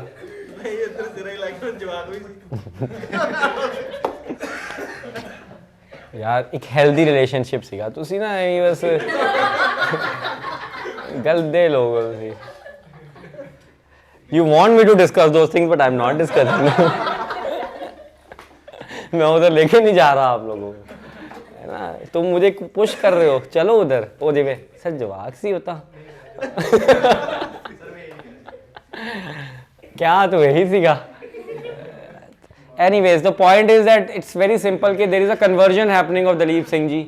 ਕਨਵਰਜਨ ਹੋ ਰਿਹਾ ਦਲੀਪ ਸਿੰਘ ਦਾ, ਹੋਰ ਬੜੇ ਧਰਮ ਪਰਿਵਰਤਨ ਹੋਈ ਜਾ ਰਿਹਾ ਹੈ, ਲੱਖਾਂ ਦੀ ਤਾਦਾਦ 'ਚ ਸਿੱਖਾਂ ਨੂੰ ਕਨਵਰਟ ਕੀਤਾ ਜਾ ਰਿਹਾ ਹੈ। ਤਾਂ ਇੱਥੇ ਯਾਰ ਦੋ ਗੱਲਾਂ ਆਉਂਦੀਆਂ, ਇੱਕ ਤਾਂ ਆਉਂਦਾ ਕਿ ਕ੍ਰਿਸਚੀਅਨਸ ਨੂੰ ਗੋਲੀ ਠੋਕੀਏ, ਕਿ ਇਹਨਾਂ ਨੂੰ ਮਤਲਬ ਕੁੱਟੀਏ ਮਾਰੀਏ, ਇਹਨਾਂ 'ਚ ਧਰਮ ਪਰਿਵਰਤਨ ਸੈਸ਼ਨਸ 'ਚ ਜਾਈਏ ਤੇ ਉੱਥੇ ਜਾ ਕੇ ਇਹਨਾਂ ਦੀ ਬੇਇੱਜ਼ਤੀਆਂ ਕਰੀਏ। ਇਹ ਵੀ ਪੂਰਾ ਰੱਖਦੇ ਆ ਕੰਟਰੋਲ ਕਰਕੇ ਕਿ ਕੋਈ ਉਹੋ ਜਿਹਾ ਨਾ ਬੰਦਾ ਆ ਜਾਏ, ਪੂਰਾ ਚੈੱਕ ਕਰਦੇ ਆ। ਉੱਥੇ ਆ ਕੇ ਸਵਾਲ ਪੁੱਛਣ ਲੱਗ ਜਾਏ, ਅੱਧੀ ਫਿਰ ਜਦੋਂ ਕੋਈ ਸਵਾਲ ਪੁੱਛਦਾ ਉਹਨੂੰ ਚੱਕ ਕੇ ਪਿੱਛੇ, ਹੈ ਨਾ, ਤੂੰ ਹਾਲੇਲੂਇਆ ਕਹਿਣ ਵਾਲਾ ਕਿਉਂ ਨਹੀਂ ਆਇਆ। ਤੇ ਇਹ ਵੀ ਪੂਰਾ ਕੰਟਰੋਲ ਕਰਦੇ ਆ। ਸਾਰਾ ਸਿਸਟਮ ਚੱਲ ਰਿਹਾ ਹੈ। ਇੱਕ ਤਾਂ ਇਹ ਪ੍ਰੋਸੈਸ ਹੈ, ਮਤਲਬ ਬਾਈ ਫੋਰਸ ਇਹਨਾਂ ਨੂੰ ਇਹਨਾਂ ਦੀ ਮੈਨੇਜਮੈਂਟ ਕਰੀ। ਦੂਜਾ ਪ੍ਰੋਸੈਸ ਕੀ ਹੈ ਕਿ ਯਾਰ ਆਪਣੇ ਧਰਮ 'ਚ ਕੋਈ ਪ੍ਰੋਬਲਮ ਹੋਊਗੀ ਤਾਂ ਹੀ ਲੋਕ ਸਿੱਖ ਕ੍ਰਿਸਚੀਅਨਸ ਵੱਲ ਜਾ ਰਹੇ ਹੈ, ਤਾਂ ਹੀ ਜਾ ਰਹੇ ਹੈ ਨਾ ਯਾਰ। ਆਪਾਂ ਲੋਅਰ ਕਾਸਟ ਨੂੰ ਰਿਸਪੈਕਟ ਨਹੀਂ ਦੇ ਰਹੇ ਆਪਣੇ ਧਰਮ 'ਚ, ਆਪਾਂ ਉਹਨਾਂ ਨਾਲ ਜਾਤ ਪਾਤ ਕਰ ਰਹੇ ਹਾਂ, ਆਪਾਂ ਆਪਣੀ ਕਾਸਟ ਸਿਸਟਮ ਪ੍ਰੈਕਟਿਸ ਕਰ ਰਹੇ ਹਾਂ, ਅਨਟੱਚੇਬਿਲਟੀ ਪ੍ਰੈਕਟਿਸ ਕਰ ਰਹੇ ਹਾਂ। ਤਾਂ ਇਟ ਇਜ਼ ਪ੍ਰੀਟੀ ਆਬਵੀਅਸ ਕਿ ਜੇ ਤੁਸੀਂ ਐਜ਼ ਅ ਰਿਲੀਜਨ ਸ਼ੁਰੂ ਕਿਉਂ ਕੀਤਾ ਸੀਗਾ, ਕੀ ਕਾਰਨ ਸੀਗਾ? ਨਾ ਕੋ ਹਿੰਦੂ ਨਾ ਕੋ ਮੁਸਲਮਾਨ ਦਾ ਕੀ ਕਾਰਨ ਸੀਗਾ ਕਿ ਬਈ ਆਹ ਭਾਈ ਲਾਲੋ ਦੀ ਰੋਟੀ ਖਾਣੀ ਹੈ ਤੇ ਮਲਿਕ ਭਾਗੋ ਦੀ ਨਹੀਂ ਖਾਣੀ? ਕੀ ਕਾਰਨ ਸੀਗਾ? ਗੱਲਾਂ ਇੱਥੋਂ ਸ਼ੁਰੂ ਹੋਈਆਂ ਸਾਰੀਆਂ, ਕਾਸਟ ਸਿਸਟਮ ਦੇ ਖਿਲਾਫ ਗੱਲ ਸ਼ੁਰੂ ਹੋਈ ਹੈ। ਤੇ ਤੁਸੀਂ ਅੱਜ ਕਾਸਟ ਸਿਸਟਮ ਦੇ ਵਿੱਚ ਫਸੇ ਹੋਏ ਹੋ, ਸਿੱਖ ਧਰਮ ਫਸਿਆ ਹੋਇਆ ਹੈ। ਤਾਂ ਆਬਵੀਅਸ ਜੀ ਗੱਲ ਹੈ ਜਿਹੜੇ ਤੁਹਾਡੇ ਜਿਹੜੇ ਲੋਅਰ ਕਾਸਟ ਤੁਹਾਡੇ ਧਰਮ 'ਚ ਆ ਗਏ ਸੋਚ ਕੇ ਕਿ ਸਾਨੂੰ ਹੈ ਨਾ ਸੈਲਵੇਸ਼ਨ ਮਿਲੂਗੀ ਜਾਂ ਸਾਨੂੰ ਹੈ ਨਾ ਰਿਸਪੈਕਟ ਮਿਲੂਗੀ, ਡਿਗਨਿਟੀ ਮਿਲੂਗੀ, ਉਹ ਨਹੀਂ ਮਿਲ ਰਹੀ। ਤਾਂ ਫਿਰ ਫਾਈਨਲੀ ਤੁਸੀਂ ਕਨਵਰਟ ਕਰੋਗੇ। ਤਾਂ ਇਟ ਇਜ਼ ਕਾਸਟ ਸਿਸਟਮ ਦਾ ਰੱਬ ਵੀ ਕਰਦਾ, ਫਿਰ ਉਹਨਾਂ ਦਾ ਰੰਗ ਕਾਲਾ ਹੀ ਕਿਉਂ ਹੁੰਦਾ ਜੀ? ਇਹ ਵੀ ਸੋਚਣ ਵਾਲੀ ਗੱਲ ਹੈ ਨਾ ਜੀ। ਦੇਖੋ ਜੀ, ਮੈਂ ਇਸ ਗੱਲ ਤੇ ਕੋਈ ਗੱਲ ਨਹੀਂ ਕਰੂੰਗਾ ਤੇ ਤੁਸੀਂ ਹੈ ਨਾ ਤੁਸੀਂ ਵੀ ਨਾ ਕਰੋ, ਤੇ ਮੈਂ ਤੁਹਾਨੂੰ ਇਹ ਕਰੂੰਗਾ ਸ਼ਟ ਅਪ। ਠੀਕ ਹੈ, ਤੂੰ ਤਾਂ ਹੋਰ ਗੱਲ ਵਧਾਤੀ। ਮੈਂ ਤਾਂ ਕਾਸਟ ਸਿਸਟਮ ਖਤਮ ਕਰਿਆ, ਤੂੰ ਰੇਸਿਜ਼ਮ ਲਿਆਇਆ ਵਿੱਚ। ਇੱਥੇ ਮੈਂ ਅੰਬੇਡਕਰ ਦੀ ਫਿਲਾਸਫੀ ਫਲਾਣ ਦੀ ਗੱਲ ਕਰ ਰਿਹਾ। ਕਾਲੇ ਮੇਰੀ ਇੱਕ ਮਿੰਟ ਮੇਰੀ ਗੱਲ ਸੁਣ, ਜਿਹੜੇ ਅਫਰੀਕਾ ਦੇ ਕਾਲੇ ਫਿਰ ਉਹ ਸਾਰੇ ਹੱਦ ਹੋ ਗਈ ਯਾਰ, ਇਹ ਕੋਈ ਲੌਜਿਕ ਹੈ? ਸਰ ਹੁਣ ਬੰਤਰ ਦਾ ਸਾਰਿਆਂ ਦਾ ਫਰਕ ਹੀ ਹੈ ਜੀ। ਨਹੀਂ ਯਾਰ, ਨਹੀਂ ਰੰਗ ਦੇ ਦੇਖੋ ਸਭ ਗਲਤ ਹੈ, ਸਭ ਗਲਤ ਹੈ, ਸਭ ਨਹੀਂ ਇਨਇਕੁਐਲਿਟੀ ਨਹੀਂ ਨਾ, ਇਹ ਤੇਰੇ ਦਿਮਾਗ 'ਚ ਇਨਇਕੁਐਲਿਟੀ ਹੈ।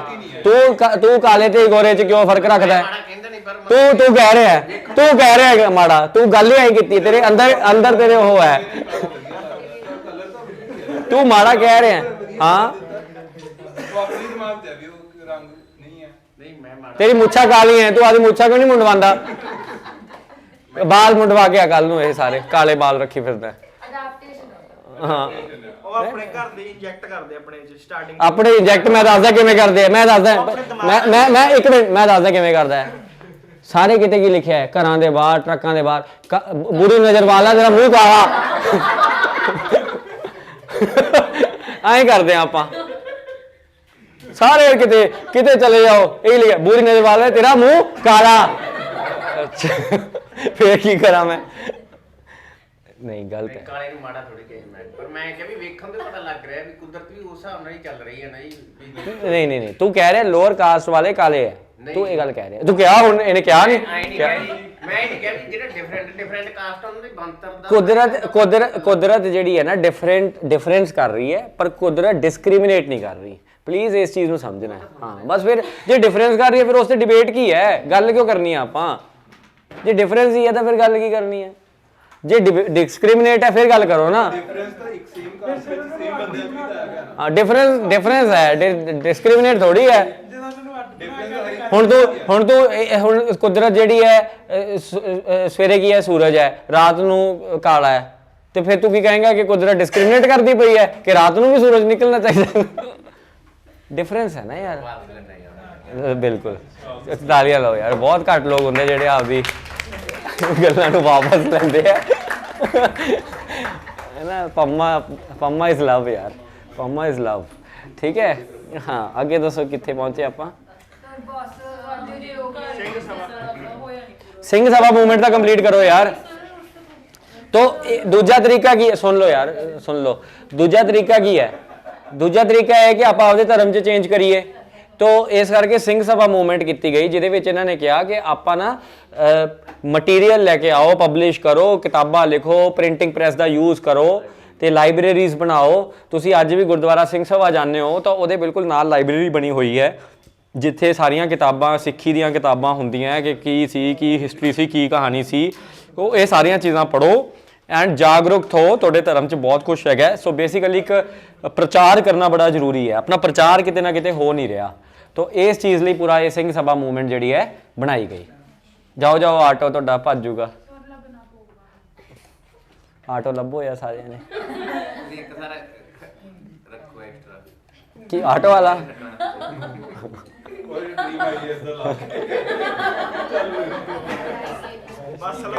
पटवारी साहब ਚੱਲ ਬਈ ਹੁਣ ਨਿਕਲ ਇੱਥੋਂ। ਜੇ ਕਰਨੀ ਹੈ ਪੀਸੀਐਸ ਦੀ ਤਿਆਰੀ